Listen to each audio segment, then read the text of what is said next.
Welcome everybody to Alchemizing Energy. We are here today. We are going to be joined by the mighty Hebrew, and he's going to be teaching about the seven emanated cycles of Hamitic consciousness.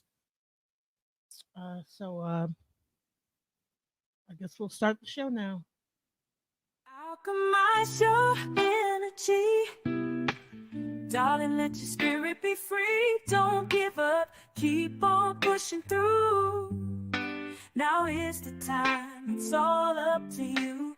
Alchemize your energy, my friend. Let your spirit be free. Don't give up. Keep on pushing through. Now is the time. It's all up to you.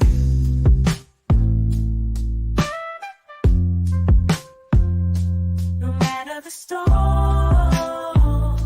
but over tragedy. No matter the storm, but over tragedy. No matter the storm, we will always take flight. Keep on pushing through the darkness of night.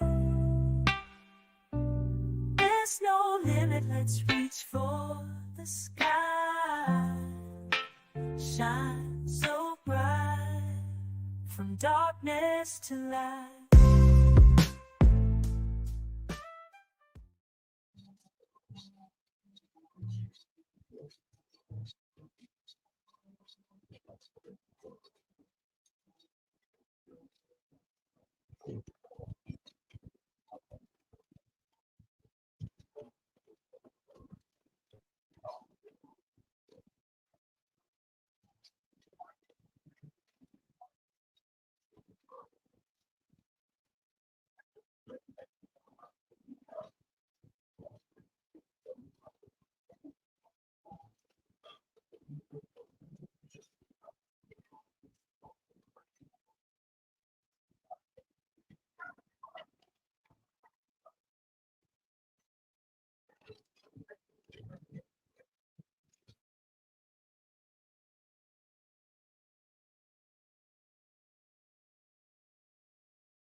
All right, all right. That was a selection by the Mighty Hebrew. We have him here today. Normally, I would ask you to cam up, but I know we're doing a presentation, so can we cam up for a little bit so we can actually introduce you to the audience? Say hello, or do we? Hello, how are you doing? You're on mute. Hello, Shalom. Hello, hi, shalom. How are you doing? So I'm good. that music I'm that good. played is your album that you have out right now called what's it called War Cloud. Yes, that's my newest album out right now, War Cloud. The song you just listened to is Grace Darkness. My first album is My Mental Was Never Destroyed. That came out 2021. Then you got Journey to the Dark Side of the Moon. That came out 2023. War Cloud. That came out 2024. My new single just dropped last month. That's King Hezekiah on the up and coming new album, Dirty Rotten Scoundrels. Shout out to my producers, DJ Lewis from out Detroit, Michigan, Killer Priest from out Brooklyn, also Hellraiser from out Brooklyn, Chief Tahoe from out Tanzania, Wise Man from out Tanzania, and Lord Melchizedek from out Tacoma, Washington. Awesome, awesome. So tell us a little about yourself. You are you are Mighty Hebrew. You are not only are you a priest, you're also a prince, correct? Yeah, I'm a prince. I'm a prince and I'm a tribal minister. Yes, I'm a prince in the African Hebrew Israelites of Jerusalem that reside in Dimona, Israel, Northeastern Africa, and all over the world. I was appointed a prince in 2016 by the late Prince Asiel bin Israel, who was the international ambassador and prime minister of the Kingdom of Yah that's stationed in Dimona, Israel, Northeastern Africa. I was appointed a tribal minister in 2013 by Ambassador Mikael War being YISRA'EL of the Kingdom of Yah, host Covenant House of YEHUDA out in Tacoma, Washington. I've been in the culture almost 30, a little over 32 years right now. Oh wow. As a Hebrew. Okay. And some people that might not know what this Dimona is, could you explain what that is? Absolutely, absolutely. Roughly around 1967, 400 of us from out the Chicago, Detroit area and pockets of New York City and Philadelphia repatriated back to Africa. We went to a place or 20 miles outside of Monrovia, Liberia. We stayed there from 1967 to 1969. 1969, we started to influx in Israel and two main areas, Jericho and Dimona, Israel. From there, after 1969, we kept influxing in the land till you get today, roughly close to 4,000 of us that live in Dimona. But we also live in Telerad, Ramon, Tobias, Arad, all throughout Israel. And then we have satellite communities that we used to call extensions. Now they're known as jurisdictions all throughout Africa and Ghana, Nigeria, Togo, here where I'm at, Tanzania, and just different parts of Africa and all over the world. Your audio seems to be kind of going, kind of getting kind of low. I'm not sure. It's like kind of phasing out a little Can bit. you, Yeah, that's how do I sound? that's better. Okay, good. I'm So sorry. Once I start to get in the rhythm, don't worry, because you know it's a little late over here, but now I'm up there now. I'm up now. okay, okay. And a lot of and don't mind you know, people are gonna be coming in, people getting off of work. People mainly do the replay on this channel. So, you know, they're good for the replay. So what's a lot of people are coming off of work and then they kind of come and replay. You'll start seeing people pouring in toward the middle of the thing. But so um Dimona, you're saying that they also have satellite locations all throughout Africa, including Tanzania. You are in Tanzania currently, correct?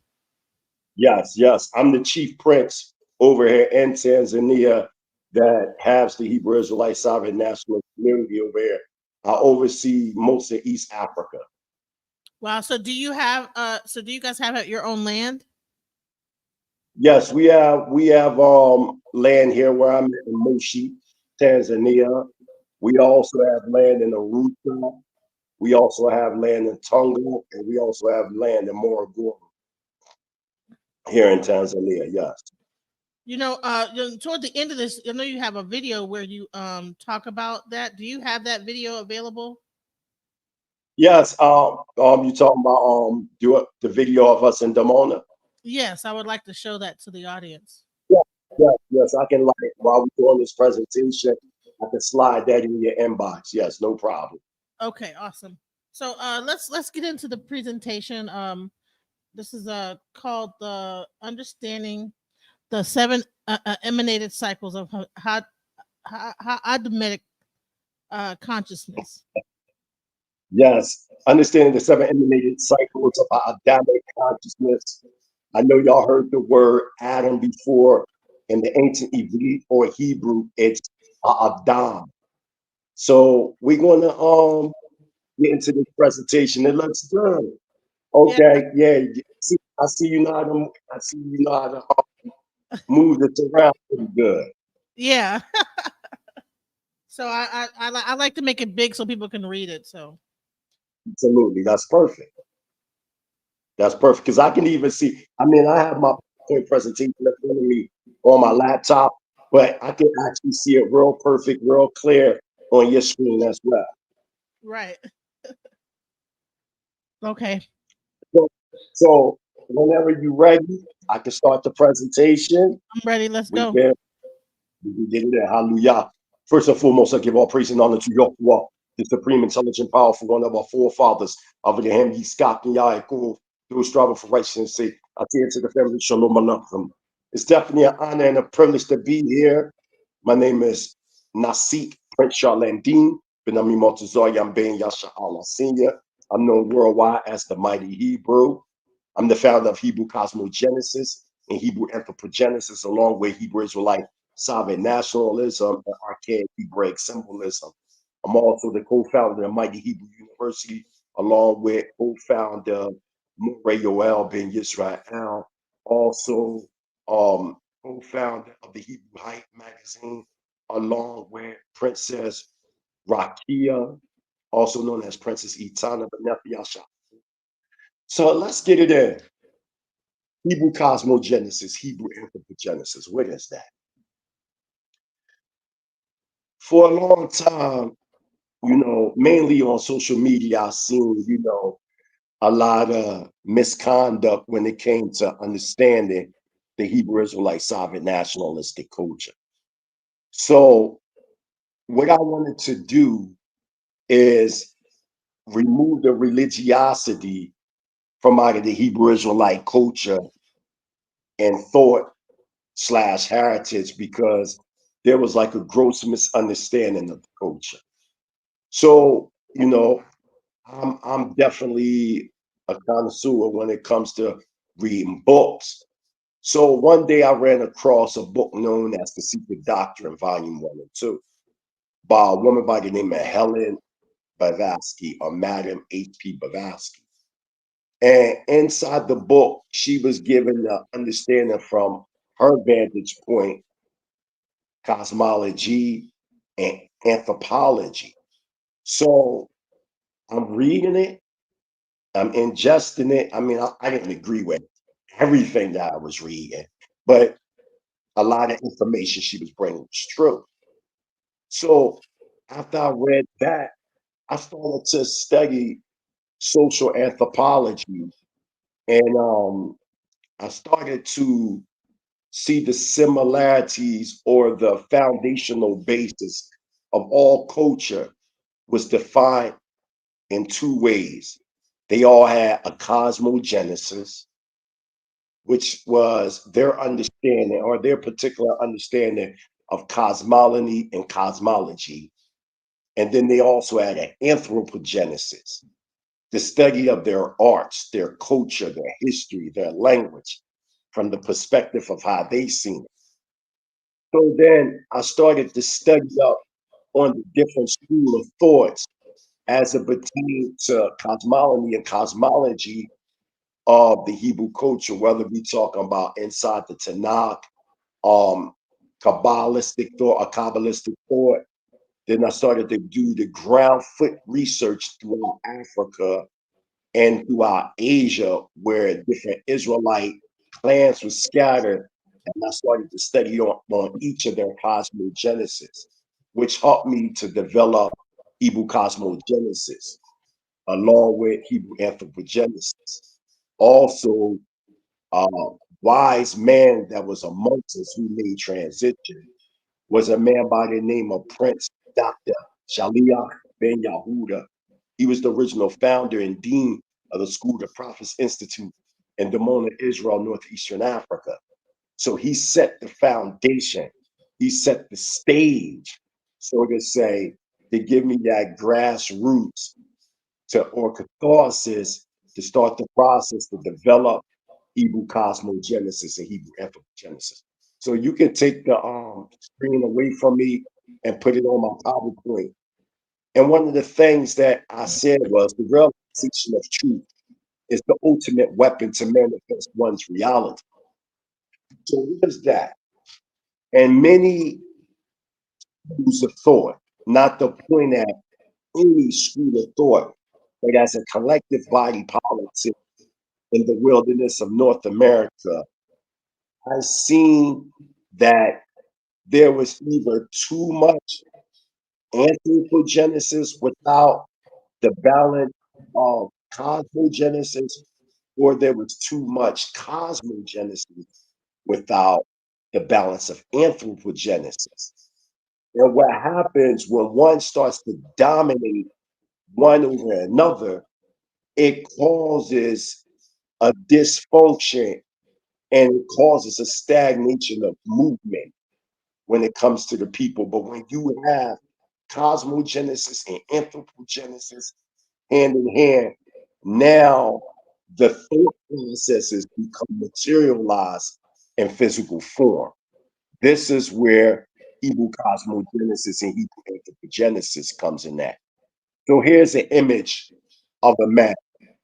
And Hebrew cosmological thought, we call this Adam Chokmah. This is us, the children of YISRA'EL, the so-called black man, woman, and child in the wilderness of North America, mainly in the United States, and spread throughout the Caribbean islands and amongst the Bantu. But this image of a man is also inclusive of woman. So you see Adam HaKakma from the head to the torso representing the inverted and the horizontal. This is us in our Elohim state. Through our calculations, we're given the idea of 311 trillion, 40 billion years ago, when we was in the state of Elohim being, traveling by the way of Muhammad, light through thought. Everything that we did through our celestial reality became growth and development by the way of emanation. When you see the sun, when you see the moon, when you see the stars, everything that you see around you is basically the residue of Adam HaKakma, your true celestial self. Go to the next slide, my sister. So we have here the elders. In Deuteronomy or Devarim, chapter 32, verse 7, it tells us specifically that if we want to know something, to go to our fathers, that they may show us. Go to our elders, that they may tell you. One of the things within this newer generation that has been severed was and is the connection between, in Ivrit is known as ZAQEN, the elders and the Yiladim, the youth. Here is a picture of the original 12 princes that found our community in Dimona, Israel, Northeastern Africa. In the center, you see AHDONE Rabbeinu Ben Ami Ben YISRAEL HaMoshiach, affectionately known as Ben Ami. On the left-hand side in the black, you see my grandfather, the late Prince Asiel bin Shaliach bin YISRA'EL. The one on the right-hand side sitting on the chair is the late Dr. Prince or Prince Dr. Shaliach bin YEHUDA, the founder and dean of the School of the Prophets Institute and Dimona, Israel, Northeastern Africa. These were the original 12 princes that established our theocratic government in Dimona, Israel, Northeastern Africa.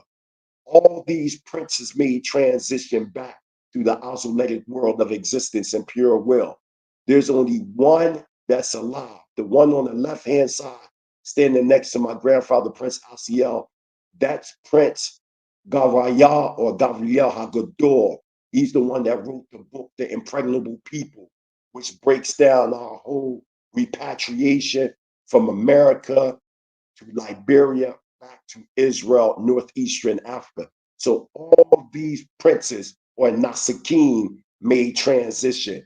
There's only one out of the original 12 that's still alive. Hallelujah. Go to the next slide. Hey, listen, do you have a microphone, by the way? It goes in and out every once in a while. Some of your words are like kind of going in and out.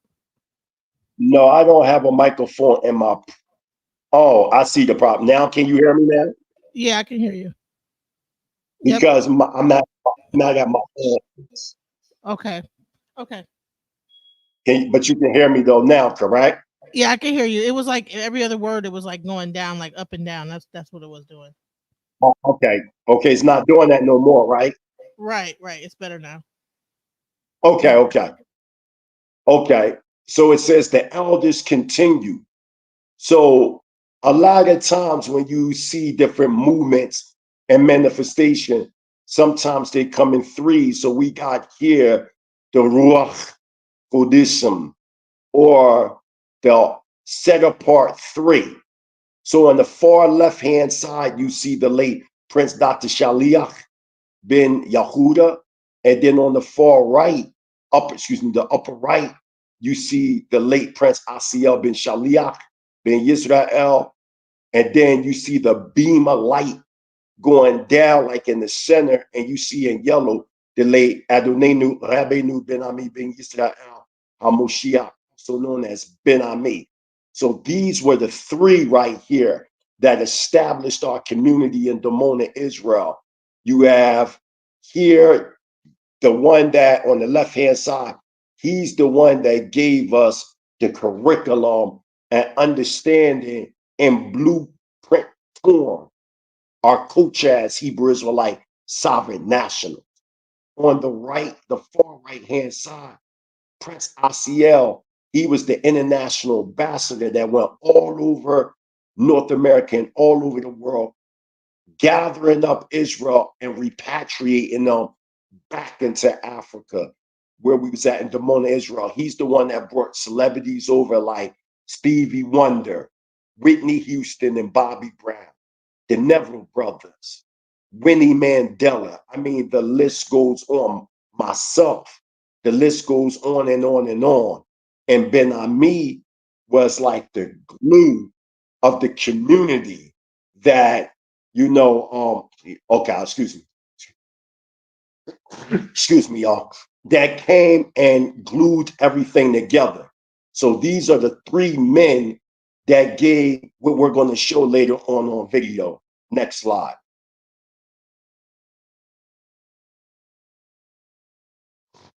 So naturally, we have here Ben Ami ben YISRAEL. He was born October 12th, 1939. And then you see the 8 on its side. 8 in Hebrew culture means infinity. It's also the sign of the covenant that was given to our forefathers, Abraham, Yitzchak, and Yaakov. When you go into the 17th chapter of Bereshit or Genesis, we're told to circumcise our sons on the 8th day. In Hebrew culture or Hebrew gematria, the creator's name, Yahweh, comes up to the number 26. 2 plus 6 equals 8. So it's a sign of the covenant and infinity. So even though the physical body may have ceased to exist on this plane of reality, but the thoughts of Ben Ami, what he left behind, always remain with us. And also, as you can see, I'm pretty sure you see Africa and you see the so-called Middle East connected to the continent of Africa.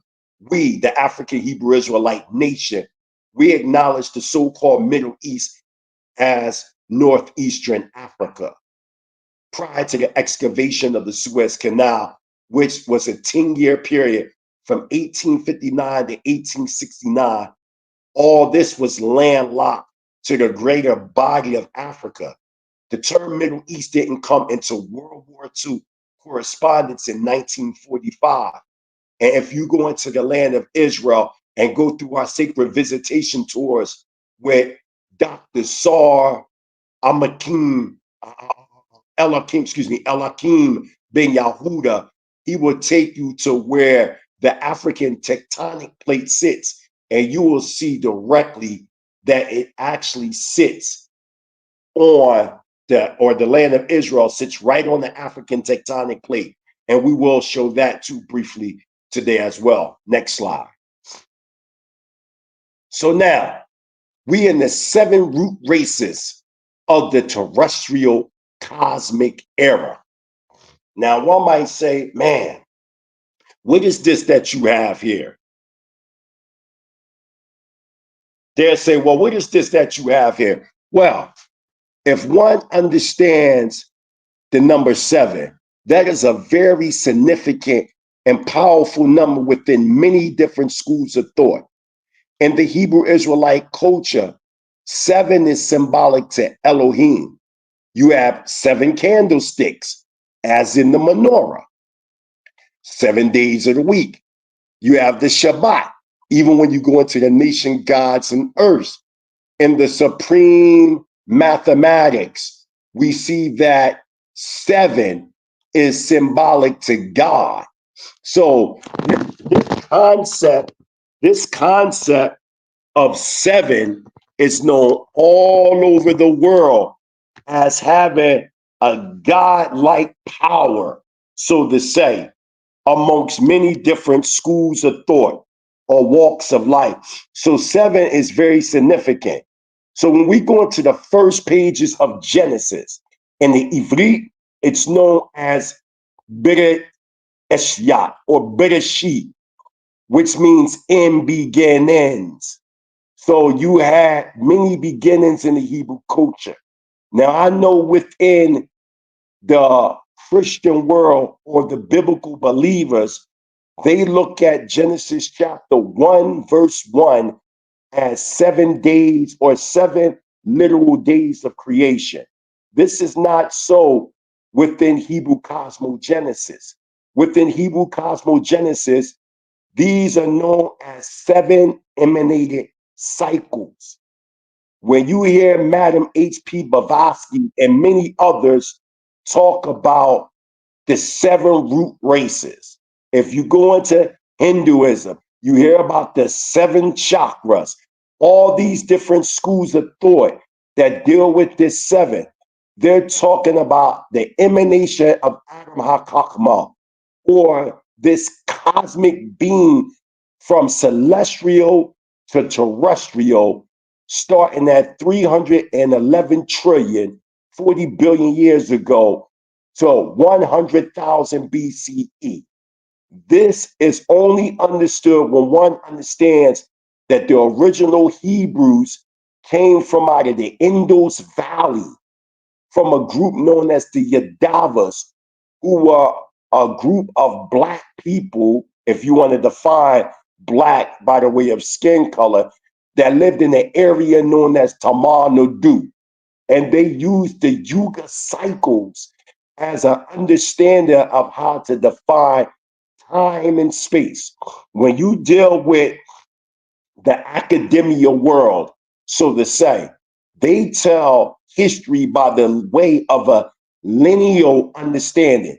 Whereas though with us, we told our history by the way of a circular understanding. So now, having this understanding that everything was circular with a line under the circle so we can determine our destiny, our understanding of life was defined by cycles and seasons. One of the problems that the people have when they study the Hebrew text is because the Greek definitions crept in Hebrew thought by the way of Hellenism. So when you see first day, second day, third day, you're looking at it in literal days. The Hebrew word that is being translated as day is pronounced in ancient Hebrew as yawam. In modern Hebrew, it's known as yom.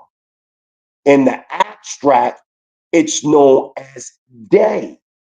But in the Hebrew, which is based on a concrete function of things, it is defining that which containeth life. There are three main Hebrew letters in the word yom. You have the yod or the yod, which is a symbol of an outstretched arm gripping on something. And then you have what is known as the woe or the wa, which is an image of a nail pressing down on something. And then you have the ma or mean, which is an image of water waves. And in that, you will see that all together you get yawam or yom, which means that which containeth life. So no more is it first day, second day, third day. Now you have the first containment of life, the second containment of life, the third containment of life, etc., etc. So now we're not defining literal days, even though we are multi-dimensional people and we can define things in the sense of 7 literal days when we're on this plane of existence. But the original intent and purpose of this is really defining emanated cycles or root epics. So what I'm going to do real quick is go into my book, 311 trillion, 40 billion BCE to now. And I'm going to read to y'all a brief synopsis of this understanding. Shalom, Kol YISRA'EL. We, Hebrew Israelite sovereign nationals, have no beginning nor ending. We are Elohim embodied in human form, which is an absolute fact. And we will get into that shortly to show that we're Elohim embodied in human form. We have a 311 trillion, 40 billion year history. It is more practical for biblical readers within our nation to use the 4 Yuga cycles to study the Bereshit code inside HaTanakh. HaTanakh, now called the Old Testament, is broken down into 3 sections. The T is defined in Torah, which is the constitution of ancient Israel. There's 613 commandments, 248 positive, 365 negative. The next is known as Nabim, which is defined in the prophets. And then you have Kotaim, which is defined in the writings. Together, it comes up to Tanakh. The ancient Hebrew word Yom or Yawam, which means that which containeth life in concrete Hebrew thought, defines us being from celestial to terrestrial, being from the cosmic being to the physical being, as we see in Bereshit. And Greco-Roman, Euro-Gentile, abstract Western thought, Yawam or Yam is translated as day in the abstract sense, which has threw off our original understanding of our cycles and seasons. The correct way to see the first chapter of Bereshit, chapter 1, by the way of Hebrew cosmogenesis and Hebrew anthropogenesis, is this. First Yawam or Yam, day, Bereshit, chapter 1, verses 1 to 5, within Torah constitution. On the abode of Yahweh Elohim, 100 years of Yahweh Elohim, life equals 311 trillion, 40 billion human years. or the passing of time on earth. Second Yawam or Yam day, Bereshit, chapter 1, verse 6 to 8, within Torah Constitution. This means 1 year of Yahweh Elohim, time, which is 12 months or 360 days equals 3,110,400,000,000 human years. Third Yawam, Yam day, Bereshit 1, verses 9 to 13, within Torah Constitution. This means 1 month of Yahweh Elohim, time equals 259,200,000,000 human years. Fourth Yawam, Yam day, Bereshit 1, 10 to 19, within Torah Constitution. This means 124-hour day of Yahweh Elohim, time equals 8,640,000,000 human years. Fifth Yawam, Yam day, Bereshit 1:20 to 23, within Torah Constitution. This further means 1 hour of Yahweh Elohim, time equals 360 million human years. Six Yawam, Yam day, Bereshit 1:24 to 31, within Torah Constitution. This also means 1 minute of Yahweh Elohim, time equals 6 million human years. Seventh Yawam, Yam day, Bereshit 2, 1 to 4, within Torah Constitution. And to conclude, this means 1 second of Yahweh Elohim, time equals 100,000 human years. So in Hebrew Cosmogenesis, now we understand that each day is really a root epic within Bereshit, which took trillions, billions, millions, and hundreds of thousands of years until we get into Ha'adam, which was an asexual being who was neither nor female, but had both masculine and feminine polarities, which in turn will transform into sexes. So men and women came on the earth at the same time. Next slide. We're going to get into all that. And if you want to, come in, DJ Genesis, and say anything that you're hearing, that's fine. Next slide. So now you see this 7 emanated cycle again, from the celestial to the terrestrial. So this is just giving you an example. And you see the rays that you see, the rainbow rays that you see in the story of Noah, which has been distorted by the alphabet community. When you look at the rainbow colors, this was really defining the emanation of the celestial to the terrestrial. Next slide. So now you see an image of Adam Chochmah and Lemuria. Adam Chochmah and Lemuria. The original name for Lemuria is known in the records as Tamar Nadu.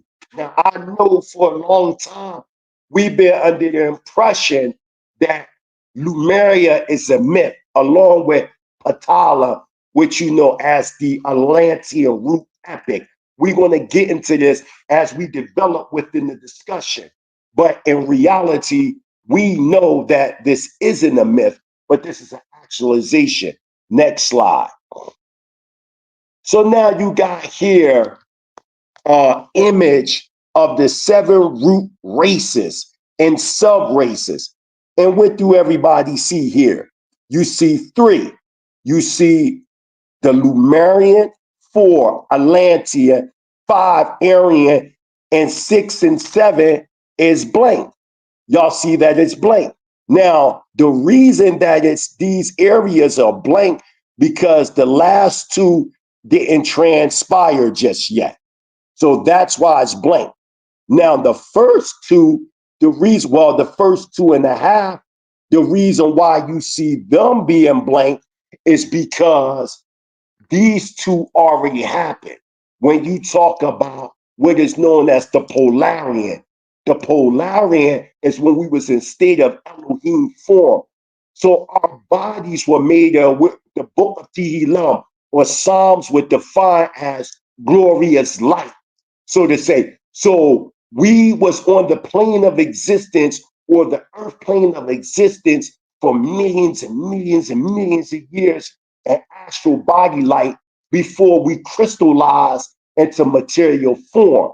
As we're crystallizing, our bodies weren't fully coursed.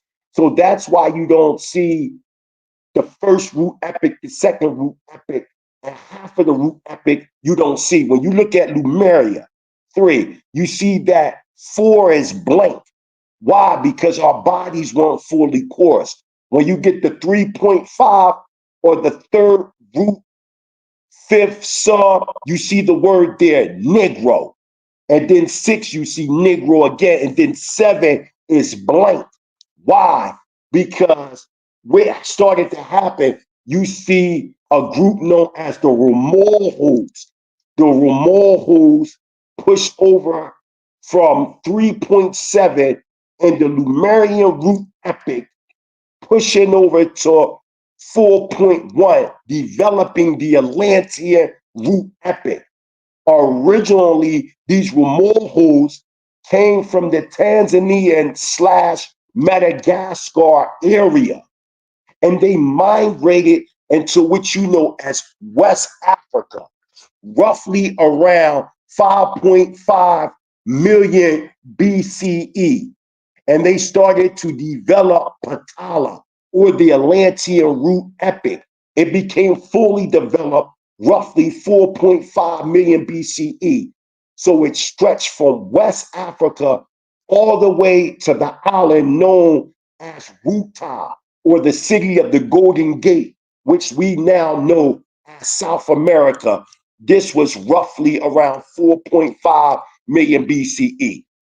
As we're developing, there was sub-root cycles that developed. So now you see 4.2, or which you know as the Tavaklis. The Tavaklis were the very, very first native inhabitants of the Americas. This is roughly 2.5 million BCE. The Ramorhos taught the Tavaklis, which you know as pyramid, or correctly, diamond power. And through this diamond power, they taught a group known as the Pre-Toltecs, 4.3. These were the ones that fell and created the dark art, or which people will define as sorcery. There's a misconception because people don't know what is known as antediluvian history. They're in the persuasion, or under this persuasion, that the dark art or sorcery or witchcraft started in Africa. We at the Mighty Hebrew University defer from that. We say that the dark art or witchcraft started on the island known as Ruta, which today we know it as South America.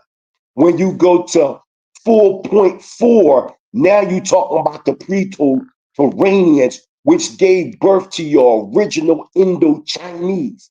And then you get 4.5. Now you get in the original Shemites. You have 2 sets of Shemites. You have antediluvian Shemites, and then you have post-diluvian Shemites. The pre-diluvian Shemites came roughly 850,000 BCE by a man named throughout the archaic records known as Shemjaza. He's the one that gave birth to what we know as the original Shemitic people, which in turn Noah during post-diluvian 9,564 BCE gave birth to Shem, the oldest son, and named his son Shem after the pre-diluvian ancestor Shemjaza, 850,000 BCE. So you got antediluvian history, which is understood through the archaic records by understanding archaic Hebrew symbolism and even other archaic symbols. And you even have a brother by the name of what was his name? George G. James, in his book Stolen Legacy. And he lets you know that all languages stem back to the archaic symbolic understanding known as Zinzar. We're getting to that as we develop. And then you get 4.5. We still there. You will see that the original Shemite breaks all, and you get 5.1. which gave birth to the Aryan root epic. The word Aryan in the Sanskrit Hebraic understanding means noble one or nobility. So originally, Aryan was a group of Black people that understood through nobility their class on the plane of existence. But as time developed, it took on different racial overtones when different invaders came and took this particular caste system and made it into a form of racism. And we're going to get into that.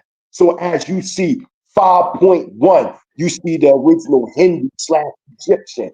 Then 5.2, the Aryan Shemite. Now you start to talk post-Diluvian. Then you get the Iranian, the Celtic, the Totekian, et cetera, until now you get to the Euro Gentile. The 6th and 7th root epic is blank because we're not going to get into the 6th root epic until the next 25,000 years.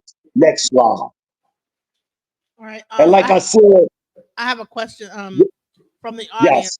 What's the difference between from Hebrew Israelite and Messiah Israelite for the Hebrew brother? That's what she's asking. Let me see what he said.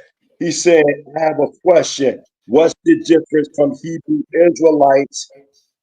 I think he means what's the difference from Torah only Hebrew Israelites, sovereign nationals, versus Messianic Hebrew Israelites. That's what he means.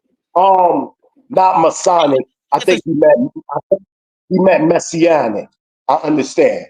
The difference is I'm a Hebrew Israelite sovereign national that upholds the Torah only. Messianic Hebrew Israelites believe in both the Old and the New Testament. They believe a man by the name of More Yeshua Bar Yosef. Some people pronounce his name as Yahweh Shai. Some say Yahshua, Yahushua, who people miscall Jesus. They believe that there are prophecies in the Old Testament that defines the coming of this man. We Torah only Hebrew Israelites, sovereign nationals, we beg to differ. We say that no, there are no prophecies in the Tanakh defining this man as being the Moshiach or the anointed. In Hebrew culture, all the kings, all the priests were anointed. There was nothing mysterious about it. For instance, if you go into Tehillim, which you know as Psalms chapter 105, verse 15, it tells you to touch not my anointed. The problem with this is King James mistranslate, or the King James version. I won't say King James himself, but his scribes and translators mistranslated that verse and gave you the anointed in the singular. Well, in the Hebrew text, it says Mushakim, which is defining a plurality of more than one anointed. So all the kings of Israel that were anointed by a high Kohen or Kohanim from the Kohanim, the priest, the high priest, were anointed by the way of ecclesiastical jurisdiction, the divinic national jurisdiction. Those that were come by the line of King David or King Dawada or King Dawid, all them would be anointed. So there were many anointed ones, or what they would translate as many messiahs. There wasn't just one Messiah.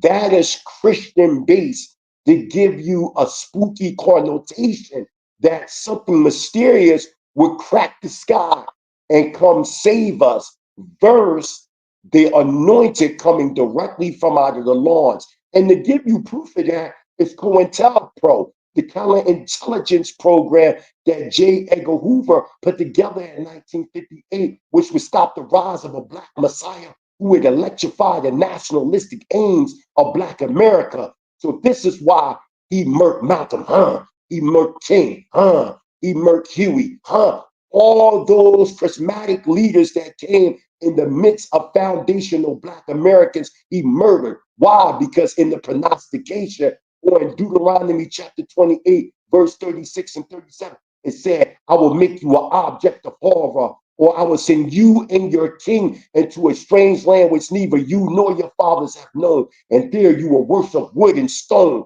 and I will make you an object of horror, a proverb and a byword amongst the nations of the earth.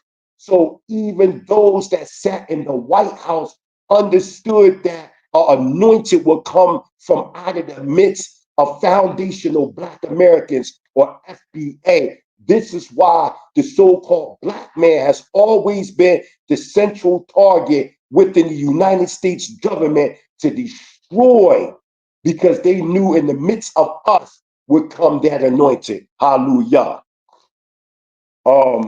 Somebody said, another question I see, somebody said, I don't know how to break it down to you, but there is no connection at all between the descendants of Black slaves and that borders to the western part of Africa. Now, see, I'm gonna break that down real quickly and then go to the next subject.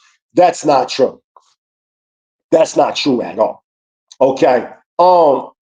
First, let's get into this real fast, and then I'm gonna get back into the presentation. I just want to answer his question real quick, DJ Genesis.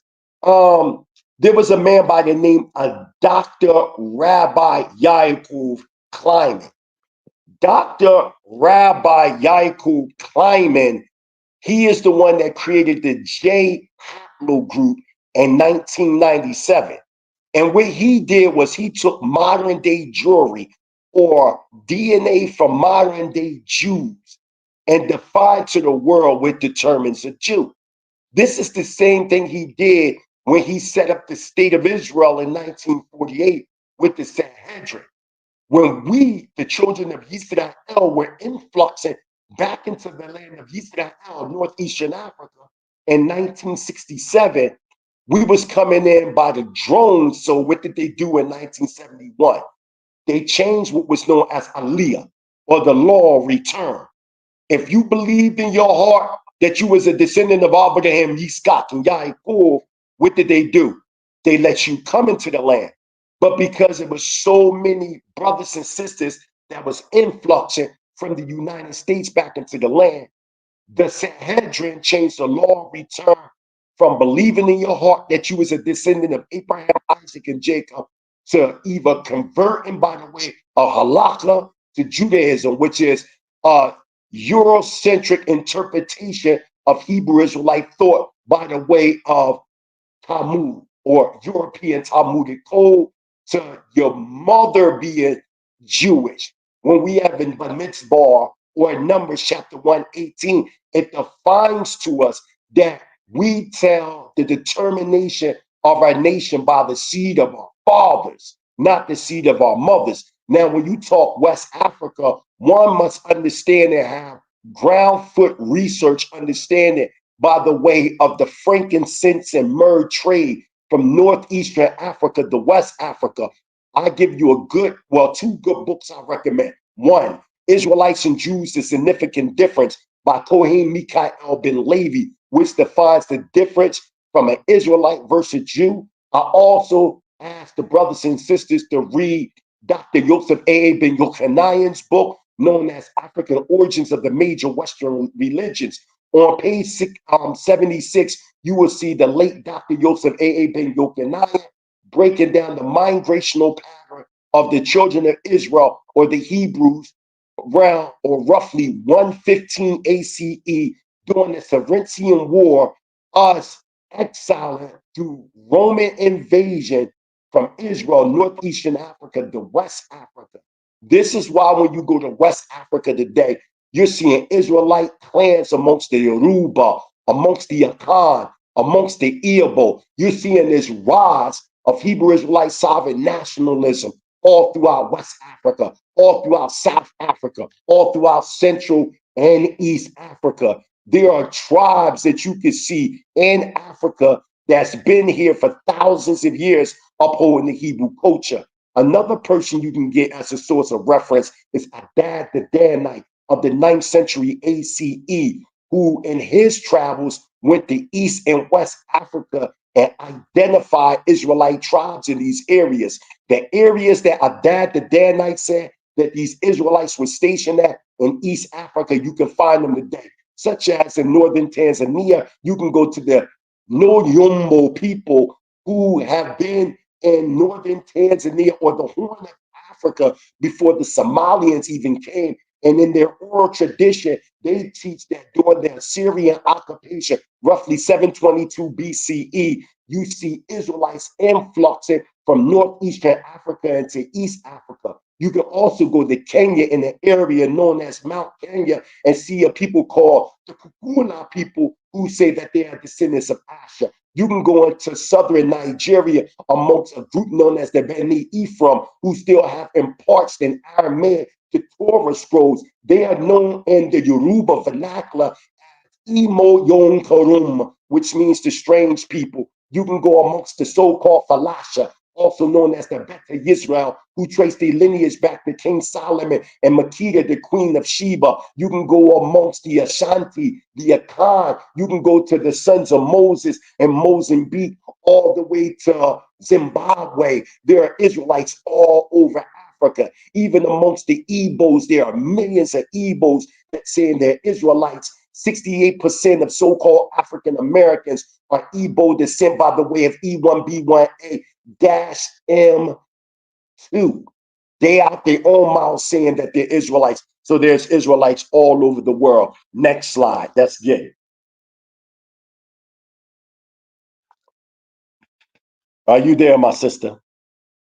You know I'm just getting warmed up. He says he's not saying they're not Jewish communities in Africa, but they're not from the same parts black slaves were taken into North America from. There are Jewish people from Ethiopia. Ethiopian descent. Yeah, I understand what he's saying, and that's a Eurocentric interpretation. I understand exactly what he's saying. Let's make it clear. These communities in Africa are not Jewish. These Israelite communities are what they are, Israelites. Let's make a clear distinction. Anybody can be Jewish. All you have to do is convert to Judaism. You are Jewish. Israelite is one that descends from a man by the name of Yaakov or Yaakov, which is known as Jacob. Jacob had 12 sons. The fourth son is known as Yehuda or Yehoshaphat. So the only true Judites are Israelites from the tribe of Judah. With the Jewish community or the scholars in the Jewish community is guilty of, when many of these travelers went into Africa and seen scattered Israelite communities, they defined them as Jewish. But remember, there is no J in the Hebrew language. There's no, the letter J was developed in the 15th century CE. That's number one. Number two, when you go like when you was talking about Ethiopian Jews, there's no such thing. You mean Israelites that migrated into Ethiopia. So we have to make that clear. So when they call the brothers and sisters that are Israelites from Ethiopia, Falasha, that is a Aramic word that means strange people or strangers. Okay, we didn't call ourselves Falasha. That was a derogatory name that those that were around us that weren't a part of the Hebrew nation of the 12 tribes of the children of Israel defined us. So there is a distinguishment. It has to be made clear from Hebrew Israelite sovereign nationalism versus Judaism. Judaism is a European interpretation of Hebrewism. Hebrewism is based on the original Bantuic understanding of our culture. But let's get to the next slide. Hallelujah. Hebrew Israelite sovereign nationalism has risen worldwide. So now we see a map. The world of NASI, Lemuria, roughly 36 million BCE. This is a beautiful map. And the source that you can get in this map is known as Legends of Atlantis and Lost Lemuria by W. Scott Elliott. He was a minor archaeologist roughly around 1892 ACE.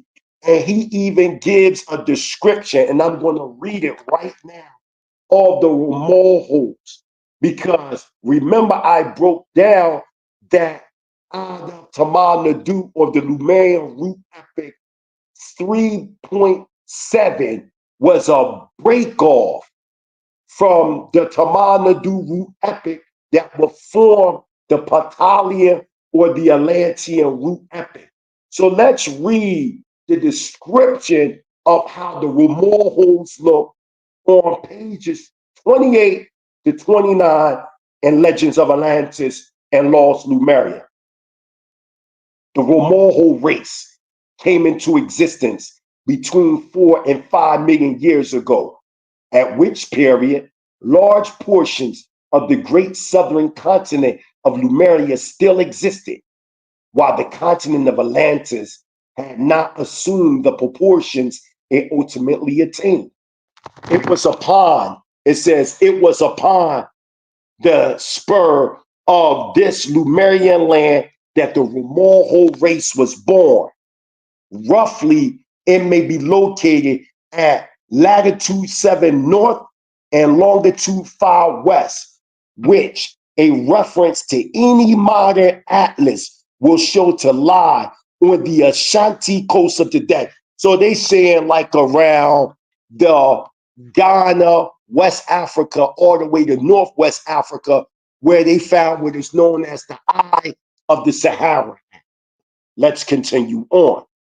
It was a hot, moist country where huge antediluvian animals lived in reedy swamps and date forests. The Remorhos were a dark race, their complexion being a sort of mahogany black. Their height in these early days was about 10 or 12 feet, truly a race of giants. Next slide. So now we see Lemuria again, roughly 36 million years ago. You can see it much clearer. So now this is Lemuria at its height, so to say. Go to the next slide. Now we see here on the History Channel, we see Kumari come down, which is the body of landmass that sunk in the ocean, and you see Madagascar connected. Now this makes sense when one understands the flora, fauna, and things, or animal and plant. Example, you see lemur monkeys, right? You see them in Madagascar. But these same lemurs you find, and this is where the word Lemuria was developed from. We know these aren't the original names. We have the archaic names from. So this area, Tamana-Du, or what is now known as Lemuria, we see Madagascar on your far left-hand side next to Africa is connected to this body of land. Also, what is connected, you see India. So if you go to India, you also see the lemurs. So if it was only a body of water always there, how would these same lemurs be in India that you see in Madagascar? The answer is very simple. Originally, there was landmass there. Next slide. So now we're getting into the meat of things. We're getting into the meat of things. It says, who is Hanuman? Part human, part monkey. Hanuman is a central character in the Hindu root epic, or the Hindu epic, Ramayana. He is generally depicted as a man with the face of a monkey and a long tail, often described as the son of Pawan, the Hindu god for wind. Hanuman is known for his extraordinary daring feats, strength, and loyalty. My source, you can go to India Probe's identity card for monkey god Hanuman, BBC News, www.bbc.com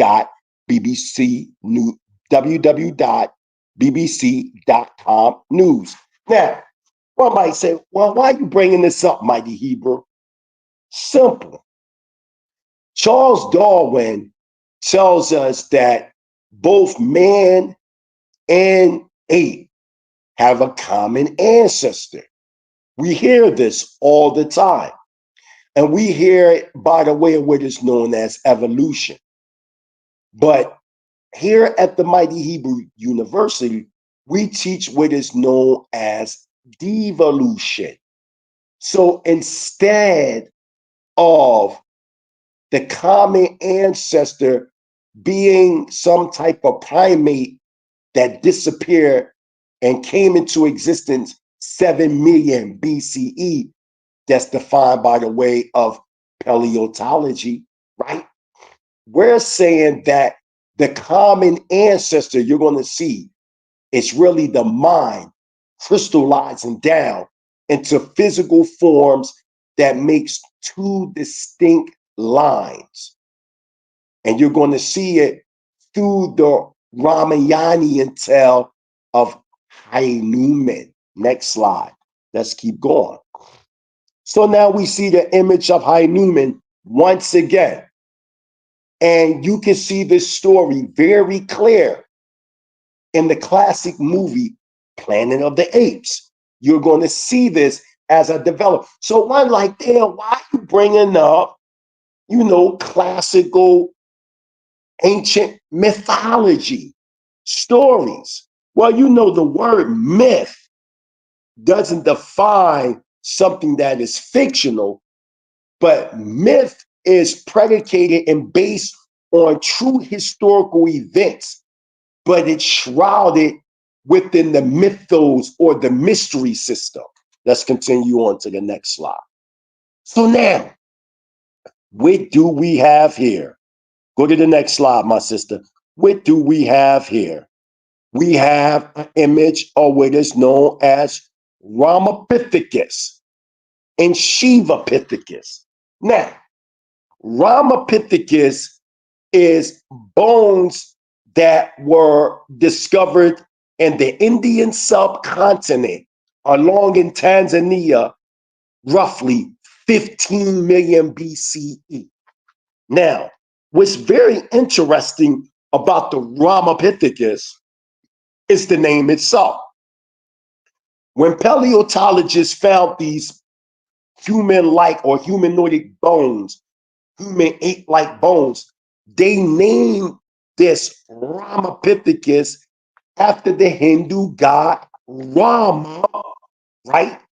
Who born or through hybridization brought forth Hanuman, the ape-man god.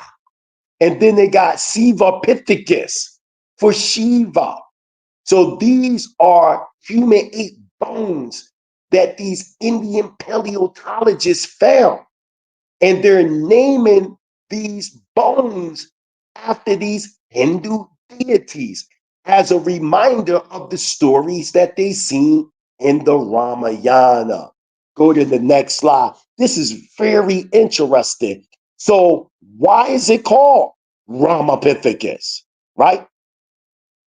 Ramapithecus, a fossilized anthropod ape of the Miocene epoch, known from remains found in Southwest Asia, which I already said, the Indian subcontinent, and East Africa, Tanzania, right where I sit, and probably ancestral to the orangutan. You got to listen carefully. Remember, the orangutan is orange. And remember, wasn't the orangutan one of the main figures in the movie Planet of the Apes? But let's keep going. We'll get to that later. It is named from Rama, right? You hear that? From Rama plus Greek Pithexis, ape. So you talking about God ape, right? And you can find that Ramapithecus in the encyclopedia.com. Next slide. Next slide. So now you see the book. Really quickly, because we have Yes. some visitors in the audience. So Zivatot is he's actually in Israel. And he says, he's kind of confused as who's speaking. You are a part of the Dimona. Why I keep Yes. Desdemona. You are part of Dimona, Israelite. Yes. Yes. And yes. Israelites in Dimona I also know that there are in the U.S. people that claim that they are descendants of the Israelites. Yes, yes. I guess He he was said, put that. saying about the migration, and he doubts that the people in America could have migrated from Africa to uh, That America and stuff like that's fine. That's fine. We're getting to that as we develop because this is not the focus. I can always come back on and give a PowerPoint presentation of the migrational patterns of the Israelites. If he's one that follows the Torah, which I'm pretty sure that if you go throughout the Tanakh, mainly the Torah, it says that Yahweh in Sof went scatter us amongst the nations of the earth.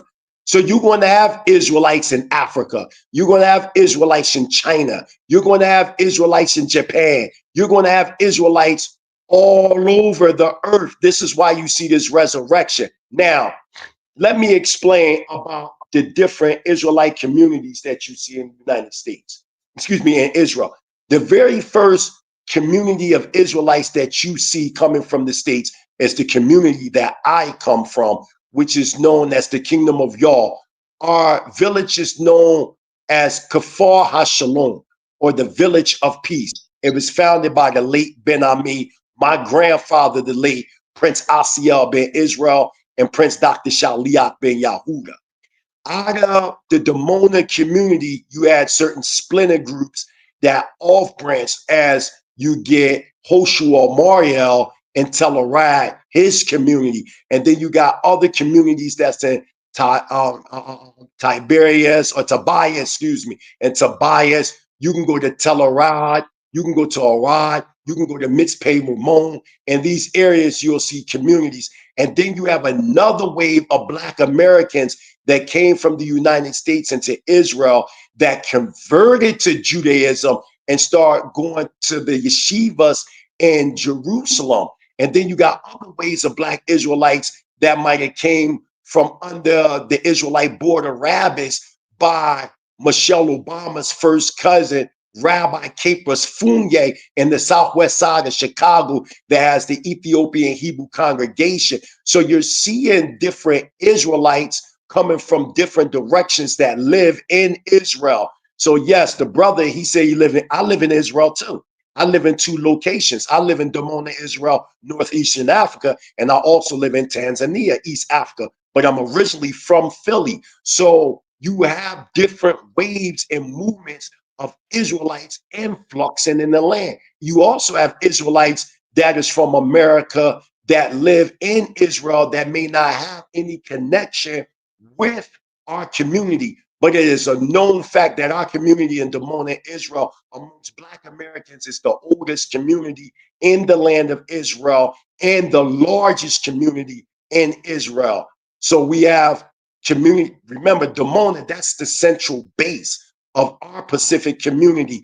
But we also have satellite communities all throughout Africa. So when he says he doesn't believe that we could have left from Israel and went to Africa, that's not what history say.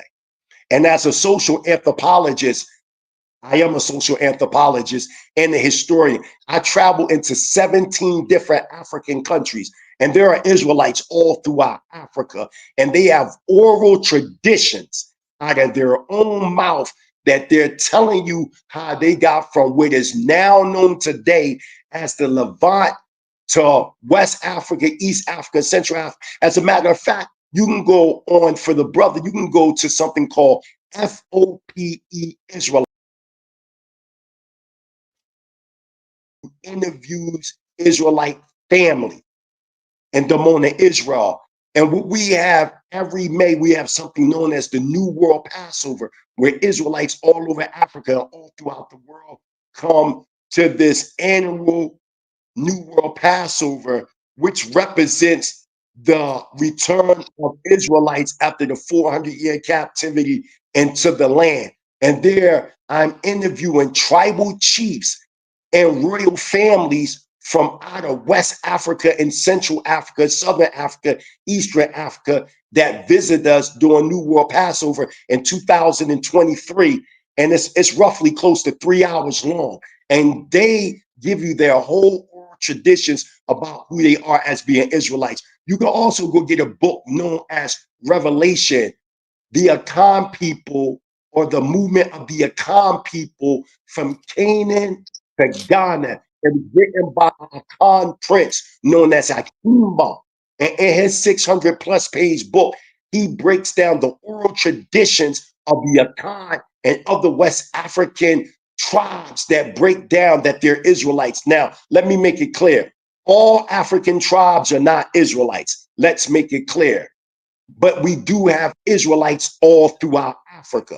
So we have to make that clear. And even when you read what is known today as the Old Testament of the Bible, African places and people, or what they define as African people, are outlined and mentioned more than any people on the planet.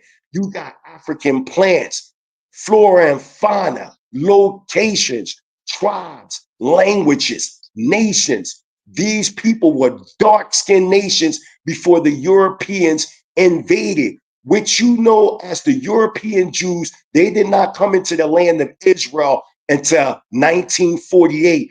Prior to this, you can go into the Negev and all these different areas, Jerusalem prison gate, and you will see the indigenous black populations that still reside in Israel to this day. So for somebody to say that they don't believe that Israelites migrated to Africa, let's make it clear. Israel is in Africa. Israel is northeastern Africa. Let's make that clear. And the term Middle East didn't come until World War II correspondence in 1948. And if there is a Middle East, I ask, where's the Middle North, the Middle South, and the Middle West? These are terms coined by Europeans that is trying to give us an impression that the so-called Middle East are dominated by Europeans or Eurocentric looking people, when in fact, originally, before the Ottoman Turkish invasion and other invasions, that it was dominated by what we would define today as the Black or African Edenic presence. So we're now in the book, Legends of Atlantis and Lost Lemuria by W. Scott Elliott. This is a very profound book. But getting back to the brother before I get into this, what I will do is I will come back on this show, because this presentation is beyond just the conception of us migrating from Northeastern Africa, the East Africa, West Africa, to the Americas, than what we're talking about now. Right now, we're in antediluvian history.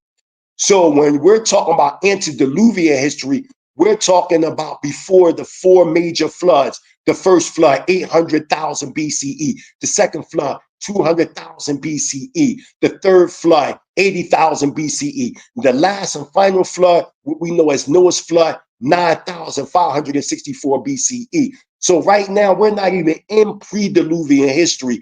This is the history what the brother is talking about, and the migrational patterns of the Israelites. We're nowhere near that right now. We're in antediluvian history.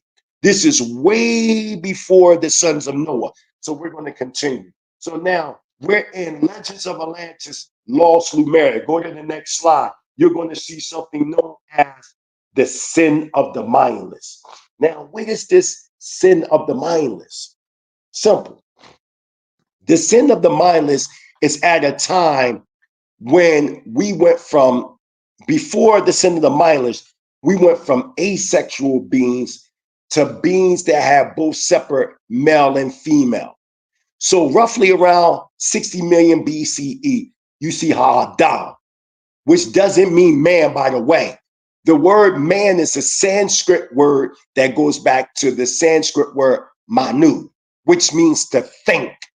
Okay, AHDONE means the firstborn or the first blood rising with outstretched arms facing the northern star. Now, one might say, well, where do you get that from? The original Hebrew text wasn't written in modern Hebrew. It was written in Sinaitic pictorial Hebrew, very similar to the Metuneta or the Egyptian hieroglyph.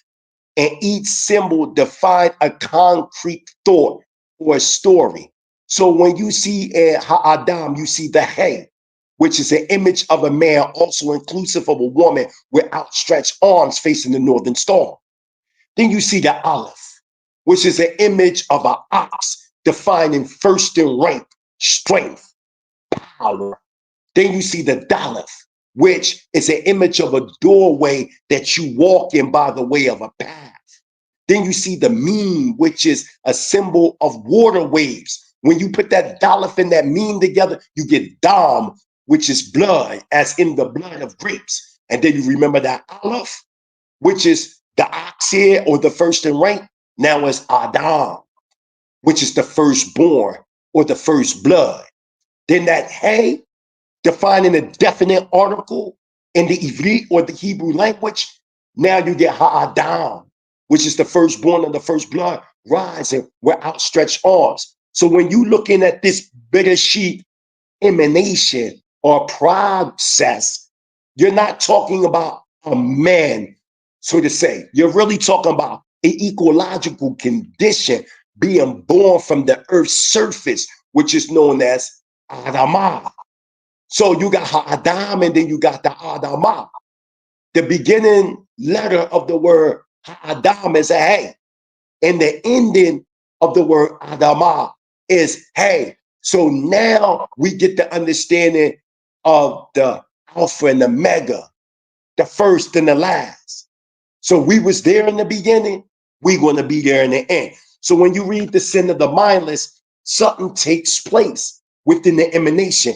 It says the shameful acts of the mindless men at the first separation of the sexes had best be referred to in the words of the stanza of the archaic book of ZAQEN. No commentary is needed. Go to the next slide. So we're in the book of Zenzar, the book of Zion, which was written roughly around 13,500 BCE, talking about our emanation from the celestial to the terrestrial. Go to the next slide, my sister. It says, during the third race, the boneless animals grew. You can go to the next slide, sister. Grew and changed. They became animals with bones. Their bodies became solid. The animals separated first. They began to breed. The twofold man separated also. So you have this asexual being that was neither male nor female, known as Ha-Adam. And as time developed, roughly 21 million BCE to 18 million BCE, which was a 3 million year period, you see the separation of the masculine and feminine principles to Zahawa Nikiva, which in Ivrit Hebrew is male and female. Okay? Now you see the male and female principles becoming male and female sexes. Are you there with me, DJ Genesis? Can you hear me? I'm here. I'm here. Okay, you can go to the next slide. You can go to the next slide.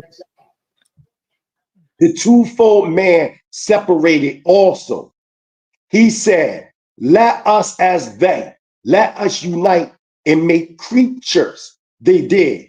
And those that had no spark, go to the next slide. Okay, there you go. Those that had no spark, this, you got to hear this, took huge she animals into them. What does it mean by they had no spark? Well, originally, Ha'adam was dealing with what we define here at the Mighty Hebrew University as instinctive will. And then as we developed, we became, God's knowing good from evil. You got to hear me.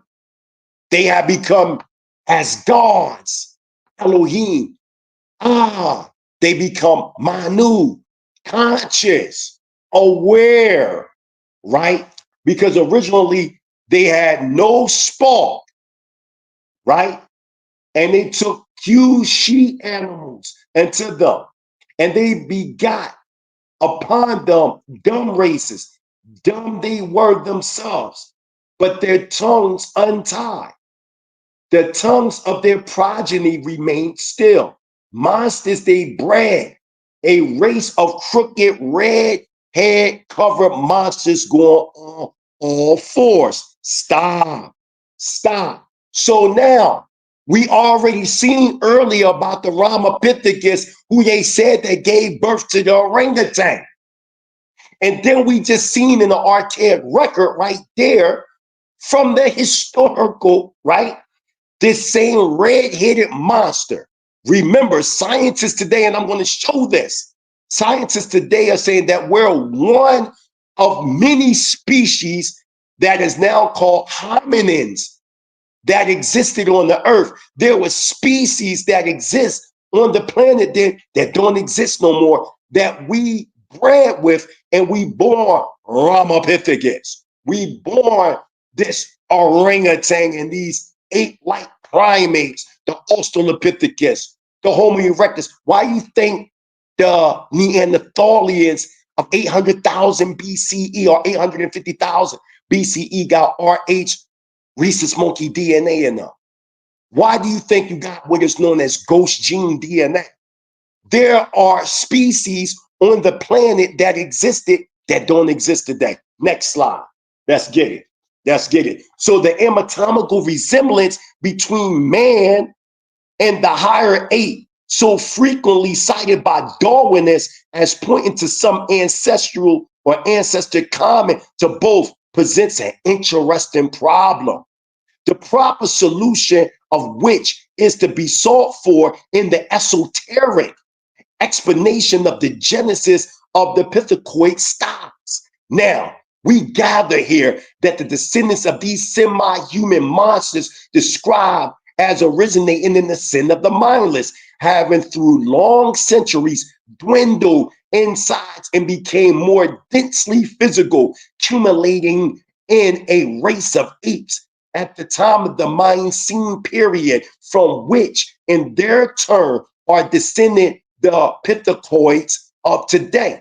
With these apes of the Miocene period, however, the Black Atlanteans of that age renewed the sin of the mindless, this time with full responsibility, and the resultants of their crime are the species of apes now known as anthropods. So Darwin had it reversed. Darwin made it seem like humans came by the way of a primate. The archaic records show that the primate came from humans. Ooh. So you see this diagram 11 right here, the primordial astral man, and then the first top circle in Ivrit or in Hebrew Kabbalistic thought is known as Keter. The Keter coming by the way of the Azuletic world of existence and pure will. The Debar or the thought transforming down the Sephirotic tree of life into reality. And you see two stems taking place. The right-hand side is us, the original astral man from thought into reality. On the left-hand side is the primate, as you can clearly see. So the common ancestor of both is the mind, M-I-N-D. Mental is never destroyed. Next slide. Can I also show something, because this guy Zivatai saying I like to look into multiple sources when it really comes down to things. I want to just share this real quick about what you're saying, because hold on real quick. Let me see. Will I be able to?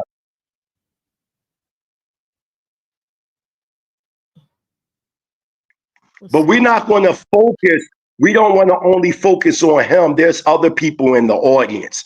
And like I said, if he wants me to do a presentation on the Israelite migrational patterns, I can clearly come back and do that. Really, this is not the central focus. But yeah, it's really, really important cutting edge genetics. One of the areas I'm really lucky I'm blessed to work in 3 distinct areas of biology: immunology, genetics, and reproduction. And on the genetic side, I get to go to conferences and hear about advances in genetics in all species. And I was just at one a couple of weeks ago down at the Cold Spring Harbor Lab in Long Island, and I learned a bit about what's being known about the genome of Neanderthals, the genetic makeup of Neanderthals. That the genome sequencers, like led by Svante Pabo, who works in Germany, has taken tiny little fragments of Neanderthal bones, isolated DNA, and determined the genome of the Neanderthal, and used that information to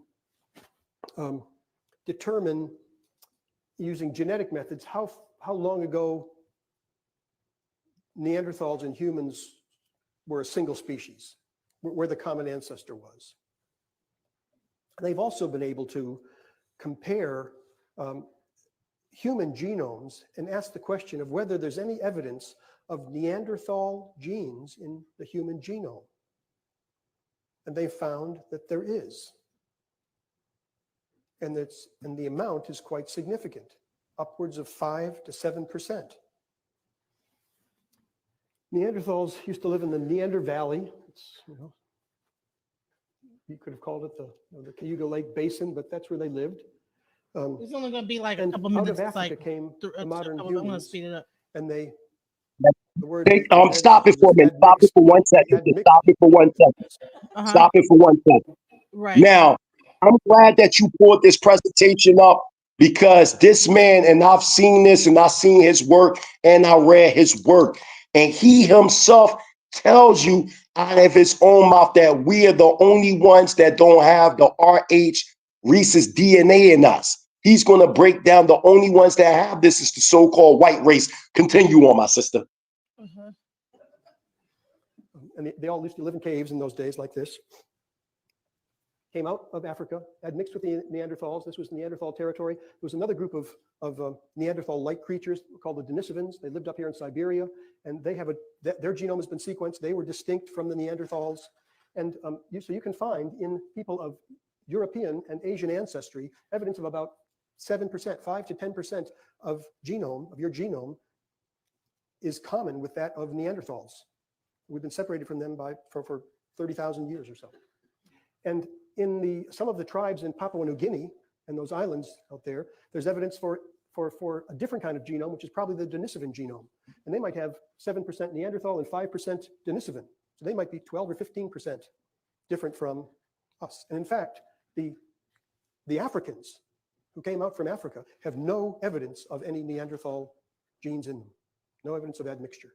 So they're the real pure humans, Homo sapiens. Really, really interesting. And it gives you a lot to think about. He also got into the hominoids and the cenovids, and so those things. I don't think that they really exist, the original of those things. But now it's a kind of a combination of everything. So yeah, that's what I'm right. And I'm glad you brought that up, because that proves my point. So now, as you go back to my PowerPoint, I'll break it down. We always hear statements that humanity evolved from the pithecoid and the anthropoid apes by the way of evolutionists. But we have an ancient record from either Elam or India known as the Book of the Stanza of ZAQEN, which tells a different story about the origin of apes and even the Eurogentile. In the 2-volume book entitled The Secret Doctrine, Volume 2, page 683 and 689, H.P. Blavatsky states that the Book of the Stanza of ZAQEN, the third oldest book in the world when pertaining to the creation of the cosmos and man, which the sages of India trace back 311 trillion, 40 billion years. This book comes from out of the Indus Valley, and it shows that apes evolved from wicked men and women that were dealing in the dark black arts or magic. The above mentioned ancient Indus Valley book traces or teaches that monkeys arose from inbreeding between the ancient Lemurians and the higher animal stock, while the anthropoid apes come by the way of inbreeding a less progressed stock from amongst the ancient Black Atlanteans. In the book Man and Evolution, on page 99 by G.D. Kruka, states the apes and the monkeys have traces of human blood in their veins. The monkeys, a single dose, so to say, of the Negro strain, and the apes, a double dose of the same. But no man, meaning original African Edenic people, has one drop of either Simian or Anthropoid ape blood in their veins. Page 185, 186. Human embryos develop by the fourth week, a well-defined cell, as you see amongst many Euro-Gentile babies when they're born with tails, which is known as the corner buffer or the cactus.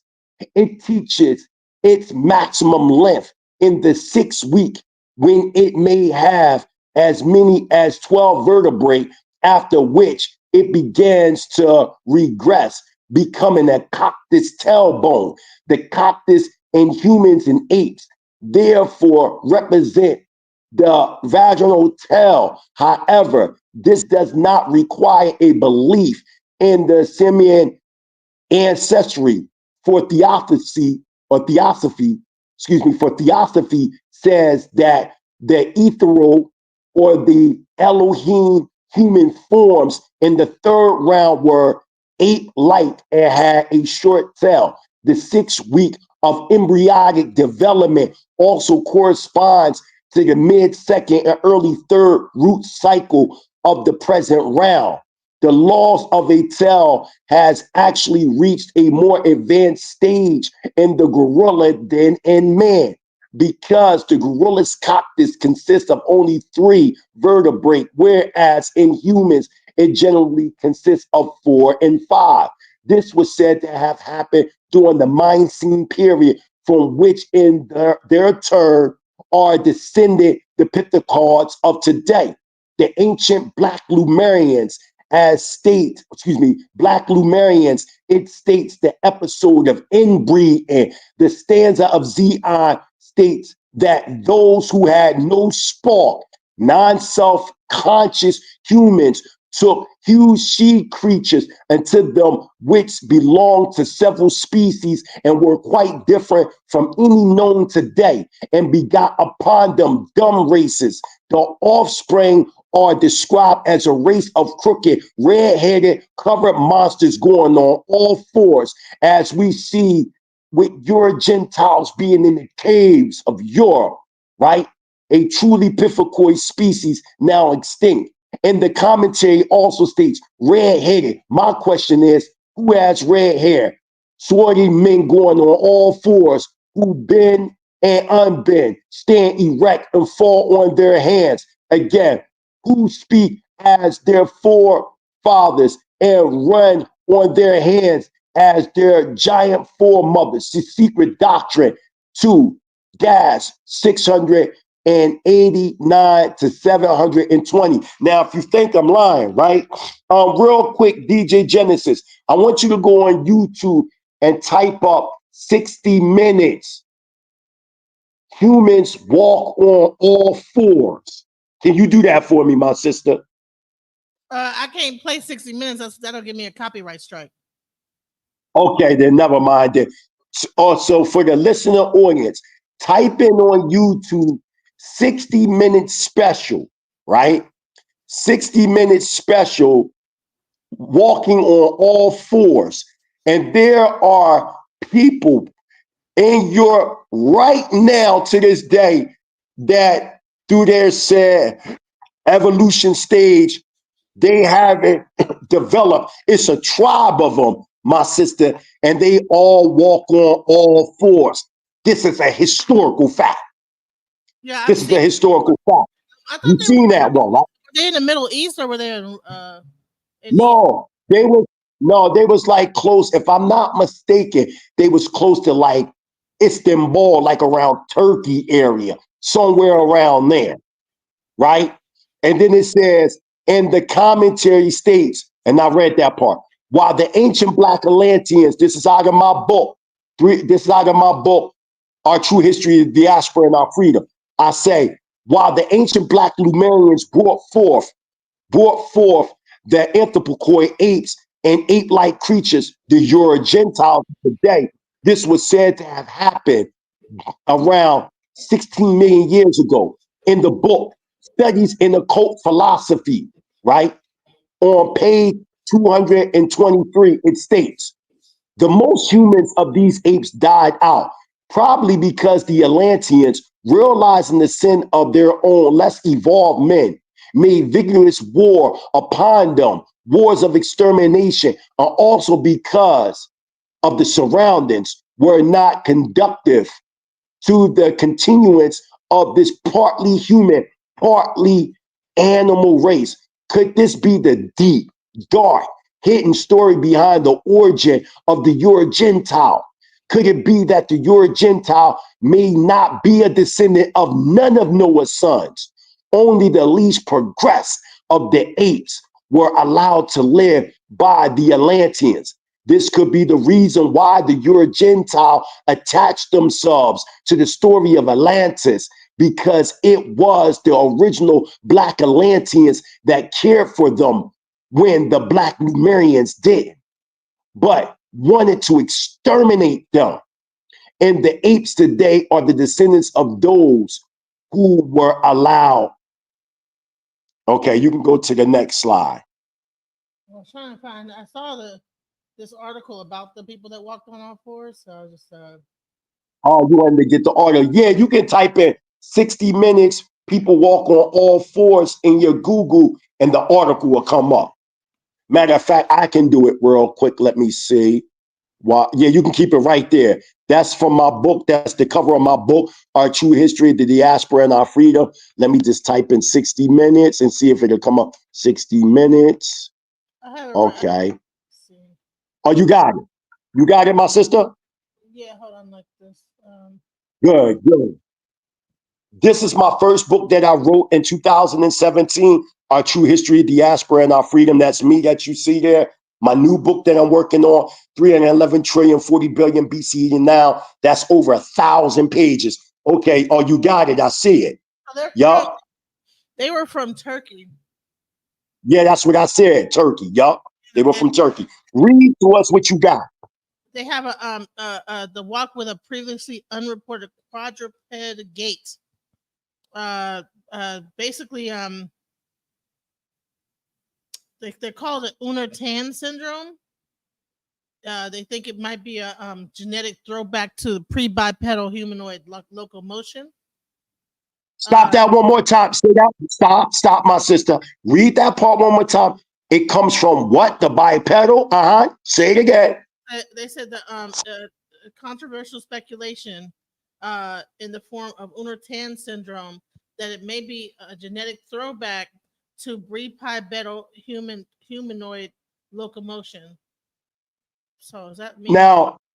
So this is talking about them being in ape form, walking on all fours, and that there was some type of evolutionary disruption that caused them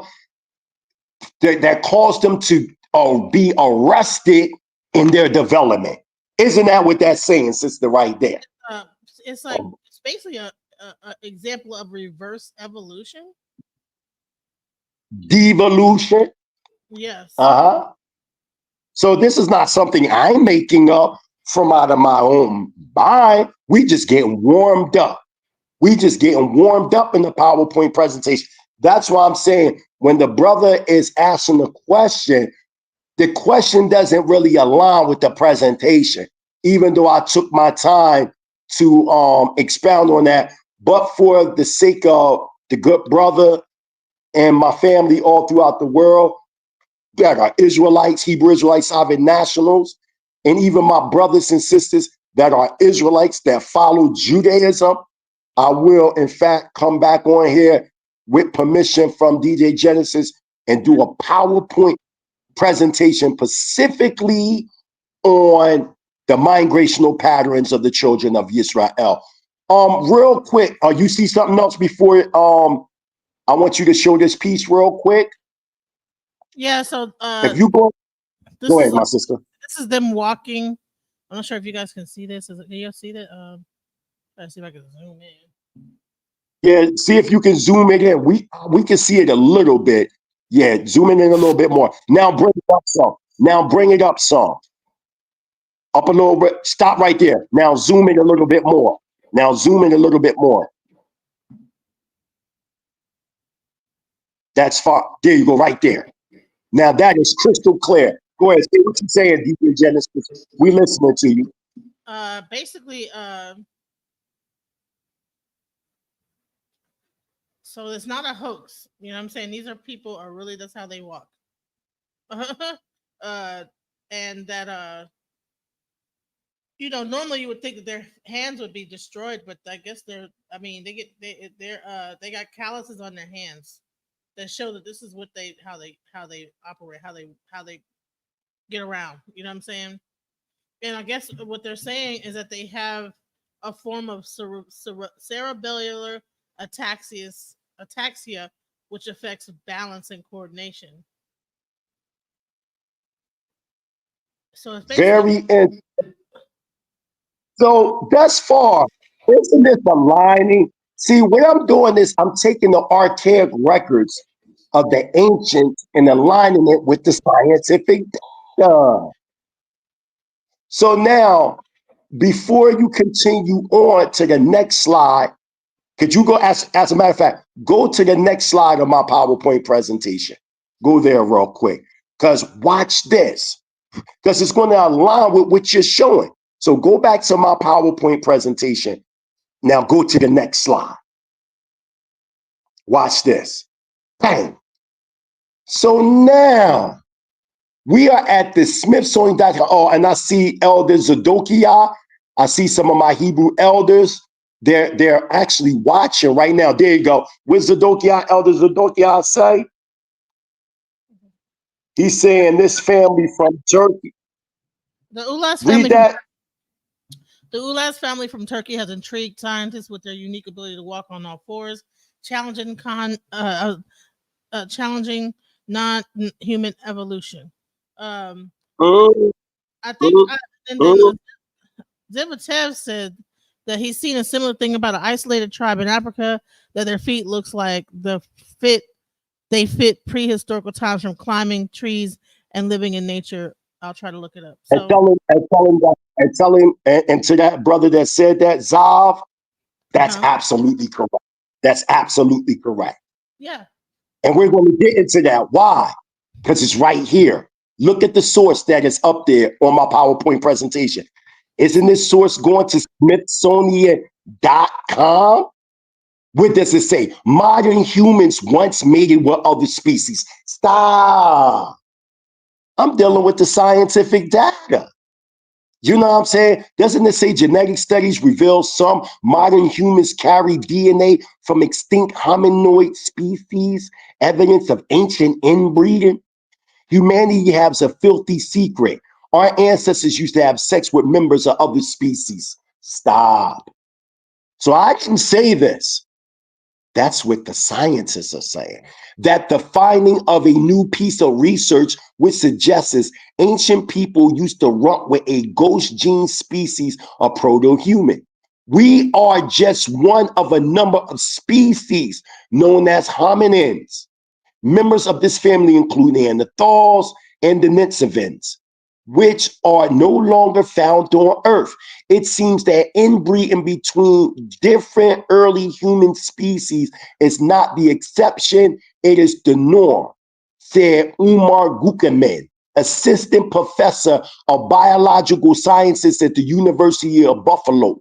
Gukeman tested the DNA of humans living in sub-Saharan Africa and found genes which were widely different from versions found in other modern humans. And that also confirms with Sister DJ Genesis when she showed the presentation of that scientist saying that amongst the Denisovans and the Neanderthalians, you're finding this RH rhesus monkey DNA gene in them, but when you come to us, you don't find it. You find ghost gene, in which the brother Zah was breaking down in Africa, that you got people with these webbed feet and they still climbing, etc., on trees and things like that. And that Pacific tribe he talking about, they do hold the ghost gene. Next slide. Also, So I now think it's still what was I gonna say, that scientist was saying that you have the Homo sapiens, and then you have the Neanderthal and the hominid and the descendant. So Homo sapien, I don't think it's the same thing as hominid is descendant. All those are ape, kind of like animal ape like Neanderthal. They were kind of a combination of things. You know what I'm saying? Of like kind of a ape like creature. You know, That's a fact. and That's a then fact. they began to all mate with the Neanderthal and the all these different kind of creatures that were going around. So it was almost Absolutely. like Planet of the Apes was like a real thing. Right. They just reverse. Now go into your inbox, my sister, and there's a video from us that we put together. So you have no problem. You can show it, and I'm going to stop it from time to time, like every 30 seconds. So could you go into your inbox real fast? And inside your inbox, it's already there. You're going to see something, my sister, known as the very first one. You're going to see Dimona Hebrew Israelites prove Israel is in the borders of the African tectonic plate. Could you show that real fast? So now, the brother was saying, oh, he doesn't believe that Israelites ran into Africa. Well, Israel is actually in Africa, right? And they just ran deeper into Africa. Not that one. That's the first one. Go to the fourth one. Go to your top one. That's the first video that you see. There's 3 others. Go up some. Keep going up some. No. Go back. Go down. Go down. Is that the only video you see right there? Because mine over here is showing that there were other videos sent to you. I can always send it back. Let me see if I can send. Hold on. Let me grab the link. Okay. Tell me if you see this, sister, coming to you. You see that? Yup. Got that? Just of the You see Eurocentric that? persuasion say that Egypt is in Africa. They had to concede all that, the but way then they still to draw the line by saying that they weren't Africans Genesis. like that. In other words, they weren't dark-skinned people. And of course, Started from the very beginning. Yes, shoot it back. Now start it. most Egyptologists and anthropologists, archaeologists of the Eurocentric persuasion will say that Egypt is in Africa. They had to concede that, but then they still draw the line by saying that they weren't Africans like that. In other words, they weren't dark-skinned people. And of course, this is all part of the Great Deception. And the reality is that if they give up Egypt, ancient Kemet, if they give that up and say that that was a part of Black Africa, then they will also have to give up Israel. And that's why they draw the line in Egypt, because if they give up Egypt, they've got to give up. Stop. We're going to stop from time to time. This is one of my mentors, SHAR Dr. Ahmadiel Ben Yehuda. He is one of the national spokesmen of the Kingdom of Yah in Dimona, Israel, Northeastern Africa. He also lives in Dimona, and he's also the founder of the African Edenic Heritage Museum. Let's continue on. That when he and the next elder that comes up by the name of SHAR Dr. Eliakim Ben Yehuda, he is the national tour guide of our African Edenic Heritage tours. Like he gives us a tour from Israel to Egypt and then back to Israel. Continue on. Israel. Now, we're going to go over here, and I'm going to show you where Israel sits on the African tectonic plate, which means that Israel is Northeast Africa. Now, when we look at this map, this is the Sinai. Okay, this is the Red Sea. This is Egypt. This is the Sinai. This is Israel. All right, this is Saudi Arabia over here. Now, if you see this in Hebrew, it says Haluach Afrikani, the African plate. Here it is right here. Israel is sitting right here. Israel is sitting on the Haluach HaAfrikani, which means that Israel is northeast Africa. Without question, we are in Northeast Africa. We are landlocked to Egypt, with the exception of the Suez Canal, which was a man-made ditch, a boundary now between, in fact, it's not even really a boundary anymore since Egypt has reclaimed the Sinai Peninsula. But nevertheless, even those of us who are Pan-Africanists in our thinking and Afrocentric, we forget and we leave off that portion of Northeast Africa and don't want to claim anything beyond that. Europeans classified this area as a Middle East, you know, and then since this the Middle East, the other question, where the Middle West, where the Middle North, and where the Middle South? They don't have no geographical terms like that. And the only reason why they use that term, Middle East, because it disconnects the proper connotation that should go with describing this land geographically. You can stop right there. You can stop right there. So I'll rest my case with that. We went directly to the African tectonic plate, where that elder, which is a close elder of mine, known as SHAR Dr. Eliakim ben Yehuda, he was standing right on the African tectonic plate. He was standing on it. So there's no way of getting around it. So that conversation is basically no more, because Israel is actually in Africa. So it's not like they ran into Africa. They just ran deep into Africa. Do you have anything else you want to add to that, my sister? He's basically saying that he didn't deny that they're Jews or descendants of the Israelites in Africa, but I doubt that they are the same people taken from Africa to North America after being enslaved by the African slaves. So let me explain something to you. History tells us that that even that the Israelites traveled also to South Africa. They traveled to Nigeria, and the actual Nigeria, the Igbo and the Yoruba were the ones that were brought to America. So they were also brought to the Caribbean. They were brought to the Caribbean and the and South America first. Then they were brought to North America. So I don't understand why you would doubt that the Israelites in Africa, when they came from and migrated and left, there's Nigerians that come from Egypt. That actually there was a migration from Egypt, from Sudan, from Israel. People were not just stuck in one place, sir. Like, I don't know what makes you think that people just didn't travel and go to different places. Like, you know what I'm saying? Just do you I mean, don't people travel now?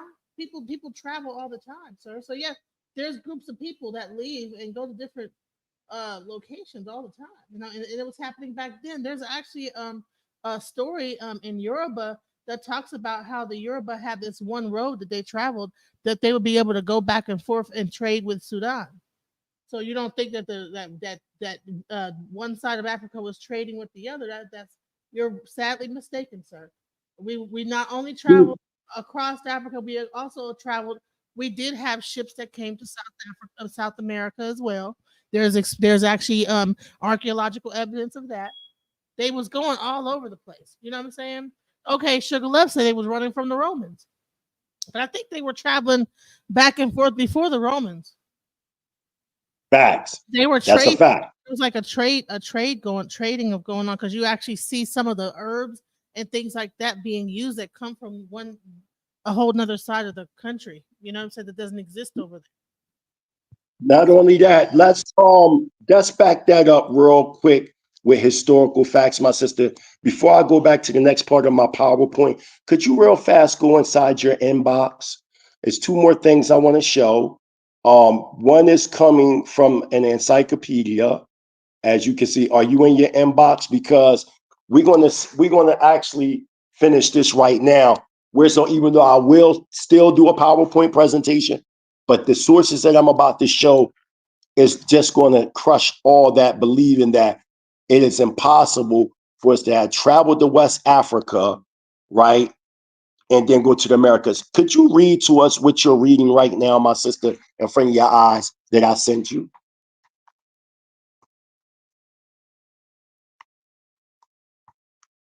Are you there, my sister? I was reading Genesis? I was reading it, but I was on mute. Okay. Oh, The history of the Jews in Cameroon is obscure and found in several legends and myths. Today, the Jewish community in Cameroon is small, with a handful of mostly Israeli Jews living in the capital city of Yaoundé. According to the organization Kulanu, some Cameroonian tribes claim ancient Israelite descent. Tribes claiming Jewish ancestry include the Basa, the Bamileki, and the Eton, and the Duala. According to Kulanu, many Cameroonian tribes practice customs that are similar to Jewish customs, such as circumcision, avoiding eating non-kosher animals listed in the Bible, stop, and old. stop. So that's make it clear with the circumcision, because I'm looking at them right now here in my notes, and they circumcised on the 8th day. Now we know that in ancient Kemet they circumcised, but those that were circumcised, they were initiated in certain Kemetic mystery systems. Whereas though if you go into Bereshit chapter 17, we clearly see, and all my sons, they were circumcised on the 8th day by Rabbi Baruch ben Yehuda from Bnei Adat, Hebrew Israelite congregation out of Brooklyn, New York, right? When you look, they were circumcised on the 8th day. Hebrew Gematria, the name of the creator, Yahweh, is the number 26. 2 plus 6 equals 8, the sign of the covenant, the sign of circumcision. So this is a sign of Israelite practices, because the Israelites are the only ones that are known to circumcise all their male sons on the 8th day. That was specific, that was unique amongst the Israelite culture. It was very unique to uphold Hoshah, which is the separation of unclean and clean. You can find that in YISRA'EL, which you know as Leviticus, the 11th chapter. So what we can eat, what we can't eat, like we can eat, fish that have fins and scales. You can't eat shrimps, crabs, lobster, etc., etc. And those that go back to the original diet, they use Bereshit or Genesis chapter 1, verse 29, like myself, that subscribe to pure veganism. Remember, we first ate the herbs of the earth as food, and then later on in our degradation and our demise and our fall, we started to consume flesh. When you go into what you know as YISRA'EL, you'll see in the 18th verse, the first chapter, which King James didn't translate, is the Hebrew word ki, if, meaning if you choose.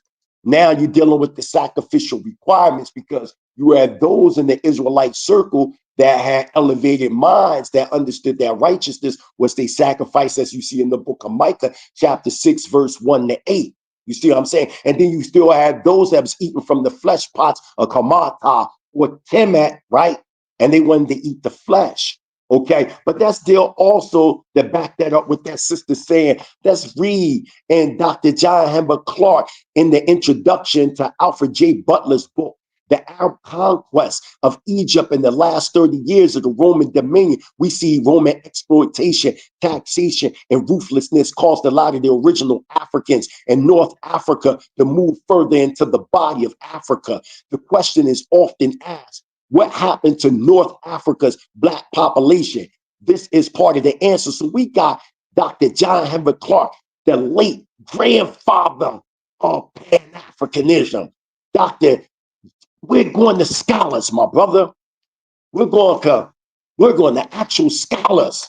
Dr. John Henry Clark, in introduction to Alfred J. Butler's book, The Arab Conquest of Egypt in the last 30 years of the Roman dominion, said that the original Black population of North Africa, or the so-called Middle East, migrated into the body of Africa. Now let's see what he say about the Israelites in Dr. John Henry Clark's notes for African World Revolution, Africans at the Crossroads, on page 276. He says, there is a need now to study the migration of the Israelites after 70 AD, when the Romans destroyed their temples and started the dispersal of the Israelites of that day. Where indeed did they go? There is some evidence that some of them migrated south into the body of Africa. You heard it. Again, there is a need now to study the migration of the Israelites after 70 AD, when the Romans destroyed their temples and started the dispersal of the Israelites of that day. Where indeed did they go? there is some evidence that some of them migrated south into the body of Africa. Page 276, Notes for an African World Revolution, Africans at the Crossroads by Dr. John Henry Clark. Come on, man. So, Let's so go you're deep. saying that the word Middle East was coined to distinct it from the Far East area of Eastern Asia. The term Middle So East was developed. What? The term, listen, the term Middle East, listen, we can look this up, but we're going to get into that another time. The But term Middle East, hold on, I got this. The term Middle East was coined by World War II correspondents. That term Middle East is new. Which you are calling the so-called Middle East is Northeastern Africa. There's no getting around it. I wouldn't even argue that, sister, for the simple fact you go to the land of Israel. Listen, the man SHAR Dr. Eliakim Ben YEHUDA is the guy of these tours in Israel amongst our people. The brother that's talking, he practices Judaism. He's not upholding the Hebrew Israelite culture. That's why I keep saying Judaism, we not Jewish. I've never here professed to be Jewish. I'm a Hebrew Israelite sovereign national. So I want to make that clear. And what we're seeing is our people arguing in the stance of European interpretations on something that is African Edenic in base. The customs, the mannerisms, the behavior, the people. We are not Semites. We are Shemites. That's two different things. Because in the Greek language, there wasn't no SH equivalent sound to sound Shem. So they said Sem. And then they put you in this mind state that the Semites, correctly, Shemites, are those of European abstraction, when many of the Shemites are some of your Bantu-speaking tribes in Africa. Because at this time, all the nations were dark-skinned nations. We got to stop playing these games like these people. These are new people, my brother. Stop trying to defend European interpretations of African history. It is time now for us to recapture what rightfully belongs to us. Being an Israelite meant that you was a descendant of Abraham, Isaac, and Jacob. It didn't have anything to do with European Talmudic code that was developed. Because remember, when we had our monarch, our brother in 1010 BCE, when King David was ruling, we put the Edomites, mainly the Amalekites, under garrisons, and we forced Torah on them. We even see this in the Maccabean records when we see that with John Hyrcanus. He was enforcing Torah on these Edomites.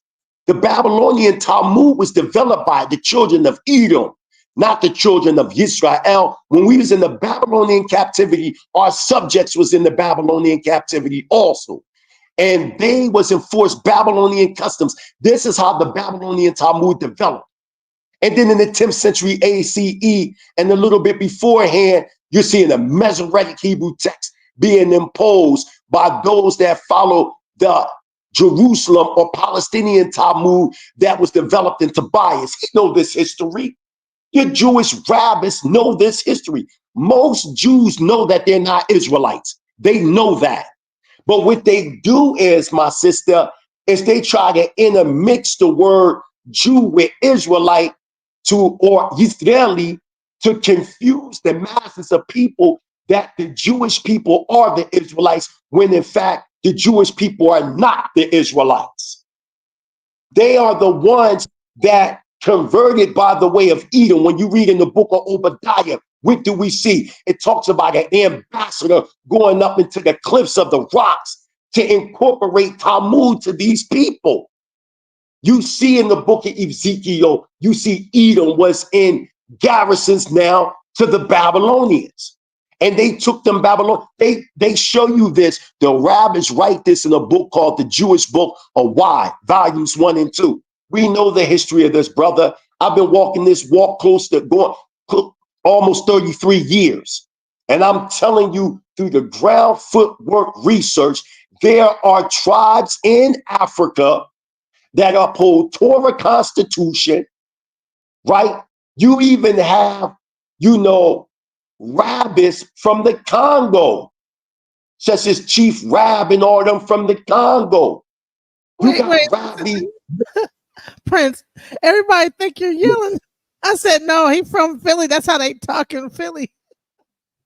What they say? He's yelling at us. I'm like, no. I ain't yelling at y'all. I'm just, listen, I'm very like, if y'all really from Philly. I said he from Philly. That's how them Philly guys. Yeah, I'm from Philly. I'll relax it down for y'all. Y'all remember, see, let me share something with y'all. In this age that we in, all those New Yorkers talk like that, and Philadelphia people that, especially the ones that was on in Harlem, that gotta talk like real with where Sonnetter, where that one street was. They all got absolutely. That. You talking about 125th. See, let me share something with y'all. The testosterone gland of our young men has been severed by this new world of thinking. If you look at any of the lectures of Malcolm X, when that fire went in him, powerful speaker. You see it in Marcus Garvey's speeches, Rabbi Arnold Josiah Ford, you got Minister Louis Farrakhan, all those that still had the manly qualities in them spoke with that authority. Let's not forget the late Dr. Khaled Muhammad. So we had that. Now it's a very timid, feministic spirit with our young men. So you got the bass in your voice. It's just a bass in your voice. It's booming. Yeah, that's just me. That's just me. I'm a man. You know what I'm saying? I'm a man. I'm a real man. You see what I'm saying? So you got a lot of timid speakers out there. And that's all part and partial of this cabal that has been imposed on our people. So a couple more brothers I would like to quote within the Afrocentric community. We got Ben Ami and God, the Black Man in Truth, page 14. Many of the descendants of Abraham followed Moses from Egypt, but some remained in Egypt, while others migrated south and westward. Those migrating Hebrews explain why traces of Hebrew culture can be found throughout West, Central, and East Africa. Many scholars believe the ancestors of the Fulani, Ashanti, Iwi, Yoruba, Bantu, and other people were in fact early Hebrew Israelites, right?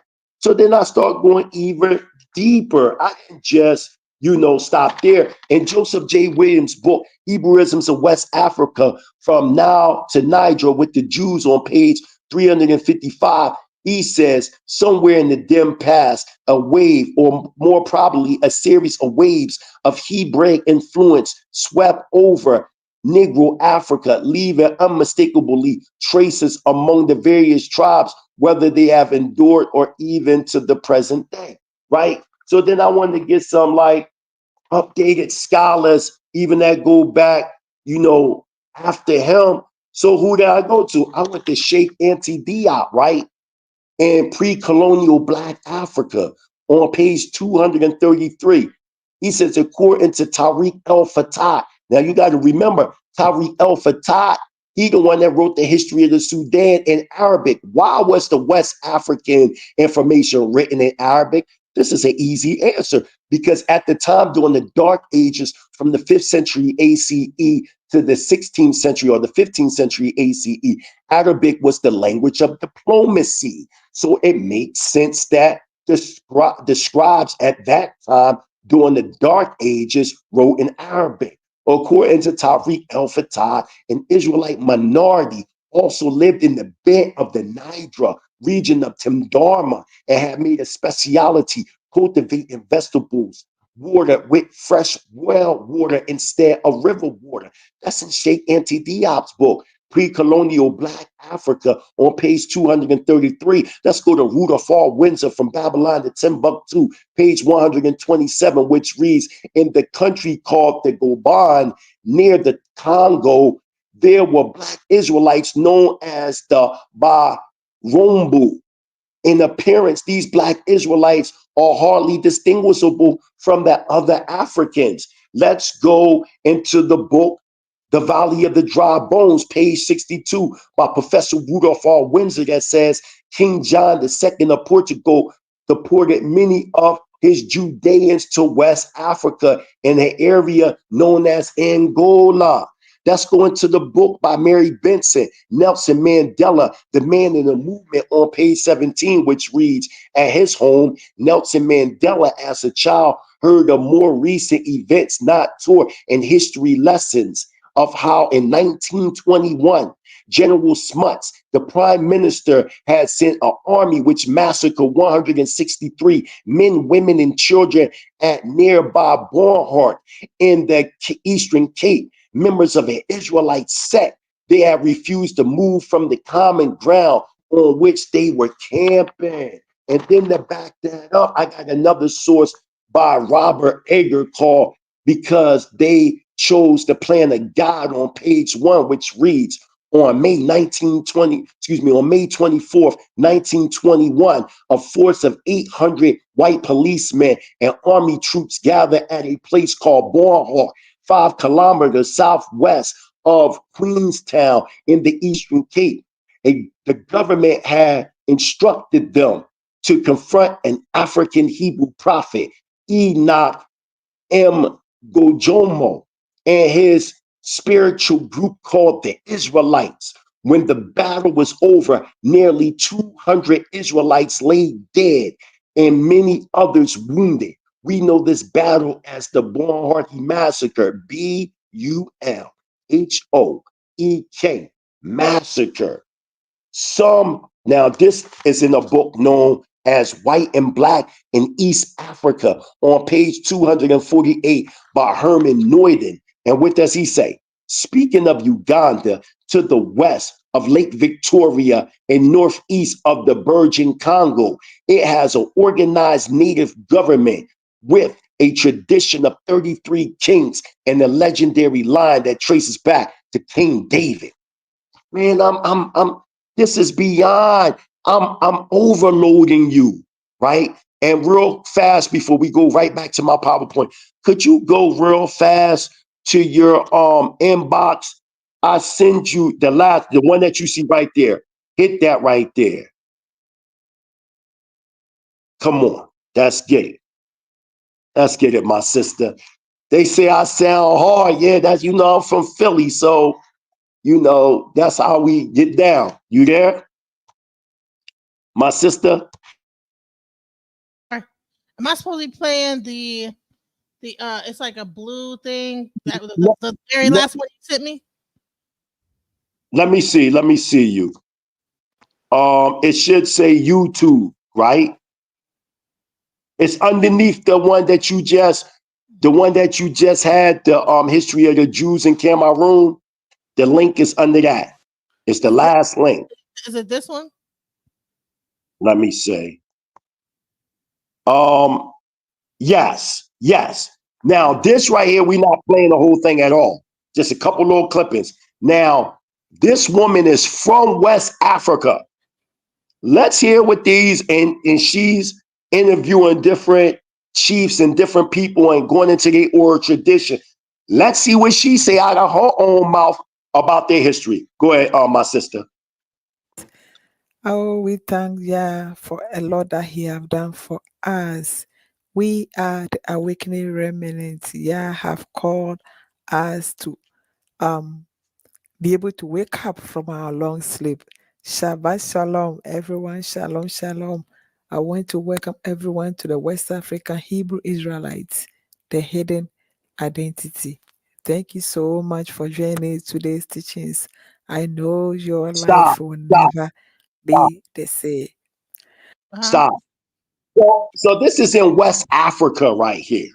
So this is not a thing that We're just making up in the United States. You have Israelites in West Africa. How is that if we didn't make it to West Africa? How did this get there? And we can show that it was there way before Europeans came. Let me prove it real fast, and then you can go right back to my PowerPoint. So for people to say, how can you prove that? Okay, let's go to a book called Black Song, The Forge and the Flame, pages 31 and 32 by John Lavelle Jr., PhD. Check it out. If the American white man fancies that he was the first to teach the Bible to his black slave, he is quite mistaken. Mungo Park, as affirmed by Marlon L. Stokely, found that Fantuma, the Kafa schoolmaster, had Arabic versions of the Torah, or the Pentateuch, the Psalms of David, and the book of Isaiah. The unlettered Mandinkos entertained him with stories of Joseph and his brethren, Moses, David, and Solomon. They gave out the stories as part of their own folklore and were very much surprised to learn that white men had heard them. If many slaves already knew a great deal of the Bible, the whole pattern of the origin and development of the backgrounds of the spiritual in America will have to be reconsidered. That's beyond a checkmate. Now, what I want you to do is skip over that a little bit, like 3 minutes of it, and start there. So skip over it a little bit, like 3, because this whole presentation is banging. So you could start right there. Yup. You could pick anywhere you want. Start there. It doesn't matter where you go. This presentation is so good because she's going to get into the customs and the culture of the people. There's no way of getting around this. Press play. No matter where you hit in this presentation. Yeah, you can start there. Yup. Yeah. You can see Start the there. cloth have so many colors, being white, blue, and red.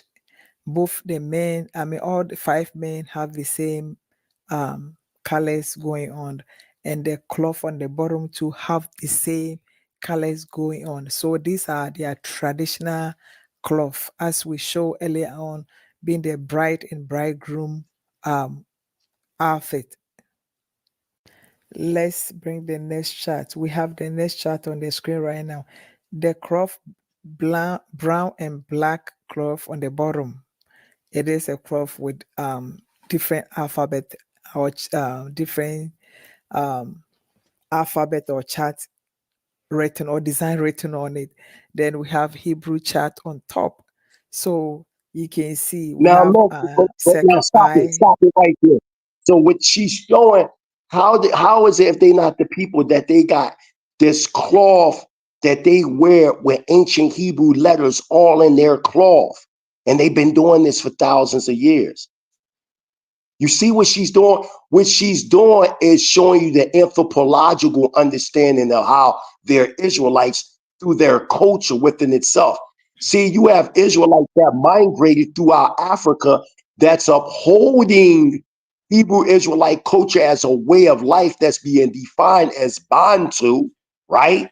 And then you have those that are reading the book or the Torah, but the reason why they're not in practice of it fully because they're not in a communal setting or a national setting where everybody is upholding it as a culture within itself. Press play, my sister. It's almost over. On the top Hebrew chart, and we have the same I circle blue. We have X circle tricky one. You can see circle, right circle, red, look like human raising his hand or their hand. And the same on the left Hebrew chart, a human raising their hand. Then we have the green circle, is wave, noon, like water. But Maliki have the same on the right. Hebrew alphabet chart have the same thing on the left. Let's bring the next one. The next one that we have on the left on the screen, a man sitting down. Will I say that's their king? And like he's sitting in between two shofar, two Stop, shofar, big stop, giant stop, shofar. stop. So we're gonna leave from this because we don't want no strikes or nothing. So that's why I keep stopping. So what I'm saying to the family is one has to study the anthropogenesis of things before they say that they couldn't have went to Africa. They couldn't have did this. They couldn't have did that.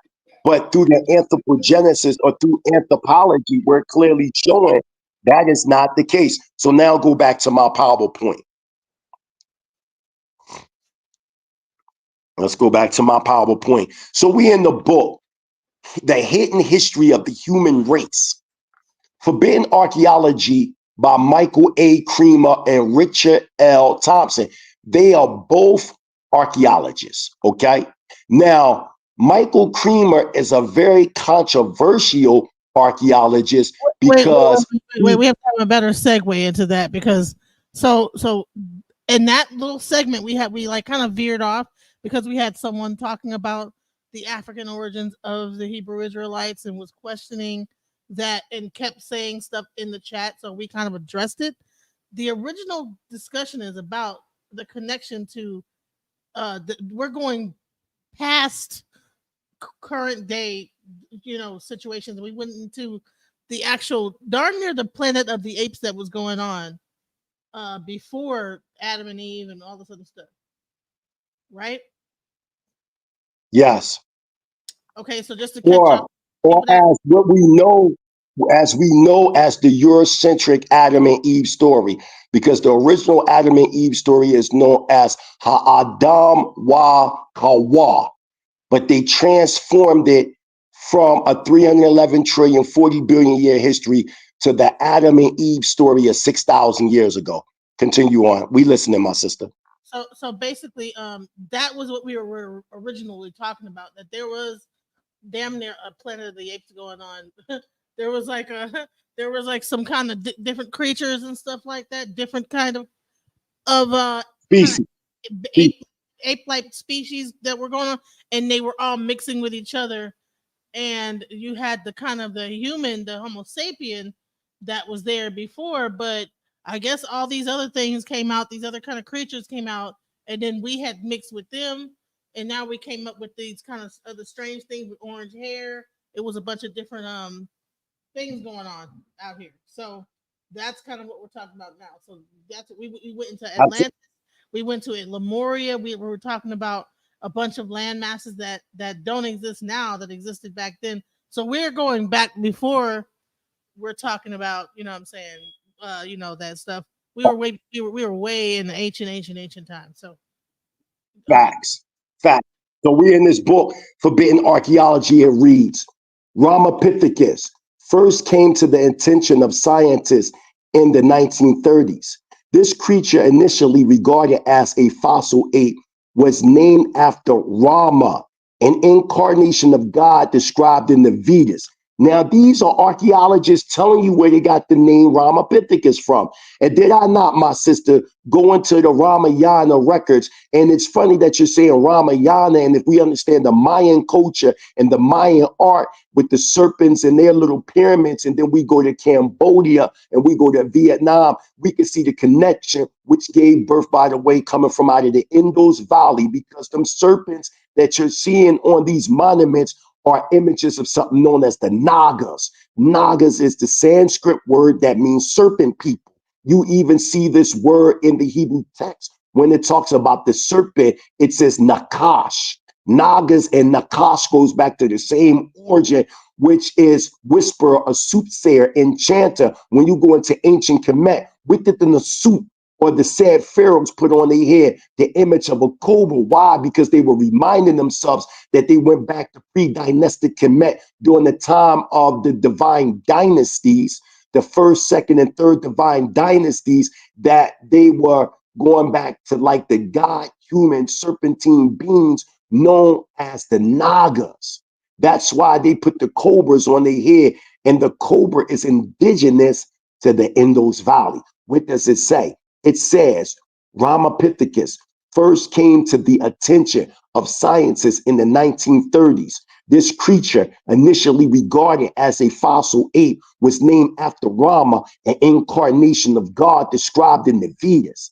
In 1964, Ramapithecus achieved worldwide fame when Edwin Simmons and David Pilbeam reconstructed an upper jaw from two fragments, giving it a characteristically human parabolic shape. Simmons and Pilbeam pronounced Ramapithecus to be a hominin, an erect bipedal primate. In 1964, Edwin Simmons wrote an anthropology.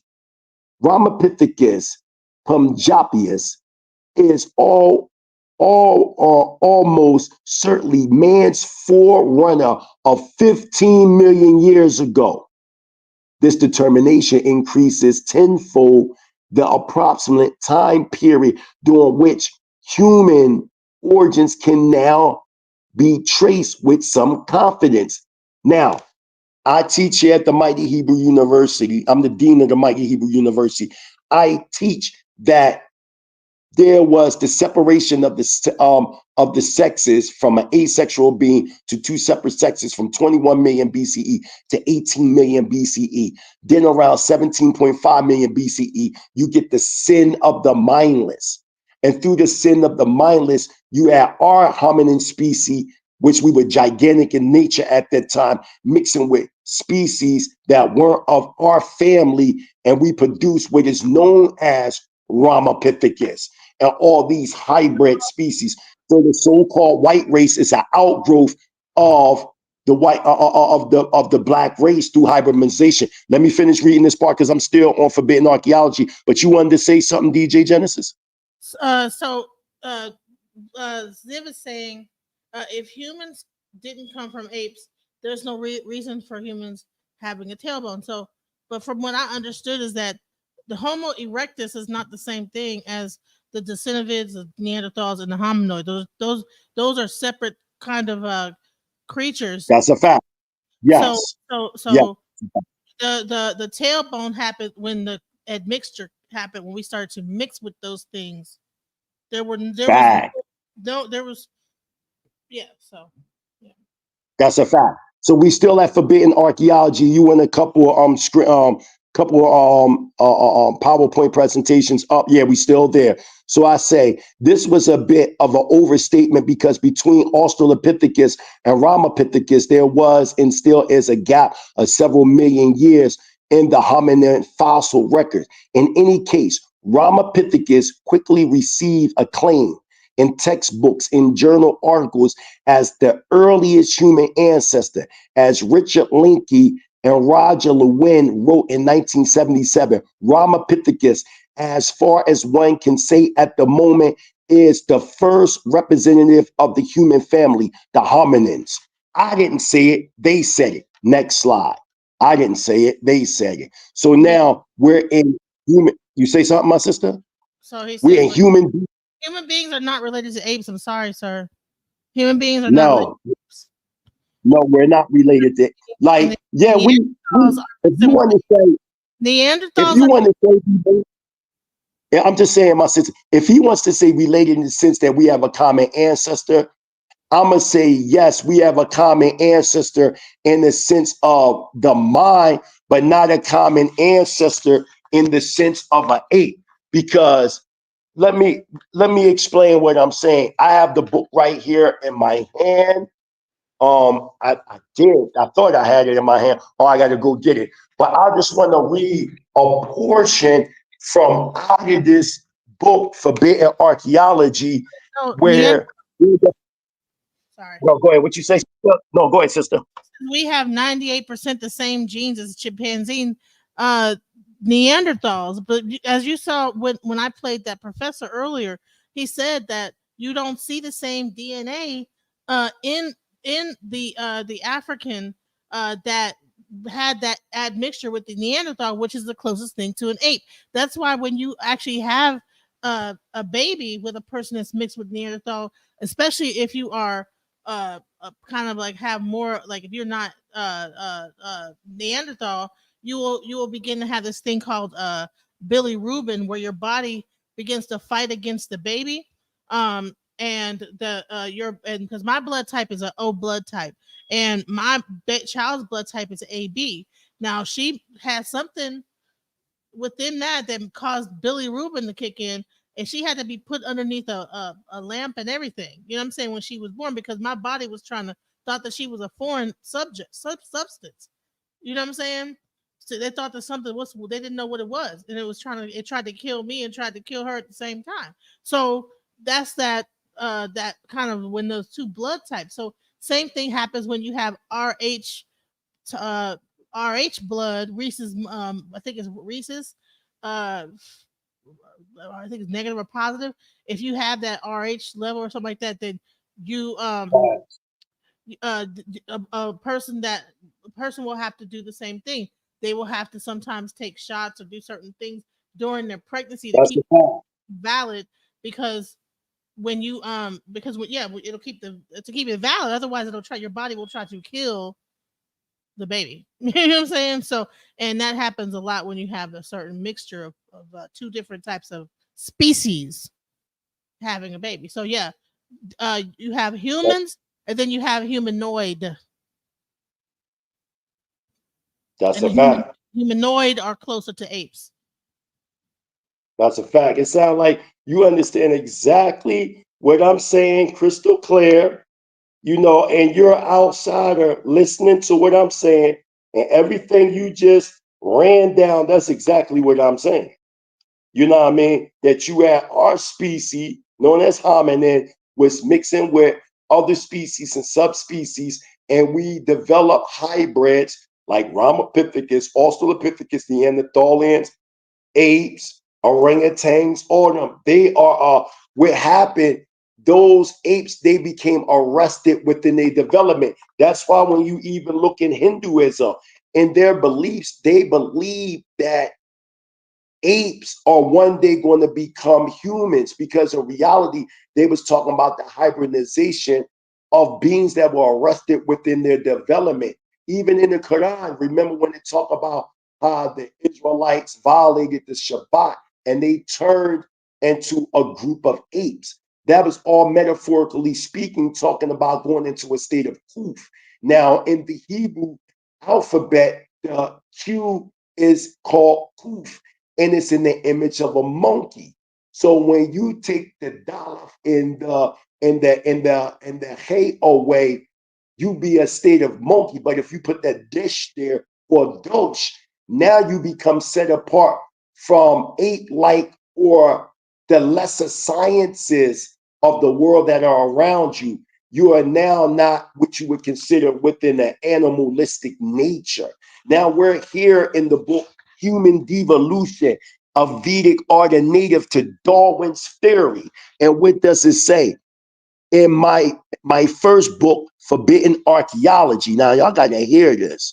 Forbidden Archaeology, co-authored with Richard L. Thompson, documents archaeological evidence for extreme human antiquity consistent with the Puranas, the historical writings of ancient India. This evidence places a human presence so far back in time as to call into question the Darwinian account of human origins. So me tracing this back to these archaic sources, it isn't unusual, and it's aligning with the scientific data when understood correctly. Go to the next slide.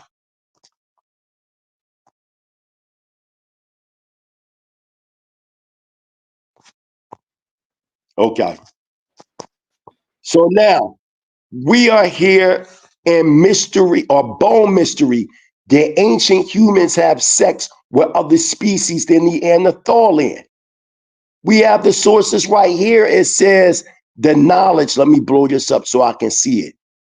The knowledge of our human origins has taken a huge leap forward after anthropologists decoded the DNA of a bone as old as 400,000 years old, revealing that our ancestors may have sex with more species of early humans than previously thought. You see that? Remember, We're one of many known as hominids. So there were other species. But I'm going to stop right there because by just getting not sidetracked, but the questions that was asked, it took some time. And I got like over 111 slides. So I don't want to do all this in one day. I want to break this down and come back more than once. I think it's going to take 2 more times. And then from there, I'll do the other presentation. But if there's any question or anything, I'm about to drop the link because there's a lot of communication going on in this chat. But that's good. That's good. And say something and ask a question and talk. Come on, y'all. Now my chat. They like to talk. Somebody said I'm not from the animal kingdom, and I totally agree with you. Whoever is that, a sister or brother, she's right. She says, I'm not from the animal kingdom. I'm sorry. The Bible was specific. There were other kingdoms before us, meaning animals had intelligence at one point, and mankind, earth won the war, dominated. And I mean, there's truth to her statement. I mean, I wouldn't fully agree in full context, but in content, I fully agree with what the sister is saying. She is absolutely correct that there were other species. Okay, so we're going to stop there, and then we can have some questions and answers, and then we're going to close out with my newest single, King Hezekiah. I give all praise and honor to Yahweh, the supreme, intelligent, powerful one of our forefathers, Avraham, Yitzchak, and Yaakov, those striving for righteousness' sake. I say unto the family, Shalom Alaikum. To those that, are at night with us, I say Lala Tov to y'all. Those that are, in the morning or somewhere, I don't know if they're in the morning. Evolution thing that we're talking about here. We're not Say talking what? about. We're not talking about monkey evolution. I don't know why we're thinking that we're talking about monkey evolution. No, we're not. We're talking about the opposite. We're talking devolution, not evolution. Yeah, right. Exactly. We're talking 2 different things. You guys are coming late, and but I don't know if that's just. What are you talking about? Are you saying? I'm sorry. Are you talking? Who are you talking to? Somebody in the thing, Mimi? You're probably talking to somebody in the chat because we're not talking evolution. We're against evolution. That's the point. We're against evolution, so we're not talking about evolution. Yeah, we're not talking about evolution. We were just talking what he's talking about, which is actually what I also brought up earlier, where the professor was talking about the fact that. Hold on 1 second. This is what. Yeah, you play. Matter of fact, play that again. Yeah, because you might have more people that had came in and they missed it. So play that again with the professor say, this is the information they saying. Listen, y'all.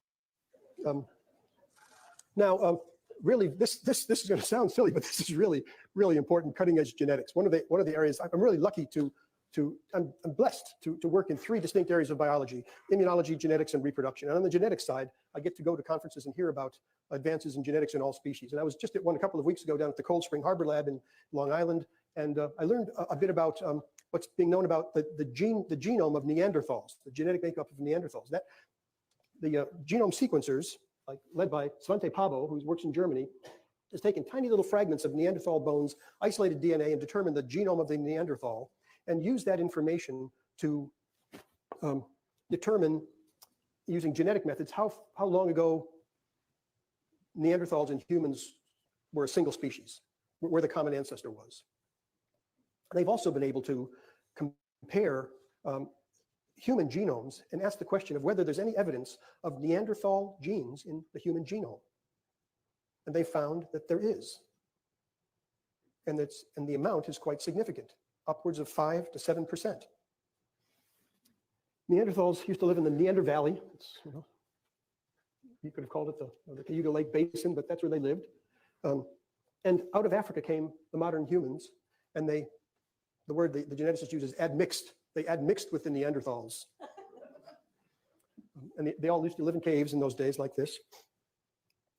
came out of Africa, had mixed with the Neanderthals. This was Neanderthal territory. There was another group of Neanderthal-like creatures called the Denisovans. They lived up here in Siberia, and they have their genome has been sequenced. They were distinct from the Neanderthals.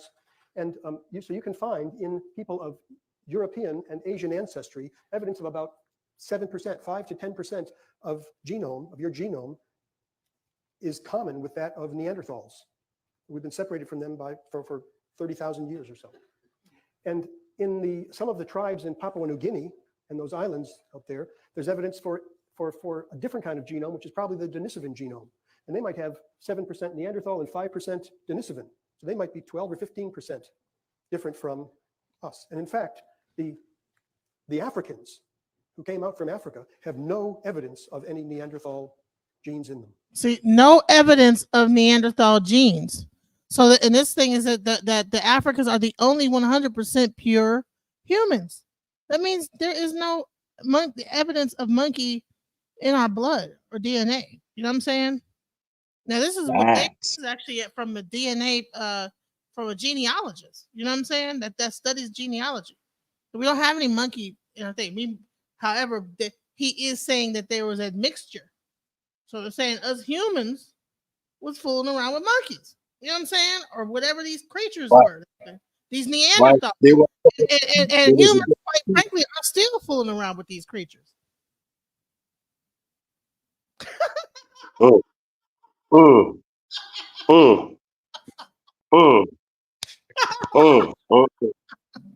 This a pop. Listen, Sister Genesis. They watching this presentation now. A bunch of people hit me up saying this John we did is very powerful, and they waiting for part 2.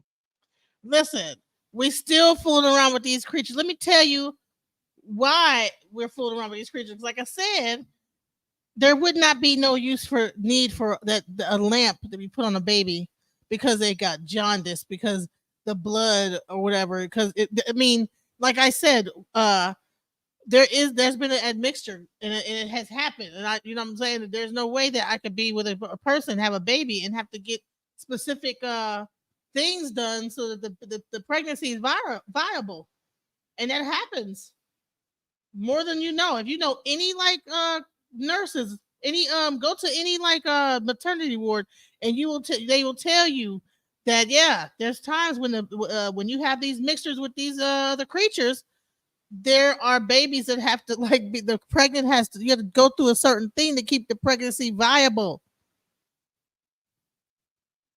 They got to go through all kind of stuff to even hold the baby, because it's two different creatures. You're not even the same. We're not the same people. And so some of these things don't exist anymore. Some of these creatures don't exist anymore. Some of them do. Some of these creatures, like the Neanderthal, do. And then so you mix with a Neanderthal, you might have a problem delivering that baby. You know what I'm saying? Because you are creating a hybrid now. Facts. This is not really That's about this is genetics. Facts. But you see the deepness, sister, how I aligned the archaic records with the scientific data? You see how I did that? You know what I mean? And the scientific data of what we saying, or what these neuroscientists are saying, is confirming what I teach, right? So we're gonna I don't understand why just is so upset. He is just upset. I think Mimi, you have came in on the tail end of the conversation, and I don't think that you understand what we're talking about. Right, they gotta watch it from the very beginning to the end. But we're gonna close this. Listen, he's not saying, Mimi, that we are animals. That's what you're wrong. He's saying that we are humans, that we mixed with animals. Right. You understand what I'm saying? Right. So you know what you're talking, coming up in here, and you're going in on my guest, but you don't even know what the subject is, sir. That's what I be saying, man. That's why it's very mad at how it's turning out in the middle of the movie. He is not saying that we are monkeys and apes. He's saying we mated with monkeys and apes. Right. Not and let's make it clear. I'm saying we made it with species that weren't a part of our human family, which in turn produce hybrids known as Ramapithecus, Australopithecus, Homo erectus, Neanderthalians, Denisovans, apes, chimpanzees, etc. The apes, instead of us evolving from apes, I'm saying they devoluted from us and became arrested within their development. It's the other way around. When we look at So the you saying that Tanakh, in the Bible we're like the angels that came down from heaven that they said had these vile things? I mean, I'm one that knows the Hebrew language, so I know the Nephilim don't mean what the religious person is trying to say. But I'm going to think in the mind of a religious person, when they go to Bereshit or Genesis 6, they teach that these fallen angels came and they made it with men. Made it with women and produced men of renown. So what I'm saying is, it don't matter if you talking hybridization with species of that's not of our human family, or you talking about so-called fallen angels. The point is, we know something happened that produced these beast-like man bones that we find today, such as the Ramapithecus, the Australopithecus, the Homo erectus, the Neanderthalians, the what is it, the Denisovans, and many more, the Java man, etc., etc. The whole point that I'm saying, this is why Yahweh told us in the Tanakh not to mix with the other nations, because there were nations that still held the RH rhesus monkey DNA gene in them by the way of the Neanderthalians. That's why when you go to the Euro-Gentile nations today, most Native American tribes and most Asian tribes, they got that RH rhesus monkey DNA gene in them. And the sister broke it down very beautifully with the clashing within the womb of a woman. That's why they got to get them shots when they get that connection, when they pregnant by somebody that has that geno in them, that hybrid geno in them. And what happens, it starts to attack their body to a point that it can kill them. So what they do is they got to take these like hormonal type shots. Am I correct, my sister?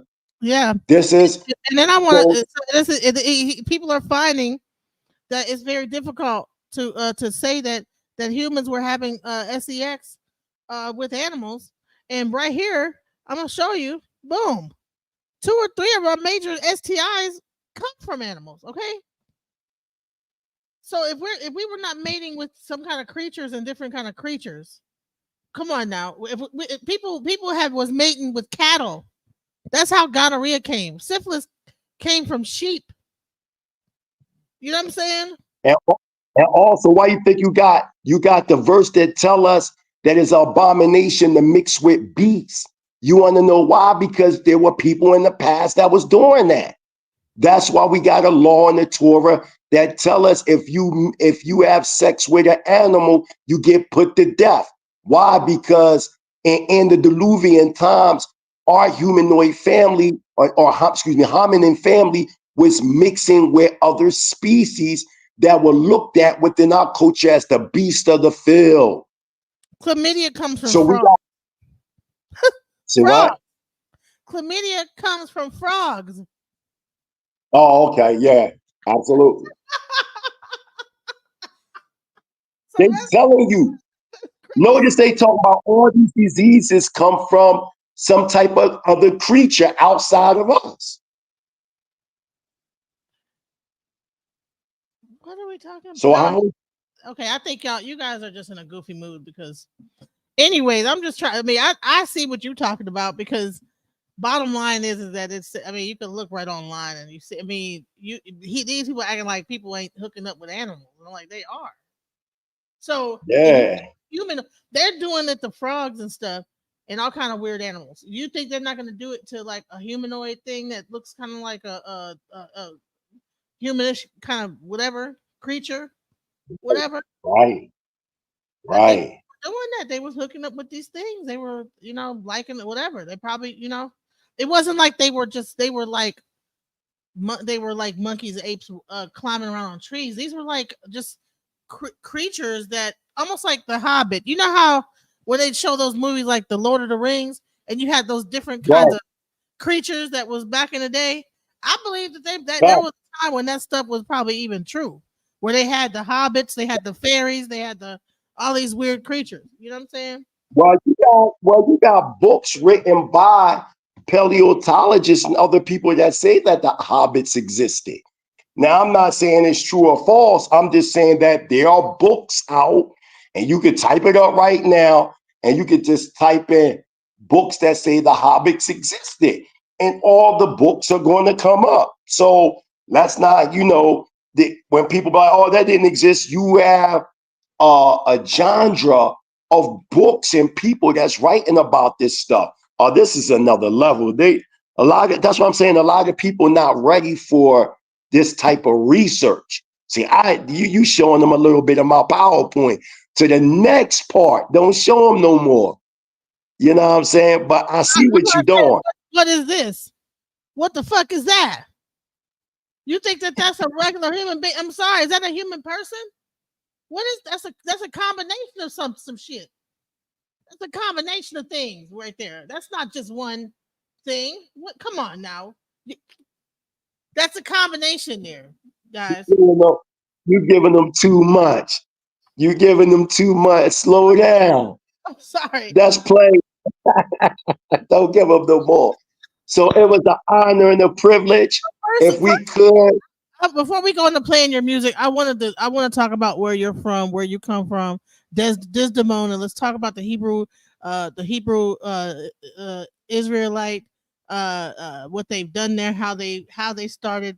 Because you told that. Now we got some people in the audience. They're questioning. They're saying that this is your family and stuff like that. They're joking in the audience. Sorry, I got some jokesters in my audience. So. Oh, that's okay. That's okay. We always gonna have jokesters and stuff like that. So let's go to the dance of the land. Look inside your inbox. It's in your inbox right now. You could play that real fast. Just give people. So basically, this is how I go. So back like in 1958, you had a man by the name of Ben Carter from out of the southwest side of Chicago, who, he came out of the military. He met a man by the name of ZAQEN ELYAHSHUV. And there he started to teach Ben that we were the Israelites, even though Ben learned that he was the Israelites from his own parents, but his actual first Hebrew teacher was Eliyahu Bowie. And there was a man by the name of Prince Reuben that came from out of Bnei ZAQEN that gave Ben Ami his name, Ben Ami being Yisrael. As time developed, he started to teach people by the name of Prince Garael Hagador, Prince Keskiyahu, all them, and many others. And he declared that it was time, from a 45-second vision that he had in 1966, that it was time for us to leave from the lands or the confinement of the United States and return back to Israel, Northeastern Africa. So in 1967, 400 Hebrew Israelites from the Chicago, Detroit area and little pockets of New York and Philadelphia made their exodus from the confines of the United States to 20 miles outside of Monrovia, Liberia. We stayed there because we believe in the prophecy of the book of Ezekiel that we would be in the wilderness of the peoples for a 2.5-year period, to rid the niggitudes from us. After that 2.5-year period, the first 39 members out of the 400 plus members arrived in Israel in 1969. And then from there, we start influxing more and more and more until it became the thousands that you see right now. Press play real quick so the people can see. It's already playing. It's been playing the whole time you've been talking. Oh, do you hear the sound? Well, let me put the sound.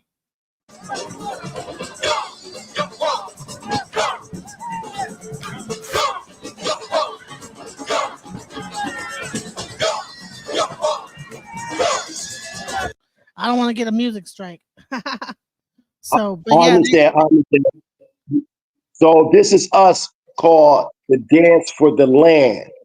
So we dance for the land as the scriptures say. So it's thousands of us. Many of my family members live there. I'm back and forth over there, been going back and forth for years. I was just in Dimona. I will be back in Dimona in May. Right now I'm in Tanzania, East Africa. I was appointed a prince by the second in command of the founder of this community, the late Prince Asiel bin Israel. Last but not least, I'm gonna show you one more piece, which is a few minutes. This is us right here. You can hit that's on Facebook real quick. Hit that real fast, and you're going to see my grandfather, the late Prince Asiel bin Israel. You also want to see the late Ben Ami and others. You can blow that up, and you can. It's no music to that. It's on Facebook. You can play it live.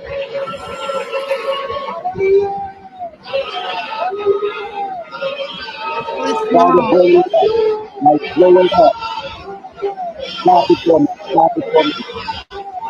Stop. So if you can, try to blow it up so the people can see it closer. yeah, it won't let me get it Yeah. any bigger. It won't let you get it no bigger. No. Okay. Then. Where's Okay. this As video?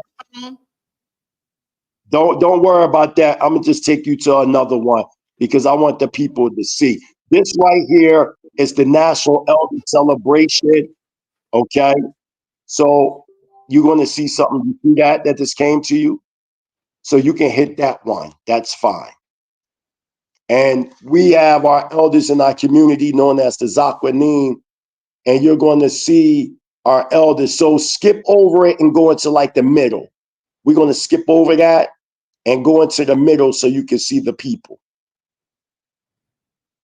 So Leviticus 19:32 tells us to rise up for the hoary hair. So just find the area where you see, this is our school. This is our school known as the Akvar Brotherhood School. That's in Dimona, Israel. We teach our own children. We make our own clothes. We got our own factories. We do our own thing. So go ahead. You can press play loud so they can hear it. You can start with help. My name is Atara Ima Safta Zahira Eshet Nasi Gabriel Hagado, and I joyously ran back over here so I could celebrate our elders and see how much our young people enjoy improving the spirit and energy of our elders with their love. Great day, celebration of our elders, our Horim. Shalom Kulam, Veyom Seva Sameach the Kulam everywhere around the So world. this is directly in Dimona, Israel. We've been there since the 60s and been building our own community. So, you know, people that live in Israel, they know about this. As a matter of fact, it was our community that brought veganism to the whole state of Israel.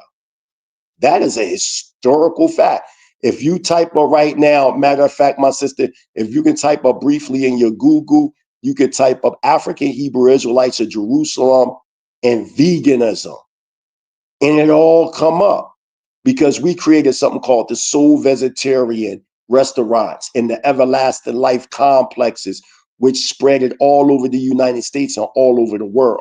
We in Chicago, we in Atlanta, we in DC, we in Tallahassee. We're all over. What you got there? The African Hebrew Israelites of Jerusalem are a vegan community that adopted a vegan diet in the early 1970s. Their veganism is a core part of their lifestyle and theology. They believe it is divinely ordained. Here's some Right. Reasons why. Health, they believe that meat eating is linked to humanity's fallen state and that a plant-based diet can prevent or alleviate many human diseases. Genesis 1:29, they cite this verse from the Bible, which states that God gave humans every herb and tree that bears fruit as food. Edenic diet, they believe their diet is a reaction to their traumatic history as slaves and discriminated against minority. Other aspects of their lifestyle include growing much of their own food, abstaining from alcohol other than naturally fermented wine they make themselves, abstaining from illegal and pharmaceutical drugs, wearing clothing made from natural fibers, wearing blue thread and fringes as mandated on the Bible, observing Shabbat strictly, fasting and cleansing on Shabbat.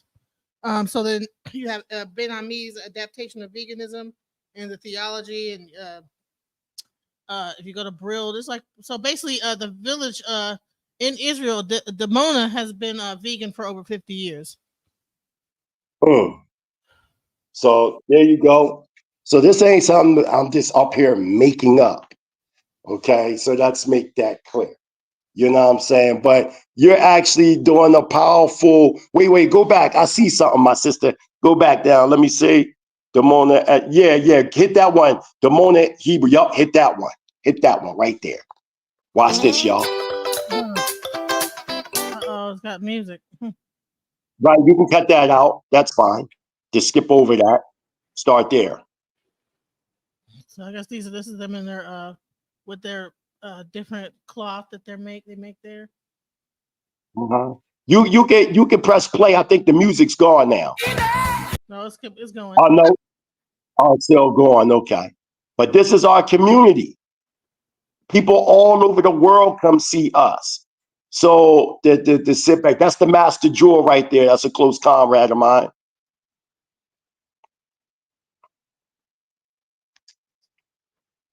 And I'm gonna send you some pictures too, real quick, so you can show the people of myself and us in our community, and then we could close out. That'll be a good way of closing out. But it definitely was an honor and a privilege to be on your show. You actually got a dope show, and on top, you know how to use that computer real good, sister. I like how you're able to go into exactly what I'm saying, and you pull up the source. So it's not a thing that I'm just sitting up here making up anything, because I'm not. These things can be verified. These things can be shown. These things can be proven. And that's just that. For somebody to say, well, that's made up. That's not made up. Nothing has been said tonight is made up. Not one thing. Not one thing. So let me bring back the celebration. I don't know. I don't understand what the joke is in the audience, guys, because hold on. Let me take it off of that picture. I thought I was showing. Well, I hope I was showing the pictures other than this picture. I was trying to show the Israelites. I thought I was sharing that, but maybe I wasn't. Remove. Oh, that's the states. Present, share screen. I wanted to really show this because I'm not sure if you see the kids. There's so many children that are involved and people dancing. I mean, oh yeah, this is the community. Yeah, that's us. In Israel, this is their community, and people from all around the world. Celebrities come there to visit there. They have over 1,000 people living there. You got the children dressed a certain way according to age, different colors that they wear for their school. I mean, I would say that this is a community that's been going for this amount of time is to be respected. Facts. That's a fact. Look at us. You can press play on that. I don't think there's no music on that. Let's hear what they say right. That's makes me faith in this kingdom, So I look at them and I say, well, we're truly marching on. And I told about Rabbi Hawa the opportunity to see this day. I'm Akot Aviva, and the African and Hebrew Israelites have set aside an entire week to give some honor and some appreciation toward the seniors, the elders of the community, the seniors. And it has been full of activities, very enjoyable, pleasant. Everything has been arranged and planned in such a way that we don't want for anything. They have been waiting on us hand and foot. And it's been a wonderful, wonderful few days. We have a few more days to go. So I mean, this is like this is a very blessed community, I would say. You know, they have their own land. You know, a lot of us sit around talking about getting our own land, but I don't really see it happening. But explain how many cities that this movement, you know, where they how many different areas of land have they expanded to? Yeah, we started in Dimona and Jericho, so now we're in Telerod, we're in Mitzpeh Ramon, we're all over Israel, and then we have satellite communal living in all throughout Africa and Ghana. If you type up the African Hebrew Israelites of Jerusalem and Ghana, the African Hebrew Israelites of Jerusalem and South Africa, et cetera, go into your inbox, my sister, real quick. Go into your inbox. You're going to see pictures I just sent you of myself and some of my, comrades, and we're all in Dimona. Could you go into your inbox real quick? These are all recent pictures. I just send them in your inbox. You see them? Uh-huh. Okay, so you can just show them one at a time. Starting on the very top where I sent the first one. So go straight to the top. So you start right there with the three of us right there. Hit that one first. So you see myself in the center. That's me, known as the Mighty Hebrew, Prince LAN'DIIN. Next to me is Ambassador Abraham being YISRA'EL and Dr. Moriel being YISRA'EL. I was the founder and establisher of the Hebrew Israelite sovereign nationalism. Yeah, you can start there. This is us when we dance for the land and we put our staff up. This is in Dimona, Israel, Northeastern Africa. You can go to the next slide. You can go, these are all. This is us at the School of the Prophets Institute in Dimona, Israel, Northeastern Africa, graduating from out of the School of the Prophets Institute.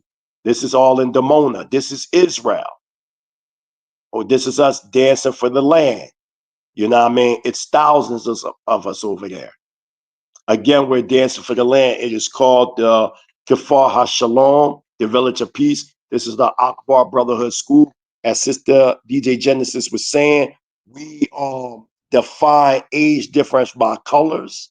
As you can see right here at the Akbar Brotherhood School. Go to the next slide. That's the dance of the land again. Yeah. And I got here, they do no, put that back, go back. Because I want the people to see that statement that was said. They do not fear this. They fear this. So above, they don't fear that you burning down your own cities and things like that, or you claim you ride. And what they fear is when we organize on a level like this, where we're defining our own condition and manifesting our own destiny. And we're not going by statements of those outside of us to define to us our destiny. We put our destiny in our own hands, and this is what we got today. Next slide. Go to the next slide.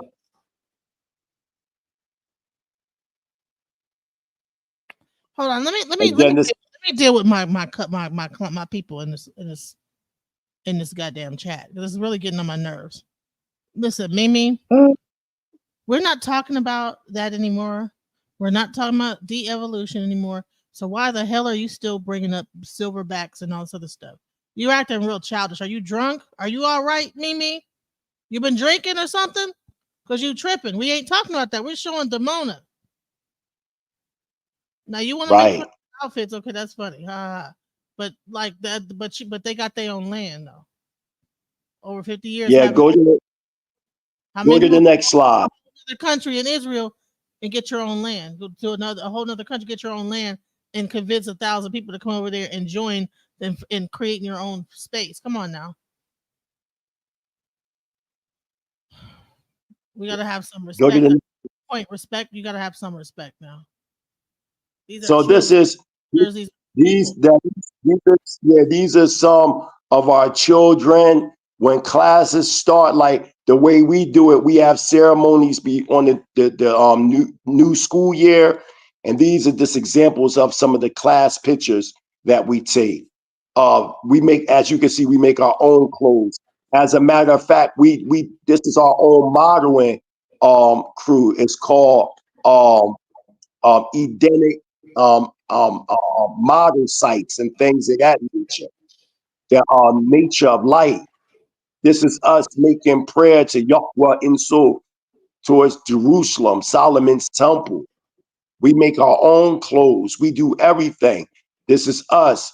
This is when you see us graduating. Look at our sisters, vibrant. They don't have extensions, none of that. We play, you know what I'm saying? As you can see, look how clear their skin is. They were born vegans. They never taste flesh in their life.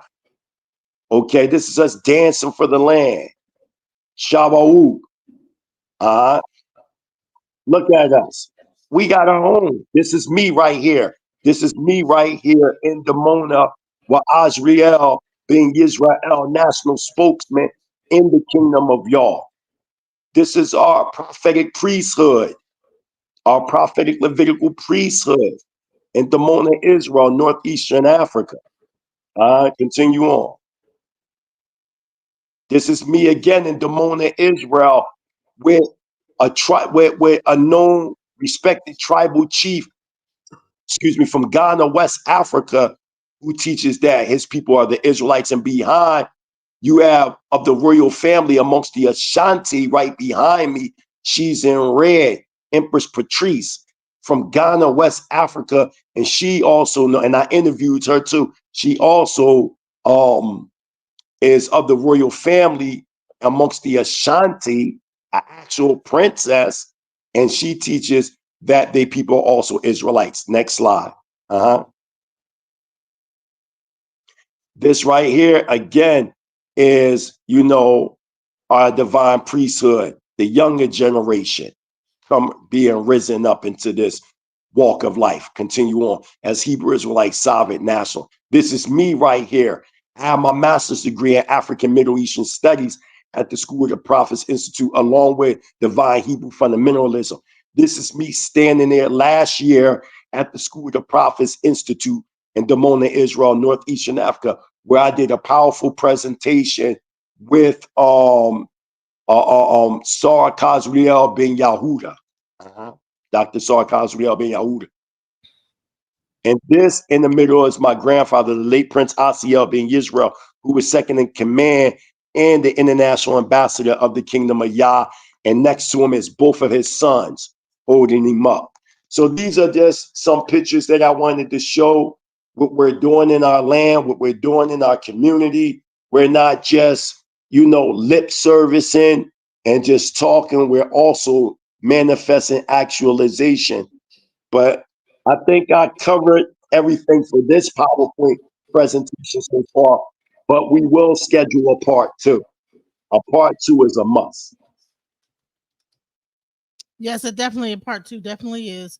I definitely we're gonna also bring upon the brother who talks about the Yoruba people and how the Hebrew Israelites and the Yoruba culture are connected. Actually, that the Yoruba people and the Igbo people are in fact Israelites. So, and that's absolutely actually what my debate is going to be with Saw Netter coming up this weekend.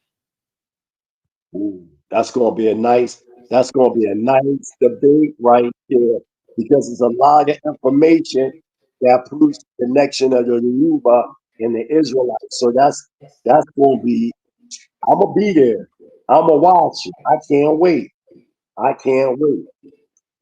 He did not say we're So monkeys, Mimi. Listen, this is irritating me. He did not say that we were monkeys. Stop it, Mimi. That's why I'm getting irritated. You say you don't have to be here, but sir, you keep saying that he said something he didn't say. It's getting on my goddamn nerves. He did not say we was monkeys. He said we were human beings, sir. And you keep hitting that same point and being rude and stuff like that. And we're up here talking about a whole guy who went over to Dimona and created and made sure he fought for the Hebrew Israelites to have their own land, and left America and was convinced enough people to leave America and has developed a successful society over there over the past 50 years. And this guy right here is a plethora of knowledge right here. Mighty Hebrew. So to sit up there and like be being childish in the chat is irritating me. We no, he did not say we was monkeys. But you ain't come up here and say nothing. You should have brought your ass up here when I hit the StreamYard and had that conversation. He probably would have set you straight. He never said we was monkeys. Okay, you won't be here next weekend then. Where are you gonna be? Next week? It's actually this week. It's actually Saturday. But anyways, we are not, let's make it clear. Let's make it clear. We are not monkeys. I do not teach that we are monkeys. I am telling you that we are Elohim embodied in human form. That's exactly what I'm saying. So to be clear, we are what they translate as the gods and goddesses that you see outlined in Tehillim or Psalms chapter 82, verse 1-7, and which correctly it should be Elohim, the powerful ones that embodied ourselves in human form. And what we did, we start mixing, okay, with species that weren't a part of our human family. And in turn, it produced the hybrid hominoid ape-like man bones that they're finding, like Ramapithecus, Australopithecus, Homo erectus, Neanderthalians, Denisovans, the so-called white race. This is not hard to understand what I'm saying. So no, we did not evolve from apes. I am totally against evolution. So I done made that clear. So it's no more need for us to even respond to that foolishness, because I've never said that we came from monkeys. I don't know where he did that. What he's doing is he's similar to a person coming in the middle of a movie and getting mad saying they didn't like how the movie turned out. It's like, bro, you didn't see the whole thing. So you got to go back and watch what he had a premise, and he kept getting interrupted in his premise because we had a guest here that wanted to talk about something else. But the point he made a very profound point, and he's going to continue his point to really explain the breakdown of this whole thing. But no, he does not believe that we're all monkeys. Right. So let's listen to my new single. No matter what, he's still gonna be stuck on that. So whatever. Don't even respond to that. There's no need to respond to that because I never said that. So it's just trolling. Yeah, I think that's what it is. You know what I'm saying? He wants to troll. Oh, that's all it is. It's just trolling. It ain't nothing more, nothing less. And so let me I want you to play this song real quick from off my new single King Hezekiah. That's going to be on my 4th album, Dirty Rotten Scoundrels. And you can find my music all over the world on Spotify, Apple Music, Amazon, it don't matter, YouTube Music. I'm everywhere. You know what I'm saying? So yeah. That's I put it in your inbox. You see it?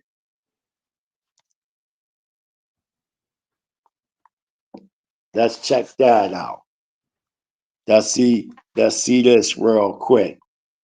See if I'm lyrically fit, DJ Genesis, because I know you deal with lyricism, correct? I know you deal with lyricism, so let's see if I'm lyrically fit.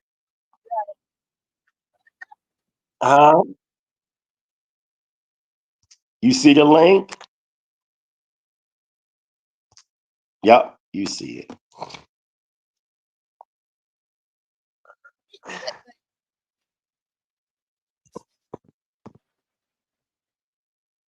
You good? No, you say what? You going in and out?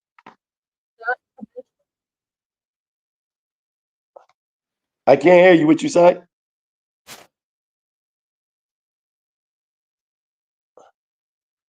Sound like you going in and out.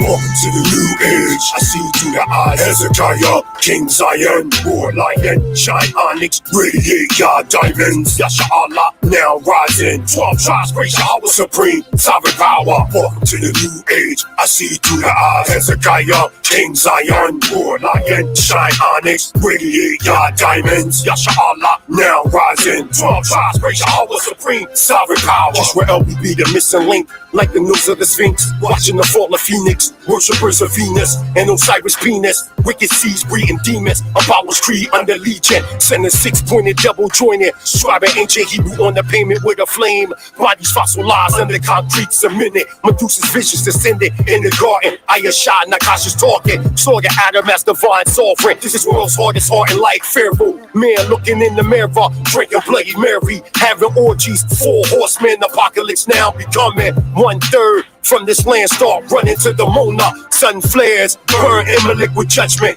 Yah's words hurt and thunder. Mount Seir age crumble. Fulfill prophecy and great wonder. Centralized like Matumbo. Or from HP the park where lost boys get hunted. Possessed from the hornet. Brim stoker in the chokehold. Comatose and chanting souls. Dracula's death holes. Got our necks swole. The young break the cheek of the old. We ruled by Romans. Caucus be food for vultures. Sacrifice to the dissolar. Yisrael now we coming. Living, breathing, talking. Dead men walking. Being sparked by the fire. Welcome to the new age. I see through the eyes. Hezekiah, King Zion, war lion, shine onyx, radiate your diamonds. YASHAR'AHLA, now rising. 12 tribes, praise Yahweh supreme, sovereign power.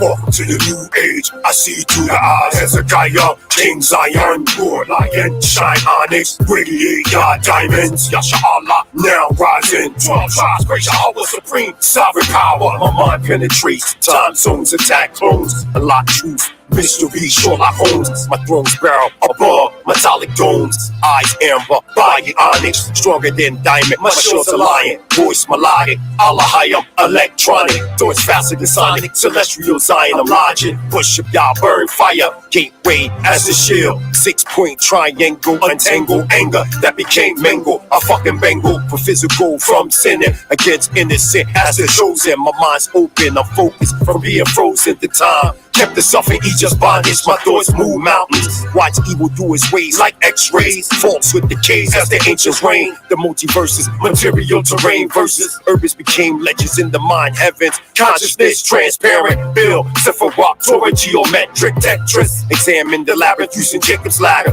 Reach the iris, ion, kept the enlightenment. Abba Yakai, ignite, Dawada. Hamoshiach, rise. Every knee bow, sire. Resurrect, rapid fire from the Hebrew prophets. My mentors are hard, philosophic, knowledge dropping like comments from Shemaiah. The plane that gave birth to everything that became what became. Yah power, 2025 scholar, astral bodies against machines as we rage. Bring fame to Yah's name as we reign.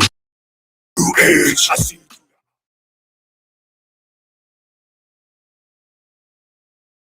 So if you get a chance, please check him out on SoundCloud, the Mighty Hebrew. Now, thank God to the and Spotify. You can go to Spotify too. And Spotify. Everywhere. So yeah, check him out. Amazon, everywhere. Thanks to the Mighty Hebrew, we were able to get our next interview that's coming up this Friday with Hellraiser from Wu-Tang and Sons of Man. So you guys, I hope that you guys get a chance to come and check that out, and hopefully I won't have to get trolled the whole time. No, I'm looking at your comments. These cats is trolls because so everybody know Killer Priest from Wu-Tang Clan, Sons of Man brought me out along with Hellraiser and DJ Los, who's a famous producer and DJ from out of Detroit, Michigan. We talking about real hip hop. You know, this one person said, I've been listening to Nature Boy. Nature Boy don't teach nothing that I teach. That's number one. And I'm way older than Nature Boy. Yeah, I mean, I'm 48, so I got like a couple more years. And all kind of stuff. I don't know. They get sensitive and say they're not coming back no more. You know, after they, you know, because I'm like, okay, come on now. They come back to the thing, start talking mess, and then I'm here right now. I'm here right now.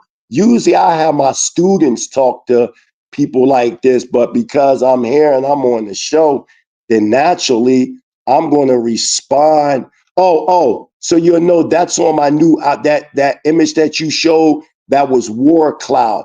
In your inbox, could you real fast show them the cover of with that song you just played, King Hezekiah? It's a cover I just sent it called Dirty Rotten Scoundrels.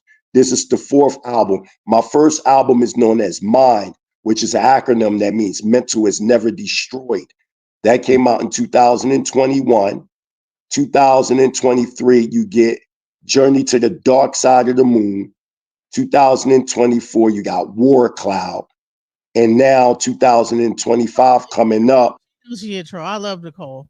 That's what I'm saying. These people are my regular people that come here. So I think it's funny that they acting like this lately. Normally they're very supportive. So I'm kind of embarrassed that my people are in the comments. Somebody, Nicole said, I'm the biggest troll ever. She said, Nicole's funny. And she said, I'm the biggest troll ever. So, but yeah, like I said, though, it's all good. I'm pretty sure they learned a lot. And I will come back on again so that we can get deeper into these incarnations that we see with these species that can't be denied, right? Mm-hmm. So we got here, this hibernization that we seen that took a 3 million year period. The archaic records show it, as well as the scientific data, which was around 21 million BCE to 18 million BCE. You see this embedded sheet or Genesis chapter 2:7, where it says in the Ivri Zakor, it says Zakor wa Nikiva. So you see this separation of Ha'adam from an asexual being having the positive and negative principle, or the male and female principle, and separates into Zakar wa Nikiva, male and female. So both men and women came on the planet at the same time. As this time is developing in our incarnation, Elohim being embodied in human form, now you're seeing that we're mixing with species that weren't a part of our incarnated family, and in turn produce hybrids. The first hybrid that we see coming in between 15.8 to 18 million BCE is known as Ramapithecus. You also have one around 14 million years known as Shivapithecus. They found these fossils in the Indian subcontinent along with East Africa, mainly in Tanzania. I've been to the site. I've seen it with my own eyes, okay? And now you see in this hybrid forming now into Australopithecus. You're seeing this Homo erectus. You're seeing all these different bones, but this is a product of hybridization of us mixing with species that weren't a part of our human family. We showed you a biologist out of his own mind telling you we have no Neanderthalian RH rhesus monkey DNA in us, that you only find this in the white and Asian populations, but in the Black population, you find something known as ghost gene DNA. So these aren't things that I'm making up. These are things that are verified.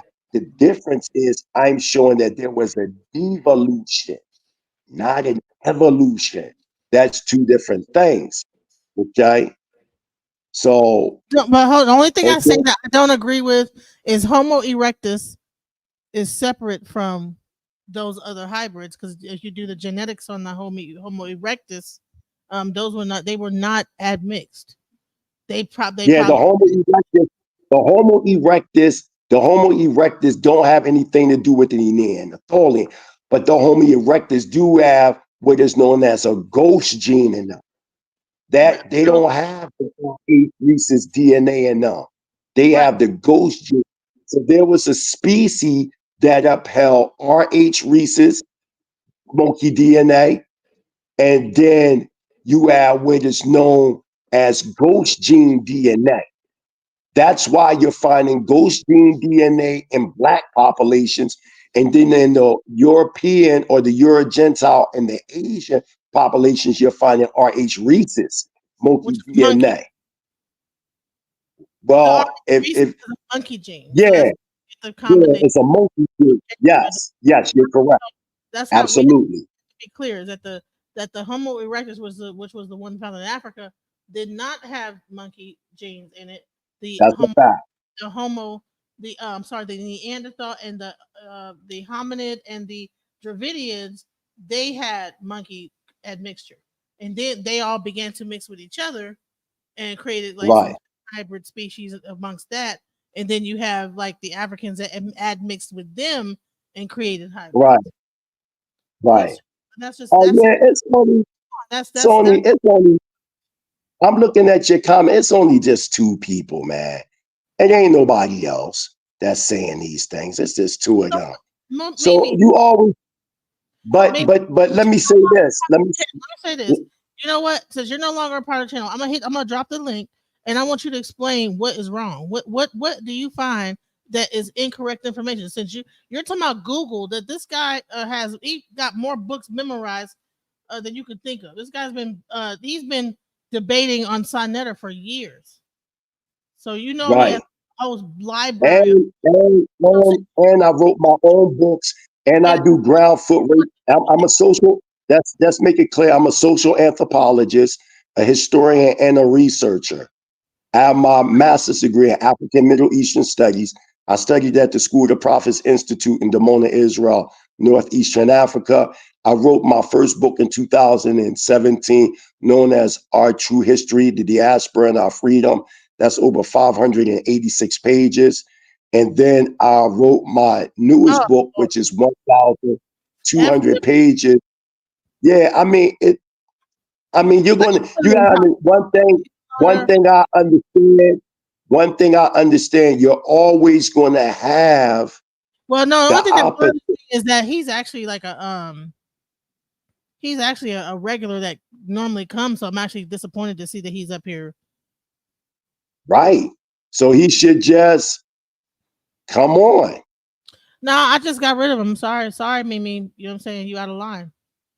He said, if I want to see some monkeys, I can go to the zoo. I don't know. Well, whatever. I don't know what it is. A lot of times, I don't know. You get one guy that see another person. It's like it becomes a demeasuring contest, and you're not offering anything to the conversation. Now, if he wanted to, I'm up for the open debate.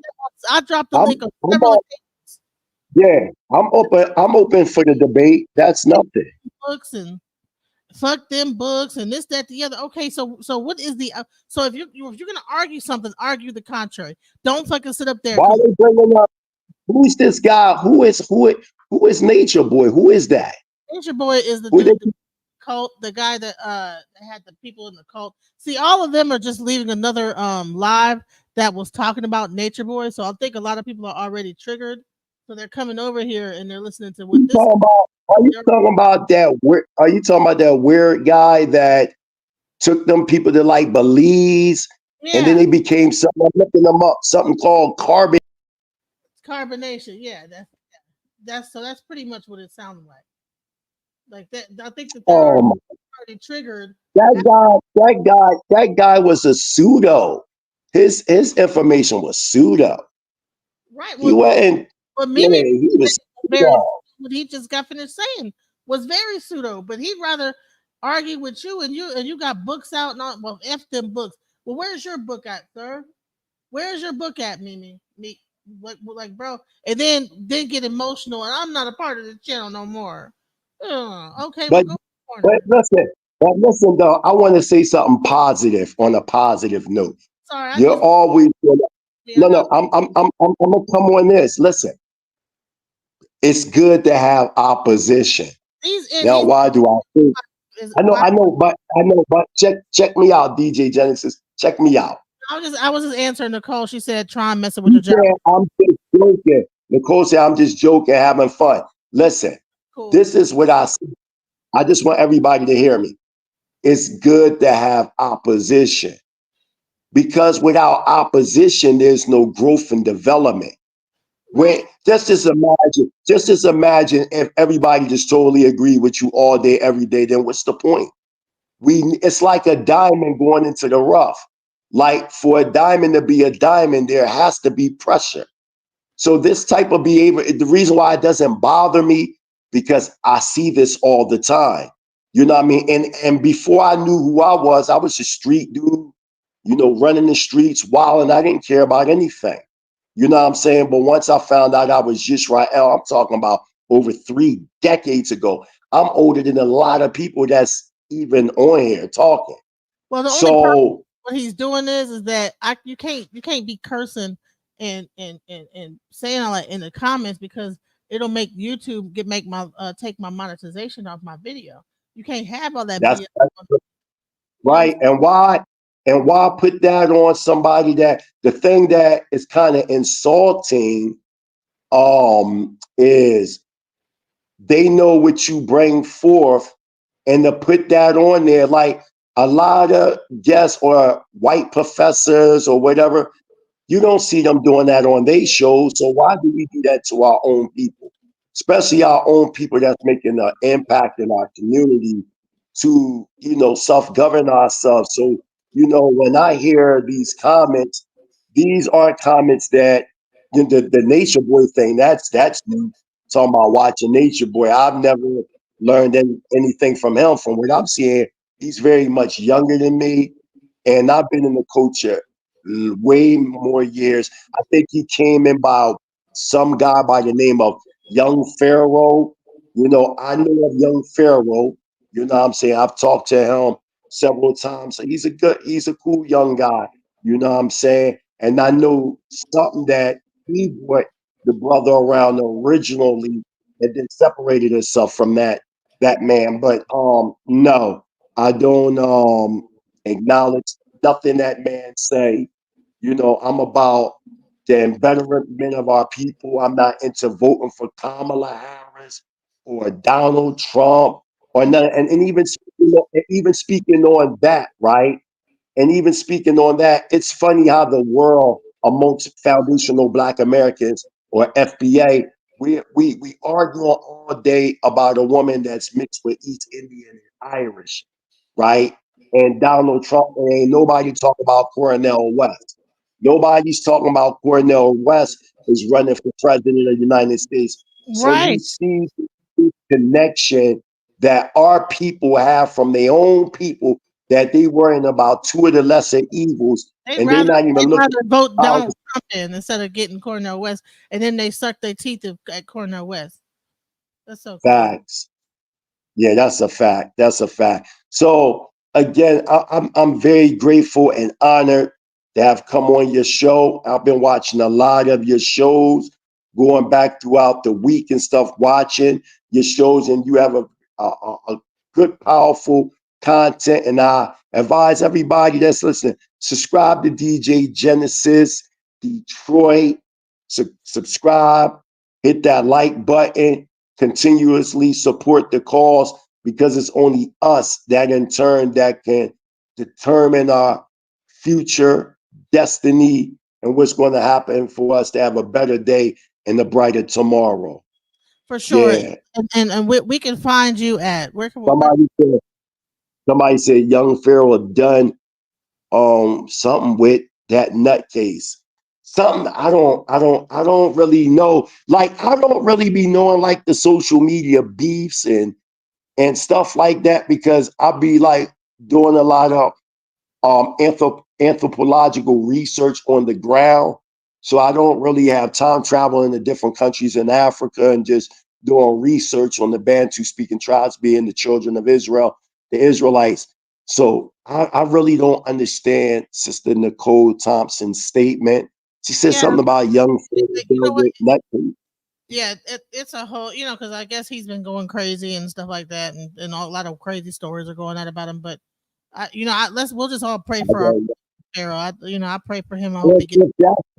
If that's the case, it's something that Farrakhan said that was very deep and profound that stuck to me. He said, whenever you see your brother or sister fall, don't cheer as in gratification, but pity and hope that'll never be your demise. So if the man is suffering any form of, I don't know what's going on in his life. I think That's not.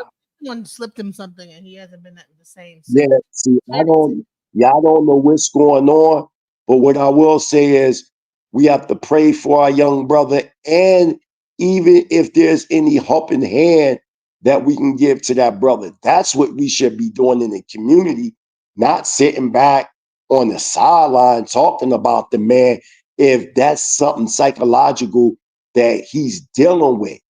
You know what I mean? Because mental disorder is very real within the FBA community. And a lot of times it's not addressed because of fear of being labeled as disdain and, you know, a degenerate or weird or perverse within the community. So I really don't know the dynamics and situation because of the work that I do. So I'm not really like, I can't be on social media like that, dealing with that when I'm constantly working, but I'll come do some presentations and stuff like that. But yeah, I will. Me and my Mishpachah, my family and the community over here, we pray that he get his sanity back. If that's the case, I really don't know his situation. But the sister says he done lost his mind. And that's a sad thing. That's a sad thing. And I think the FBA community, we have to get more in tune as a collective body politic when it comes to mental disorder and deal with that. And mental disorder for many years have been swept under the FBA community for many, many years in all walks of life. It don't matter if you're in the East Coast, down south, the Midwest, you know, Northwest America or the West Coast. It has affected most Black communities throughout the United States. So that's something that has to be dealt with, you know what I mean? And we can get into a plunder of you know, how these things happen. One of the things that we never went to, and I feel as though our community in Dimona had, is first self-accountability when it comes to our individual selves, our family structure, our communalistic structure, you know, the things that go on in the community. It has devastating impacts when it comes to the development of the cerebral cortex of the brain. Even neuroscientists will tell you that the brain isn't fully developed nor capable of making intellectual and intelligent adult decisions to after the age of 25. So we have to, you know, get into this mind state of having what is known as empathy. If not sympathy, at least a form of empathy to get an understanding of, yo, this could happen to someone in my family. This can happen to myself. So we have to be very careful and mindful, you know what I'm saying, that, you know, we have family members like this and extended families. And a lot of times we don't want to admit the downtroddenness within our own selves because a lot of us have low self-esteem issues with ourselves. So what we do is we point out other people's faults to try to justify what's hidden in the dark about ourselves. So I cannot participate in the demise and the slander of this young man that I really don't know what is going on. And even if I did know what was going on, even though I don't, I would never publicly slander another person, not knowing the background of that person. Because my mother always told me as a young son, there are two sides of the story, his side, her side, and the truth. So it's like picking the two of the lesser evils. You know what I'm saying? So we as a people, we have to really come out of that and really get back into the mind state of having empathy and sympathy and having real concerns in our communities. Y'all don't see what's going on in the United States right now with the FBA communities and how them immigrants is taking over all the communities, is running throughout Chicago and Colorado and these village swelling gangs. And what you think America understand or correctly, the United States is done with foundational Black America. They don't need your assistance anymore. So what you gonna, that replacement, you're gonna be the replacement. Remember, what did they do? They transform, first they start transforming the demarcation stations of people throughout the urban communities. What is that called? Degentrification. If y'all really want to build, that's really talk. Mix all the monkey talk. Let's talk the real talk. What's going on in our neighborhoods and what was a need for Dimona? What was a need for the kingdom of Yah to come in the forefront right now to resurrect and represent righteousness to our people. So we won't be online degenerizing ourselves and demising our own people, laughing at they fall. Even with the situation with Puff Daddy. Now we know, and I'm gonna bring him up because this is a major situation right here. And I don't agree with nothing wicked that man has done, but he has signed a bloody contract with those that are deeply rooted in the occult. Now y'all can sit up there and think Puff Daddy was on his own, or P. Diddy, No Diddy, whatever you want to call this man. But he was not moving on his own. Let's make that be clear. See, a lot of times it would be we blame the effect. it's impossible to move him on his own like that. How is he able to? The law enforcement was involved. All these people were Right. involved. There's no way for him to be That's able to right. move like that. Right. And they don't see what happens in the African American or the FBA community or FBA community is we have a tendency of blaming the effect. We never go to the cause, not to excuse the effect, because when you violate on levels like that, there's a penalty for the actions that you commit.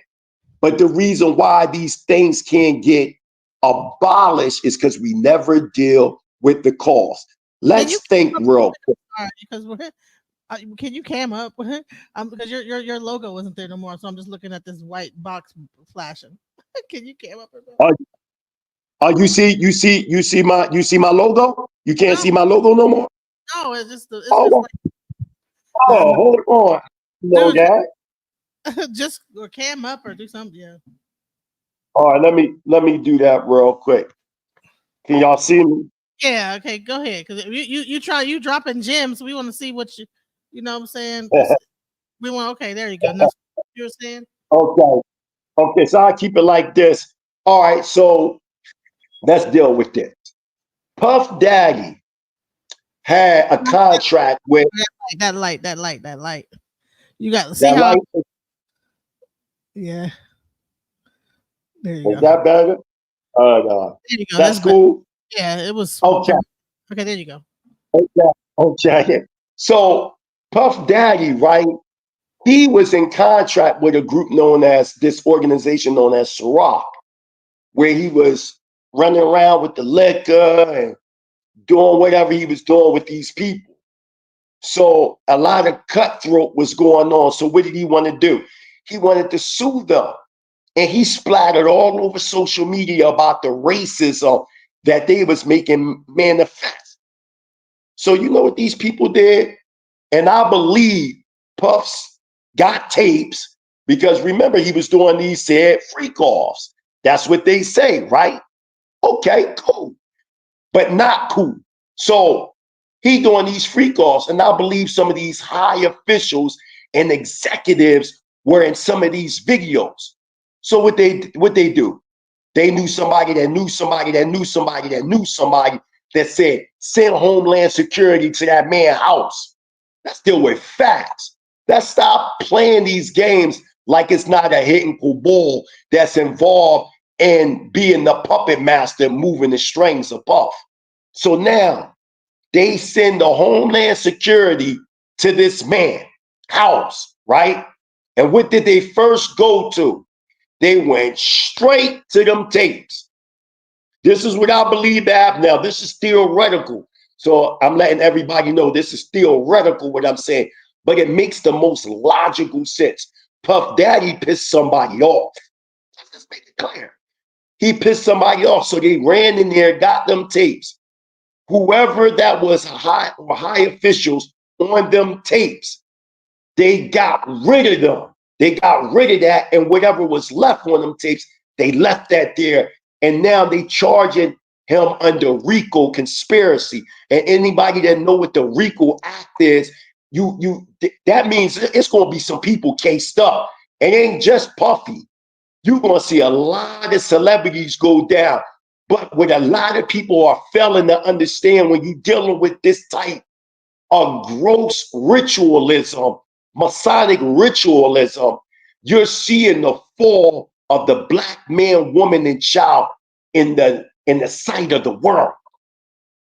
Now, I'm not excusing the wicked behavior of these individuals, but notice that the media is only concentrating on small fragments within our community and putting that as an elaborate picture that make it seem like black men ain't shit, they're perverts, they're the same image that your Gentile white slave master put on the image of a so-called black man during the Jim Crow era, with the image of a big gorilla, black gorilla, ravaging a white woman.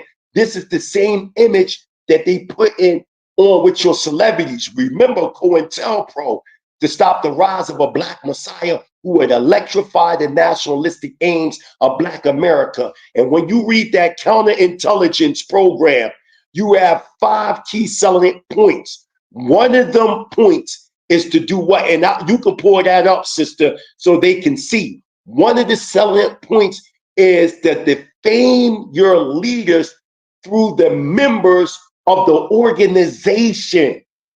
So they purposely sent letters to FBI, right? Look at these people. You think this man is by himself?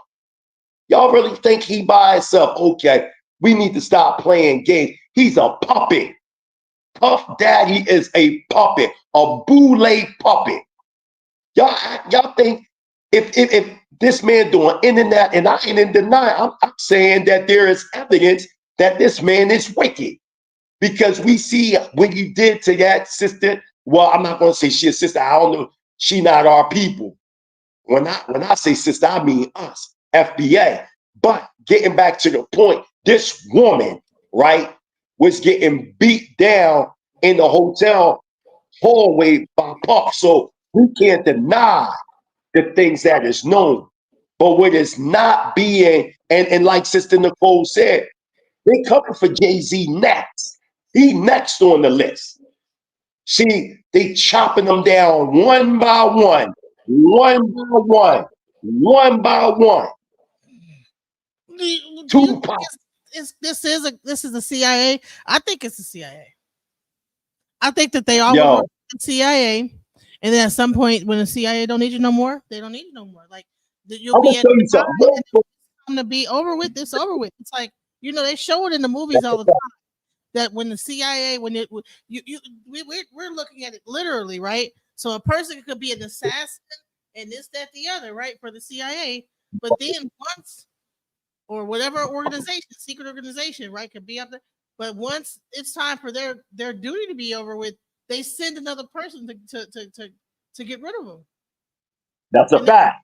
Types of different movies out here that's showing it, but we're thinking it's in that way. We're not thinking of it as a person is given a certain level of prestige and or ability or freedom to move about the way that they want to the world is their oyster. And when that time is up, it's not gonna, they can't just let you just. That's right. I can't, you know what I'm saying? They can't just let you retire and gracefully. That's a fact. Fully, no, they have to take everything from you. Because that's a fact. I mean, you got to experience that for this amount of time, but the rest of your life is going to be in prison. So it's almost like you risk everything just to get to that level, only for the rest of your life to be in utter torment. But he didn't get. He could have gotten K'd. You know what I'm saying? KIL. You know what I'm saying? Absolutely. He probably with Nicole say, I'm gonna show Nicole I got a sense of humor. So what you saying, Nicole, is Diggy saying, I'm putting cases on all you niggas. That's what you saying? So basically, you saying he about to do a training day on Jay-Z because he putting cases on, because it's gonna be like this. I'm gonna say before he can do that, I think he might become unalive, so to say. Because you gotta look, they deny his bail. It might be like some Epstein shit that take place next. He might be dingling in the cell. Like I mean, it's that deep. Real quick, could you type in 5 key points to the COINTELPRO? I'm gonna show y'all something real quick, and then I gotta go. Because here in Tanzania, wow, it's going on 6:30 a.m. Wow, we got it in, huh? This was powerful, but this was actually a powerful presentation. Even with the fun and the, and all that, it still was a powerful presentation. The sister said you need to get with Dame Dash. And I mean, from some of the stuff that I heard Dame Dash say, it's coming to surface. You know what I'm saying? Even my homie Oskino from out Philly, he's been exposing Jay-Z. Like how Jay-Z took that song from the brother that's deceased out in Philly. Like literally took the song, and you can hear he literally took that. You know what I'm saying? And then you even see there's no disrespect to Biggie, but there was a song, a Big Papa song that was made down south before Biggie joined. So I mean, we've seen these things before.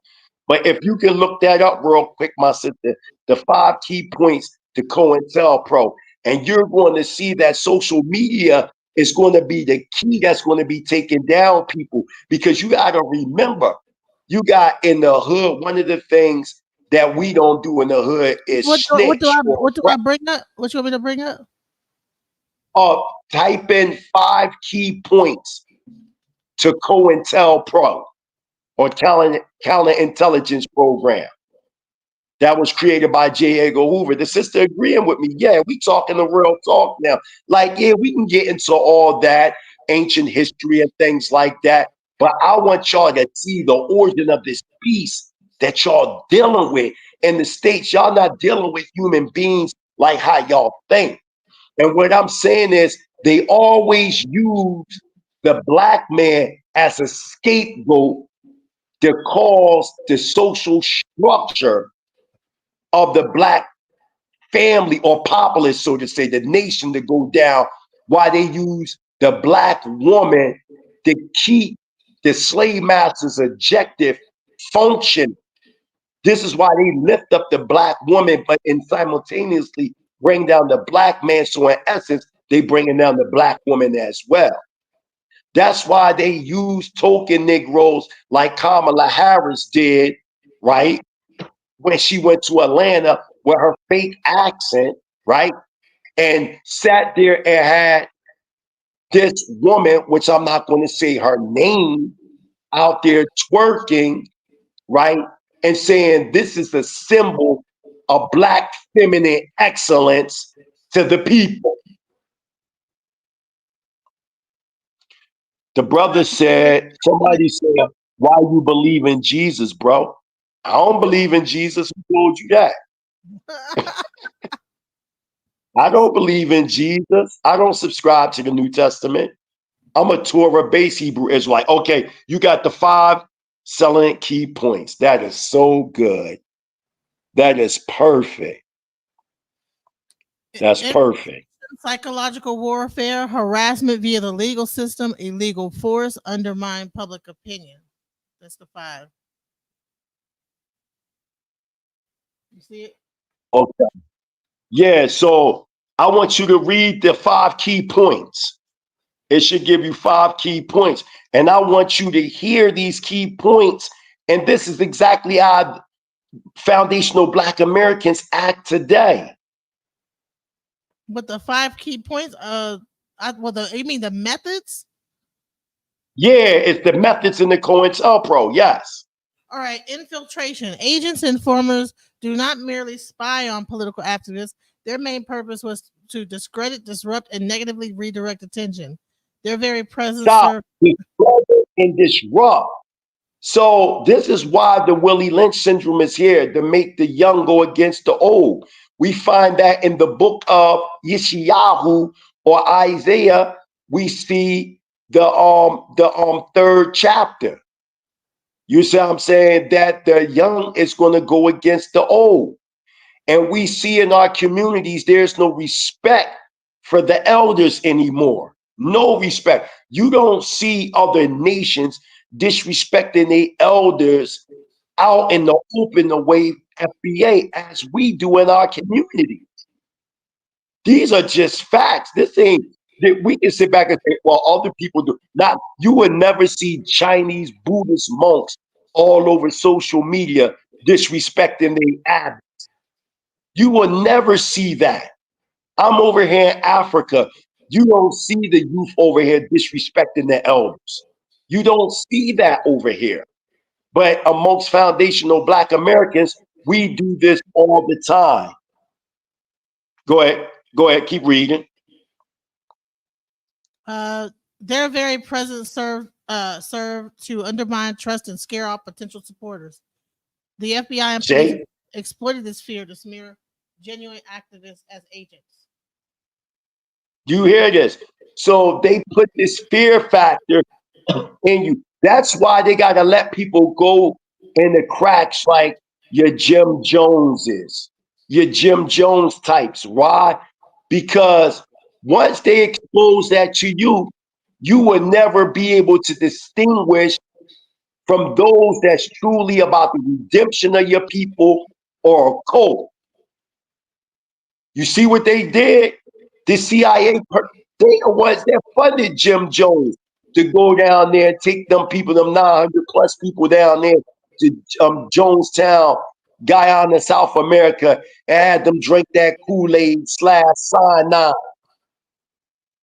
What about that raw community out there in California talking about UFOs was going to come and get them? And we talking about professional men and women, doctors, lawyers, judges, and they ate that food and they all wore on brand new Nike sneakers and they laid there and they died. This was all experimental, and all this was funded by the CIA. The CIA is the one that developed what you know as acid, or known as LSD.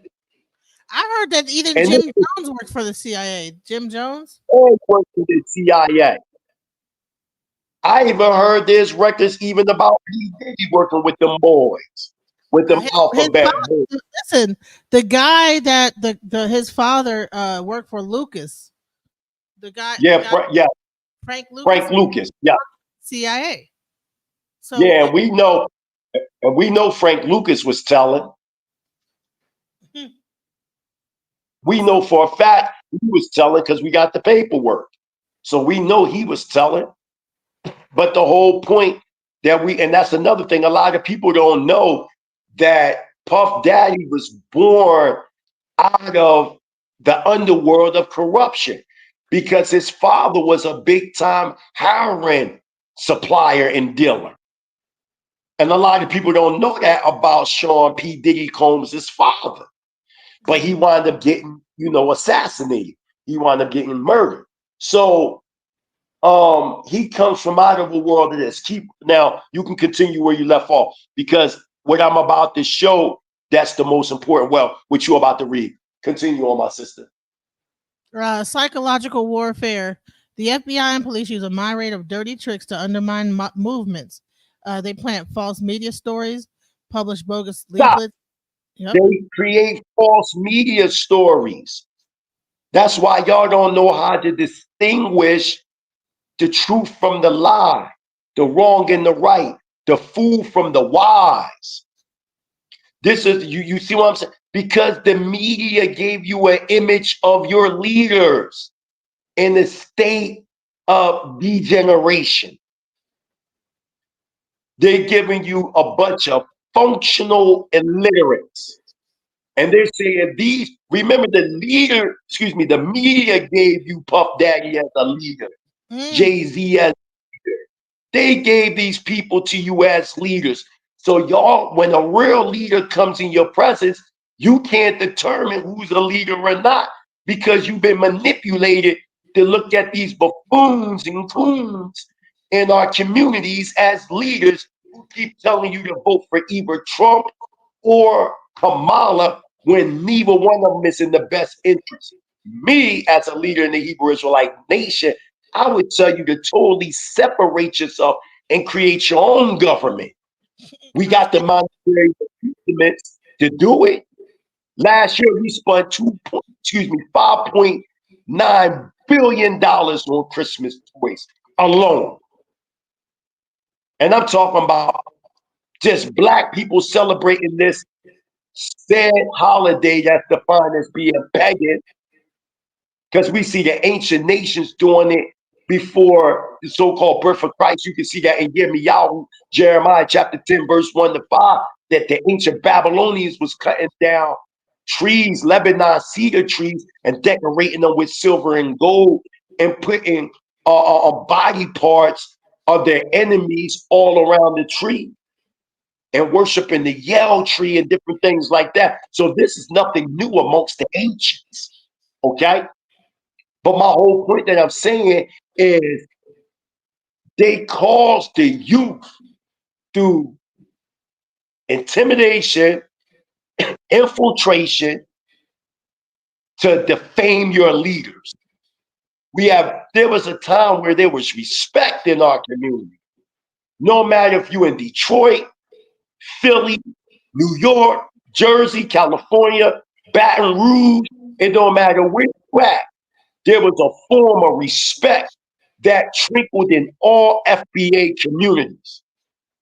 Now these guys is taking these Percocets, listening to all that drill music, doing all this insanity, right? And you see what you see.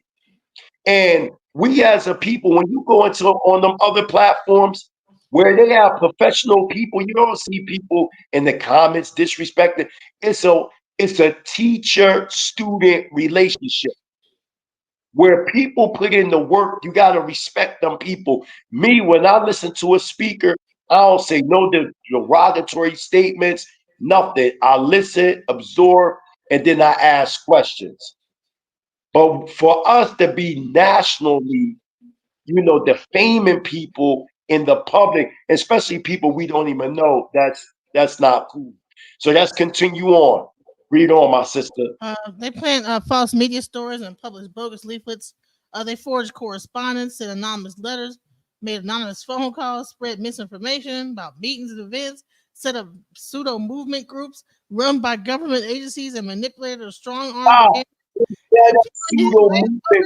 School official, they do a lot. They doing everything. They use bad jackets to create suspicion about targeted activists, sometimes with lethal consequences.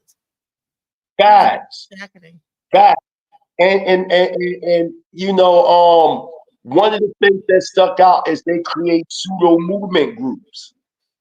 That's what they do. So when you seen that situation with this guy they call Nature Boy, and y'all watch this man go through all these different metamorphoses, and the people kept following that. See, people have to be accountable for their own actions. We are adults. We know right from wrong. Right. Y'all watch this, reading something right here online. It says Nature Boy. From Nature Boy to 3 God. And they got this man, got these women talking about 33333 or whatever this crazy. And y'all went for that? Y'all just accept that? But remember, we're reading the expectation that's going to come from out of these COINTELPRO tactics, that they will create these, as the sister just read, these pseudo movements.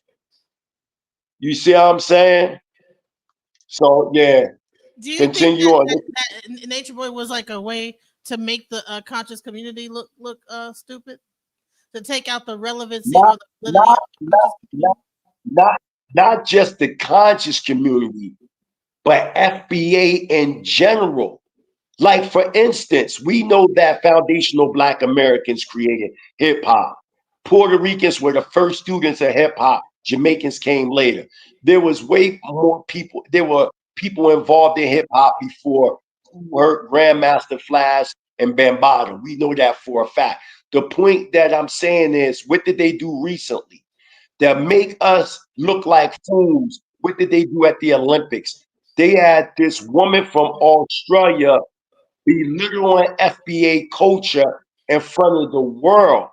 Anything that foundational Black Americans create, notice how they corrupt it. How do they corrupt it? They integrate. So other people can corrupt it, and then in turn they blame it on foundational Black Americans. No, This is what they. I'm talking Nature Boy himself, because That's what I mean. I think that like he made the conscious community look like a bunch of buffoons, because That's a fact. He made it look like it was a fucking. At first, he came across like he was sincere. Then, toward the end, he completely made a mockery of it and made it look like a bunch of mumbo jumbo, right? But and then the fact that he had everybody like, then I believe he was a CIA plant. I think he was CIA. Well, he says that. I'm gonna find that link video where he clearly say he working with the feds. He said that out of his own mouth. So if you out of your own mouth saying you working with them people, right?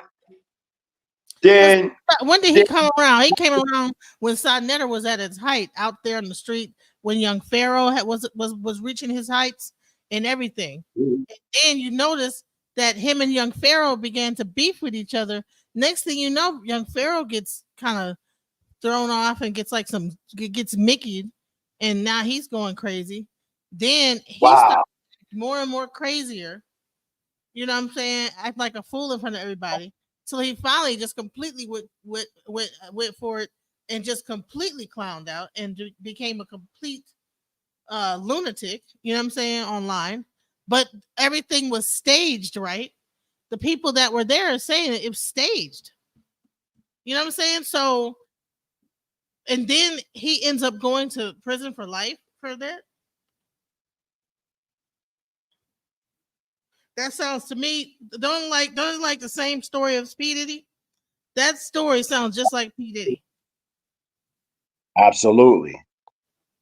Absolutely. And you notice that all these falls are predicated on some type of form of sexual misconduct. You gotta really peep. Him, P. Diddy, R. Kelly, I bet you they all was part of some kind of program, some government program to like make everybody think a certain way. Because how do you have that big of a reach and it's not about money? How do you reach that many people? You got albums coming out. You able to generate money, online donation, travel the country, travel the world, and you don't have enough money to buy a lawyer?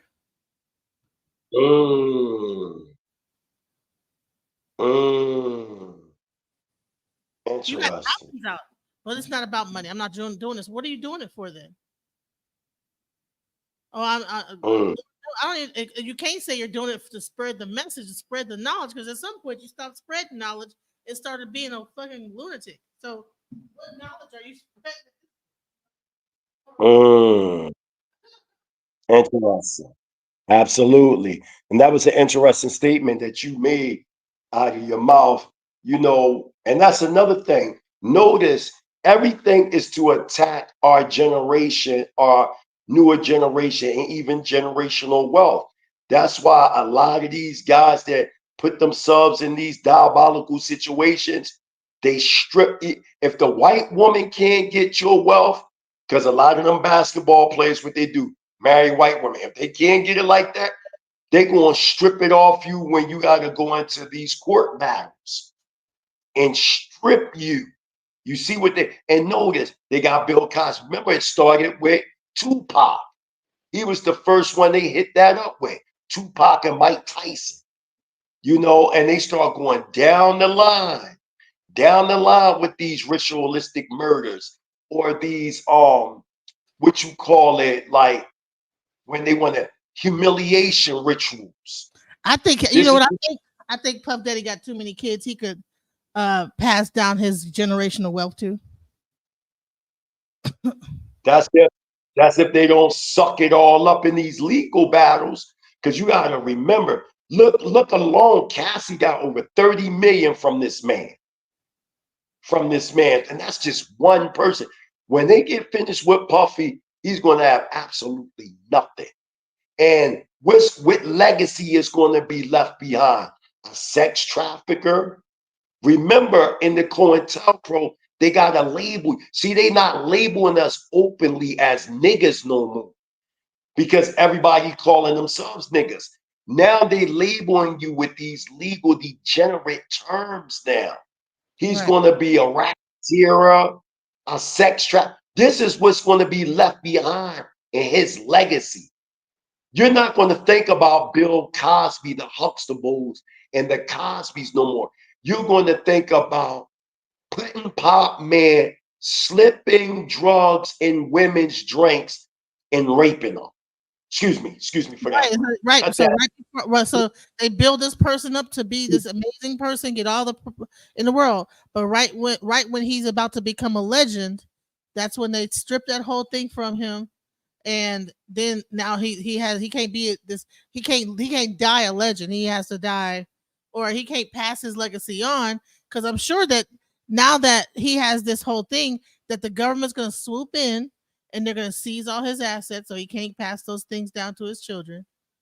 They're going to find a way to make it so that he has to pay restitution or some crazy amount. And so all those houses, all that real estate that he probably could have passed down, he can't do that, right? Because he was the only person that was allowed to acquire that wealth based on what the government, whatever deal he made. So you can't pass this down and then they can get generational wealth. And no, you can't do that. You know what? That's another thing. Nicole brought something out that's deep. She said Nature Boy got life in prison without parole. Let's stop for a minute. They're making that. Wait a minute. She said life plus 10. Yeah, listen, they gave the man life. Yeah, I'm reading it right. Yeah, I'm reading it right here. They gave him life without parole plus 10 years probation. But y'all gotta really look at this. They gave, if you look at the charges in other states, that wouldn't constitute life without parole. But see, people looking at it like this dude was a sexual deviant, so effing. And that may be the case, and that may be true, right? But this is the beginning stages where in the future they're going to broaden that, and they just going to start giving dudes life for different charges. It's not even going to be just only them type of cases. They just going to come up, you get the 3-strike law out rule in California.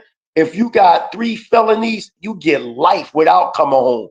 Look at Pennsylvania, for example. Pennsylvania, where I'm from, originally Philly, life is just life. In other states, life is like 15 to life, 25 to life. But Pennsylvania, life is straight life. You see what I'm saying? There is no eligibility. You got 1st-degree murder and 2nd-degree murder. 1st-degree murder is either you get the death penalty or you get life without parole. 2nd-degree murder, you get life without parole. 3rd-degree murder, I'm looking at here, you get 20 to 40 years. Is he tried in New York or in LA? Yeah, they caught Puffy in New York. So does that mean he's going to go to court in New York? I thought the thing was in Florida. No, it's all in New York. Everything that's going on right now is in New York. He's at Rikers right Yeah, he in Rikers. Oh no, He, he's at well, he would- well, if he's like, remember, he's under a federal indictment. So he's probably like in a federal county. They might got some type of federal. Oh, no. If he's in the federal county, they probably send him to Philadelphia to the federal detention center in Philly. Because you got to remember, he's under federal indictment by the way of RICO. And in Rikers Island, that's state. That's not federal. What I'm saying is That, that, like, oh, so you think he getting federal? So he's not at Rikers, because Rikers is the no, worst jail you could ever go to.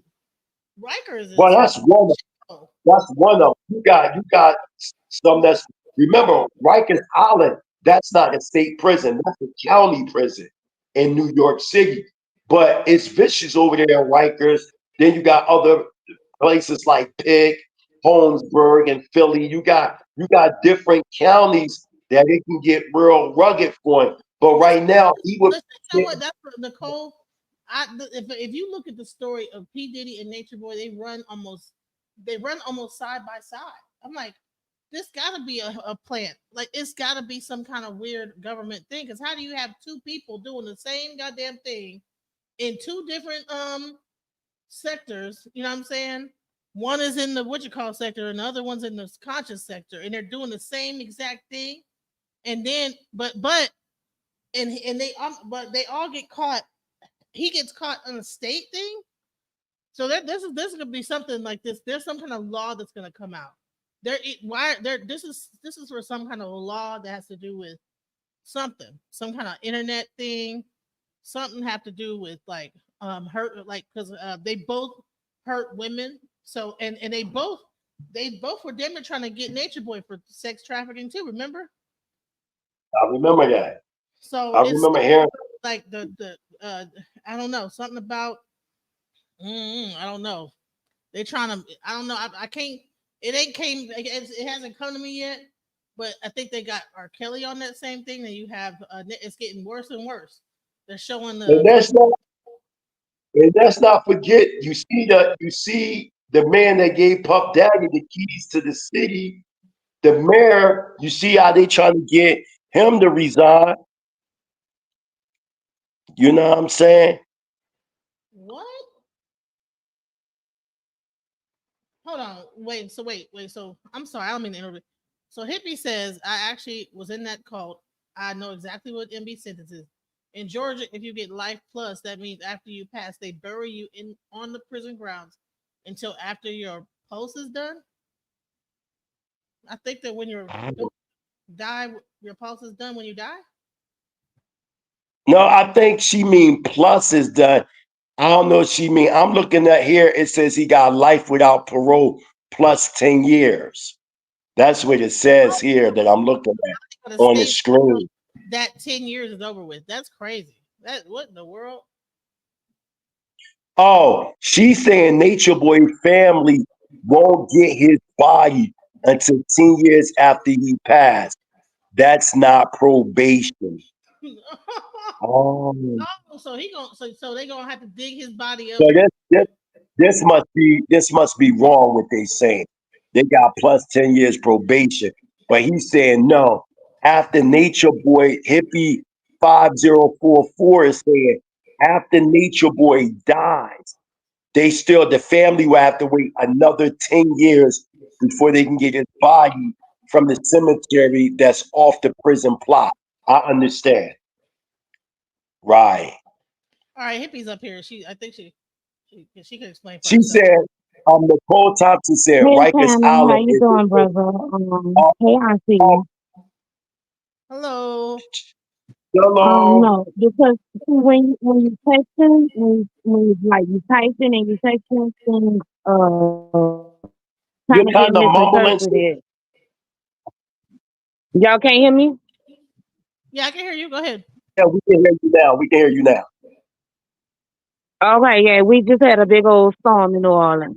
So, yeah. Okay, so in the South, mostly in the South, I heard you speaking of like California and stuff, and I don't know too much about that. but I'm from the South. I'm from New Orleans, so I know about Alabama, Florida. I know about their laws. Um, Basically, what happens is if you if you get life plus, that means that you get life and then you pass in the prison, and then whatever your plus is, which is what Nature Boy got, Mm-hmm. is not probation. His life is they're gonna bury him on the prison ground for 10 years, and the state is still gonna pay the jail for holding his body. So Nature Boy's family or supporters or whatever he have will not see his body until 10 years after he has passed. That's all I was trying to explain. So that means Thank you. So that's that. the family Okay. can't see a funeral or nothing like that.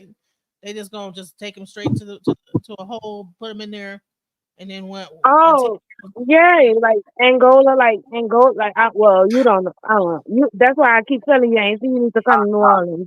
It's weird. The South is so weird. Like, in Louisiana, they got Angola, and once, once you get a life plus there, which a lot of people spouse get, is life plus. They have mass graves on the prison ground, and they hold your body for that plus, while the prison is still getting paid that daily wage that they was getting paid while you were still alive. Only after that plus, Yeah, we can hear you, Mimi. Just on, yeah, but Mimi, yeah, only I'm after here. that I'm here plus. in the building. Can y'all hear me? I'm sorry. I'm in New Orleans and we just had a big old storm and another Oh, one okay. coming. all right, Mimi, just let Hippie finish her sentence, then you can talk. Yeah, so basically they Angola is like four hours away from New No, Orleans. And I um they have a mass if y'all look it up, they have a huge like basically dumping ground for the inmates that have plus. And you know how when you go to jail, they get paid, only because I've done prison time. They get paid per day for you. And once you pass away, if you catch a life sentence and you pass away and you get a plus, that's not considered probation. A plus is they're keeping your body for those plus years.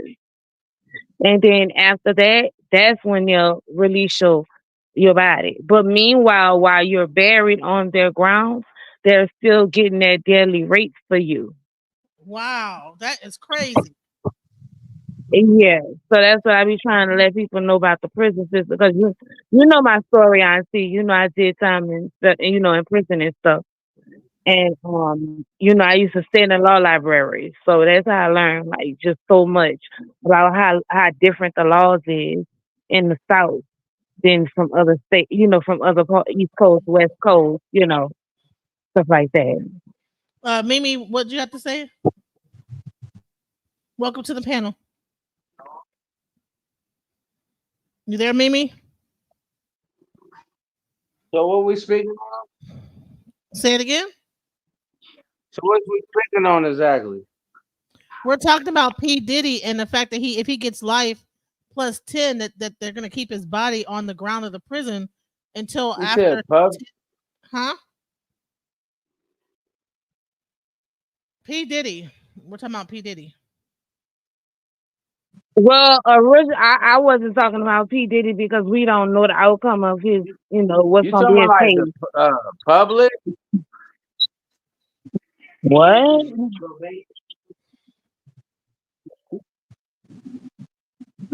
I'm sorry, sir. I'm so confused. You got to follow the conversation. I don't know what's going on. Okay.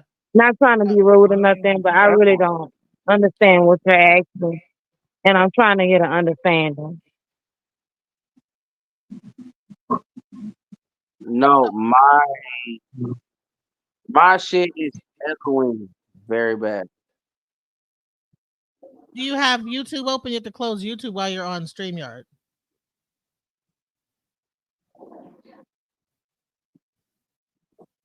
And then it'll stop echoing. But yeah, I think that they'll probably do the same thing. I don't think there probably is a big difference between. I gotta close it off my TV. If you don't want to have an echo, because it's gonna play it on TV and it's gonna play it in here. You're in two different apps. Or you can like drop and then close all your background apps and then come back in.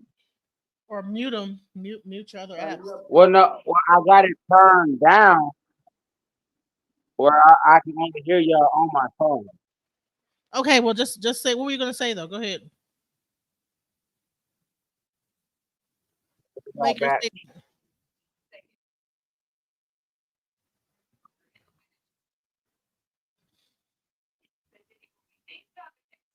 About P. Diddy? Yeah, that's what we're talking about right now. Oh, well, shit. Well, he didn't do that. That shit is crazy. That nigga got over 1,000.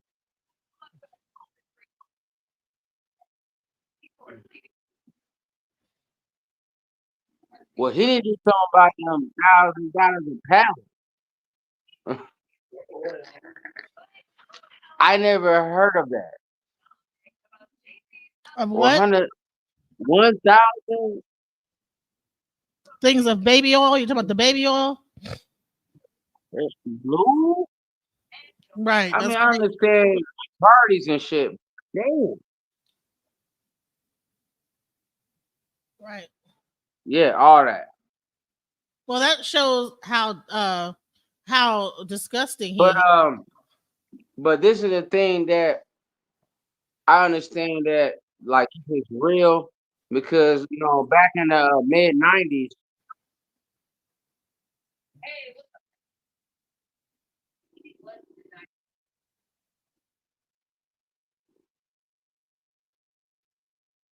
Like my brother, he's part of a group called Triple O.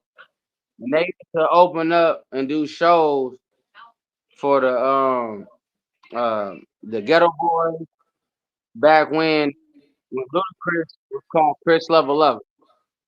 Right. Down in Atlanta, he used to be a DJ. Okay.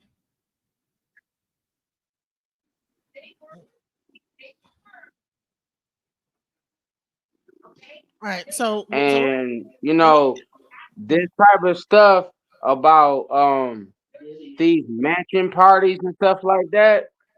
I was told about this way back, way before MySpace or any social media was ever heard of. Right. And see, the thing about those mansion parties is that the fact that he was recording everybody tells me that was a whole psyop. You know what I'm saying? Who else was recording people? Nature Boy. It's interesting how these people, even R. Kelly had a whole bunch of recordings. What's up with who documents everything? To me, right, that sounds like a federal agent. I'm talking about right, but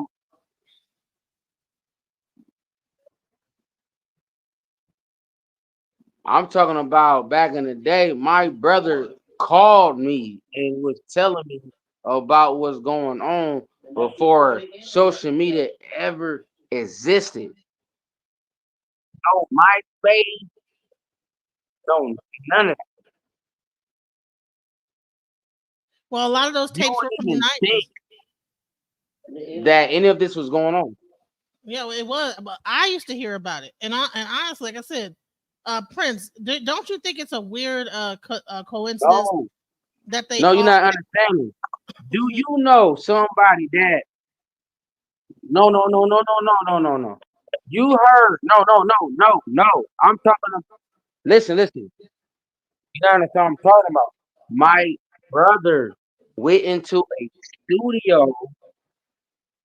He gave me the whole breakdown. So you heard that somebody like personally, could be your sister, brother, or cousin, that was in the studio, right? and then told you while you listen to the music, while you writing to the beat, and tell you, like, you be like, you sitting there, you be like, hey, man, hey, what's that sound in the background, man? That sounds pretty tight. Oh man, no, that ain't no, it's just a little something. Oh, a little different version than chance I put in each track to help it sell.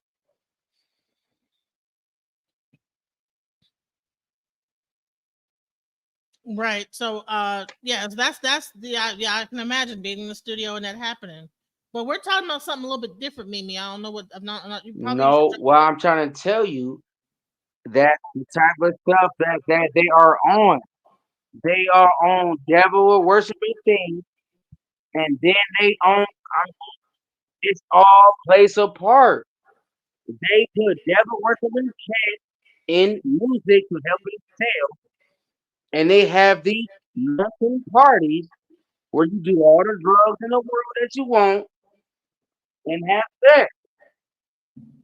And this would be before anybody ever said this from before Cat Williams, way before YouTube or any social media, period. right. Well, if you're in my age bracket, in like I'm 47 years old. I think Prince is like 48. You know what I'm saying? We heard about this stuff before. So all I'm saying is that's why I know what Diddy what got. That's why I know what Diddy got going on. I know that it's real. That's all. Oh yeah, we're not negating that it's real. We're saying that it's even deeper. So somebody told you this back in '93. Yeah.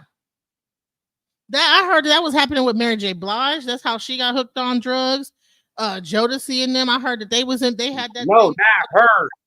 Somebody told you on the phone, like, "Hey, bro, no, no, no, no. I'm talking. No, you're not understanding. No, I'm talking about your brother, your cousin, or friend. They're like, hey, not on TV, not MTV, on the phone. They like, man, they doing this shit, bro.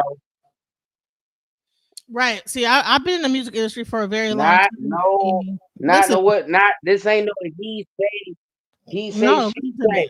I've been in the music industry for a very long time. Everybody done heard you done heard it later on. For how long? No, I've been in the music industry since the 90s. And I was hearing stuff like that. You know, also like I my whole family's in the music industry. We lived in a town. They never told you that though. I was hearing stories about They that. never. It's not hearing. It's not about hearing. A person telling you exactly this is what is going on, and they've been there. Go ahead, hippies. See, you keep saying hearing stories. No, this is like, look, this is what is happening. This is what is happening. Not like, oh, I heard it from. No, motherfucker on the phone, like, hey, man, you know, like, bro.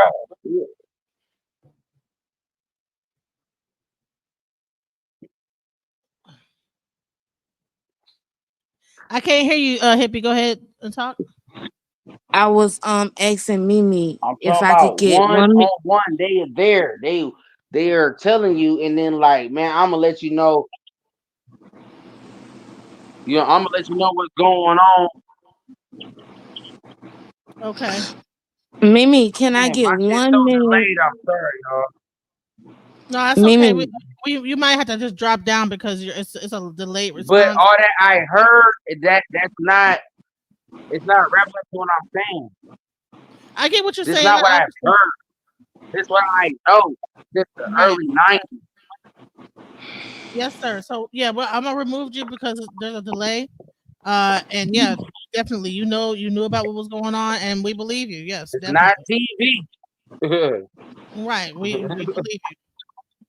Okay. Well, thank you for I'm coming trying up. to like go. I'm trying to move away. thank you for coming up, Mimi. Thank you for your input. We appreciate it. So go ahead, hippie. What were you saying?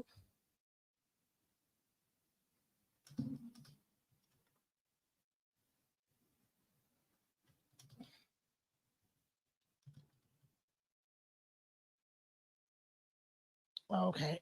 So, anyways, what I was saying is that we lost Prince, but we were about to end the show pretty soon anyway. But I think it's a sad tale to tell that there's something more going on with this whole thing. I think that it's kind of scary.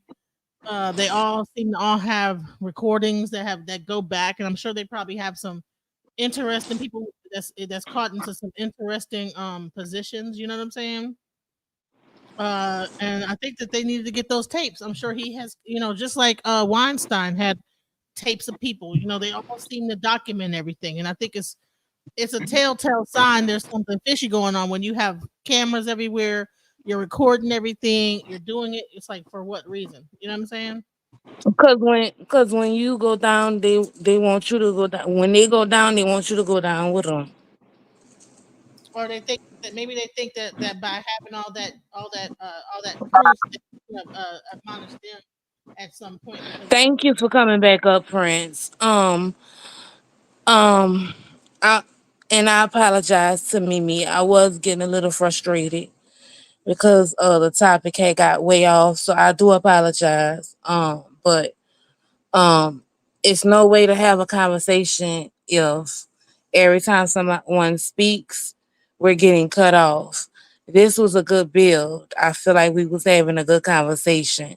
So I do apologize for getting a little frustrated, Mimi. I really do. yeah, I think But he was having a delay. You know. yeah. So thank you for coming back up, Prince. And we can finish talking about what we was actually talking about if Yeah, so you that's still what I mean. I interested. was making the point Prince went before you left that there's something to it that they all tend to record everybody. You know what I'm saying? That to me is definitely a telltale sign that something fishy is going on when they have all these recordings, they have all these and the first thing these guys did, just like Prince said, Prince, you should unmute your mic. You talking? Yeah, I mean, I just keep it muted while people talk, so y'all don't hear the static from my end. I'm just listening. Yeah, I think it's a telltale thing when you have a bunch of people, and this is like the third person that you see that goes down, and they all tend to have recordings of everybody that they've come in contact and been on some kind of freaky deaky stuff, I mean, where do they learn that they have to do that? You know what I'm saying? There has to be some kind of training. You know what I'm saying? From Clive. Like, you think Clive didn't tell Nature Boy, you know what I'm saying? Why No, does it? I'm just saying specifically P. Diddy. Clive. Nature Boy was just a fuck, my experience with him. That that was a demon, bro. I I don't know think where Nature he Boy get got that that too. I from. think that they all I got that same actually, demon. I to be honest, call me a conspiracy theorist, but I really think he was like part of MK Ultra or something, because they just kept letting him get away with stuff until it was like, all right, now you're doing too much.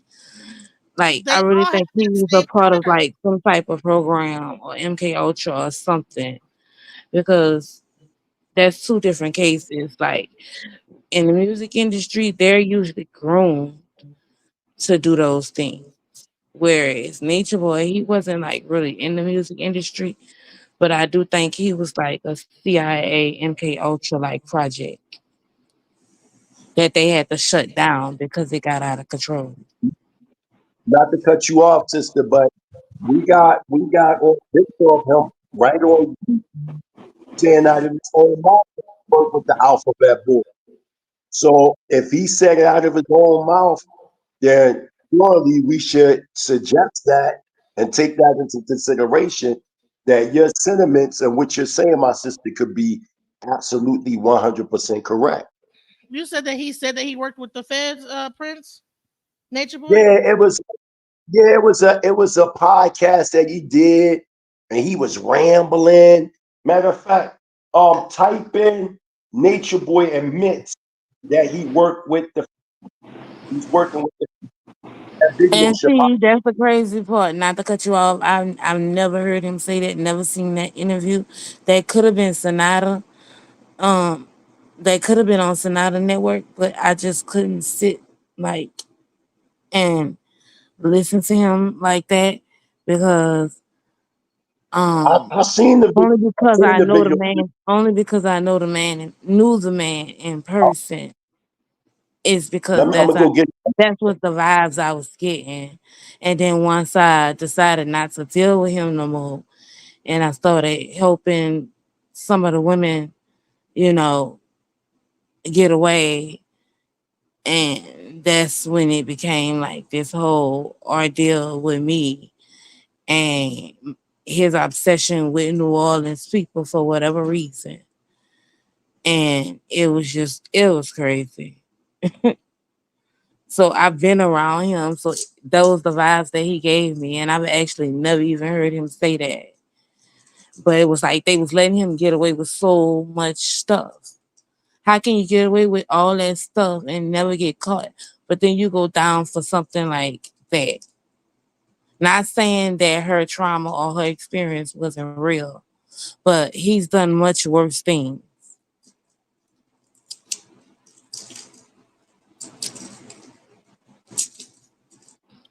If you actually look at listen to the testimony from Don Richard, you'll see that he was doing the same tactics as Nature Boy.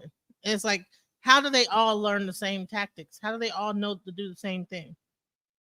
And I think Dr. York was doing something similar too. They all were doing the same thing. There's got to be something to it. Well, Nature Boy, he he was a student of Malachi Z. York. So maybe he learned that from him, and York learned it from somebody, and it just got passed down and passed down and passed down. Listen, Because if you notice, most of these cults get caught in Georgia. I think that Diddy had his own cult as damn so. And you know who was in his cult? All his artists. You know what I'm saying? And it mainly was the women that he attacked that way, or he would attack the gay men. So it's the same exact. I believe they're two in the same of the same kind of He is a gay man. What do you mean attack a gay man? He is a gay man. thing. Like he would threaten. Like hey, Right. Are he you would. see all them damn bottles of lube and you trying to tell me he used them on females? Girl, please. Diddy is a gay man. Sorry, I said it. Prosecute me. Yeah, I think so. Yeah, I think so too. I agree. He was. He's a blade runner. P Diddy is a blade runner. He like men and women. Yeah, because That's he the used to name. turn up. That's the That's name. That's the weird. name. That's weird that he used to have like those boys coming to his house for supposed to be teaching them music and stuff, like with the Justin Bieber thing and then the Usher thing, and he was Usher summer camp, and it's like me personally, I have all boys. I would never send any of my sons to go live with no damn Diddy. But that goes to show the debauchery that goes on in the music industry. You know what I'm saying? And I think it's all set up that way. They purposely pick certain types of people that are kind of slow or kind of like mentally challenged in some kind of way, and then they raise them up to a certain level and give them everything that they want, and then they're operating from a up. I don't think that these people are really in their right mind all the way. Some of these people are. If you probably gave them an IQ test, And then not only that, desperate, probably need money, and they figure that their child is the meal ticket. And the whole while the child is getting traumatized and because I mean, look what happened to Usher years later. He ended up with a sex addiction and ended up giving multiple women and that could have probably stemmed from that, from him trying to prove to himself like, nah, I'm not that, like he forced that on me. I'm not that. It could be anything. Who knows? It's just where all do you weird. think Usher got that from? I think he got it from Diddy. I think that there's a particular. They say them people in Hollywood be having bum bumps. Are they all? It's different strains. You got the Jay-Z strain. You got the Diddy strain of the herpily. It just all passed down the younger generation, and that just And what they used to call a strain that they gave Nature Boy, the super strain. and they all got that strain. You got the Nature Boy strain, you got the Diddy strain, you got the Jay-Z strain, the Herp. They said, but girl, when they killed me when they said this nigga got a super strain. I said, what in the? I ain't never heard of that strain. Oh Lord. But yeah, I just wanted to come up and give my input on that situation. Only because y'all was talking about something that I've been through. And I know how it works, like as far as like the prison system and like, yeah, the jail is gonna keep getting paid for 10 years while they have him buried. And then after those 10 years, then his family could probably get him. He'll be ashes. Or maybe the mice, the four blind mice, if they still around, they'll get the ashes or whatever. But yeah, I think that's how that's probably gonna go because it's different. Like in New York, it's different in the West Coast, East Coast, and definitely different in the South. Like in the South, they would prosecute you to the fullest. Especially in Georgia. If you notice, all them cults get caught in Georgia.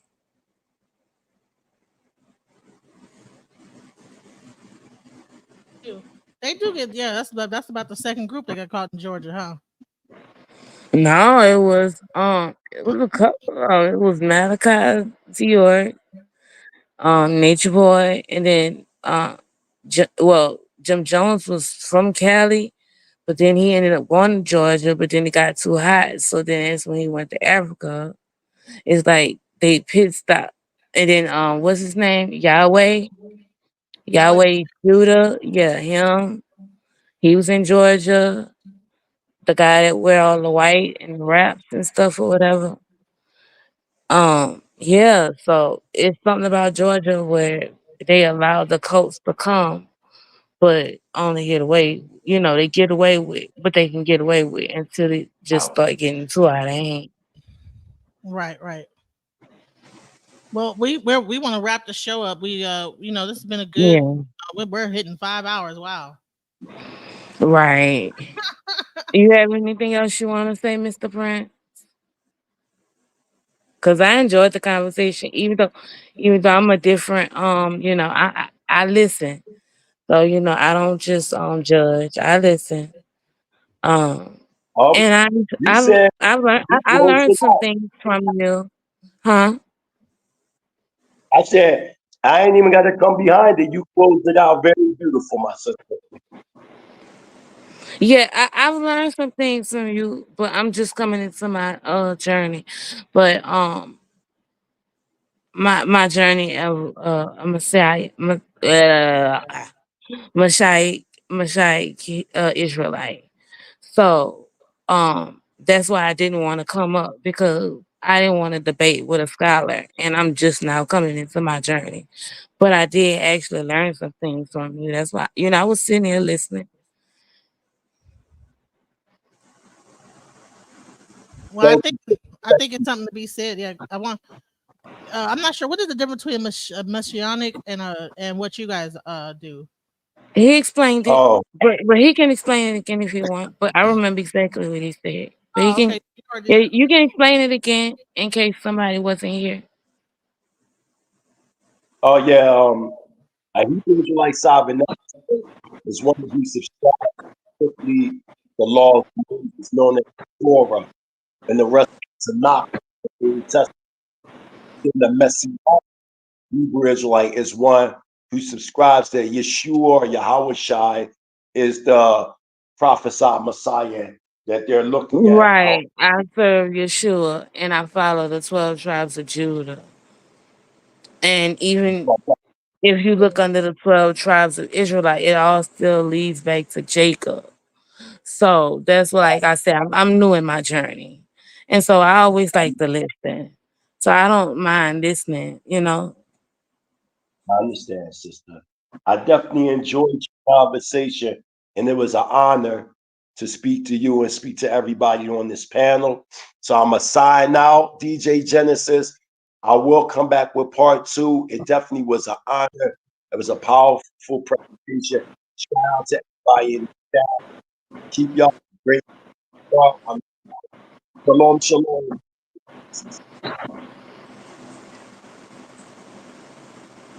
Shalom, shalom. Thank you for being part of this. Like I said, thanks to you, I'm able to bring up Hellraiser. It's coming up on Friday to the show. Also, we have Ma Dukes, Jay Dilla's mother. If you guys know about Jay Dilla, she's gonna be coming up, talking about her child, his passing, as well as her walk as it's a word for it when you are a Christian, but her husband is actually Islam, and it's called a Mussolini. So she basically is able to still practice as well as her own Christian values, but also support her husband in Islam. I think it's called a Mussolini. I'm not sure. I've never heard of that before, but we're gonna learn what a Mussolini is.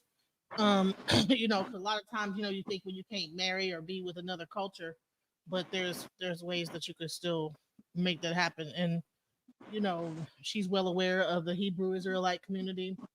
And I think I can't wait till she comes up and gives some of her knowledge as well. Absolutely. It'll be an honor. Right. Give a shout out to Dilla's mother. I'll talk to y'all all later.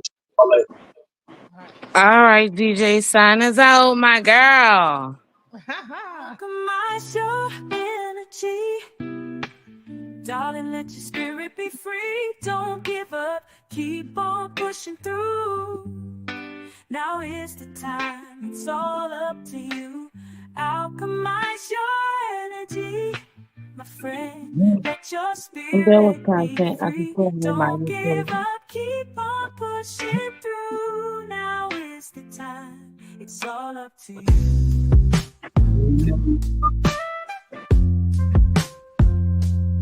Yeah, I'm going to do it myself. I'm done with this shit. That's why I was on her piano.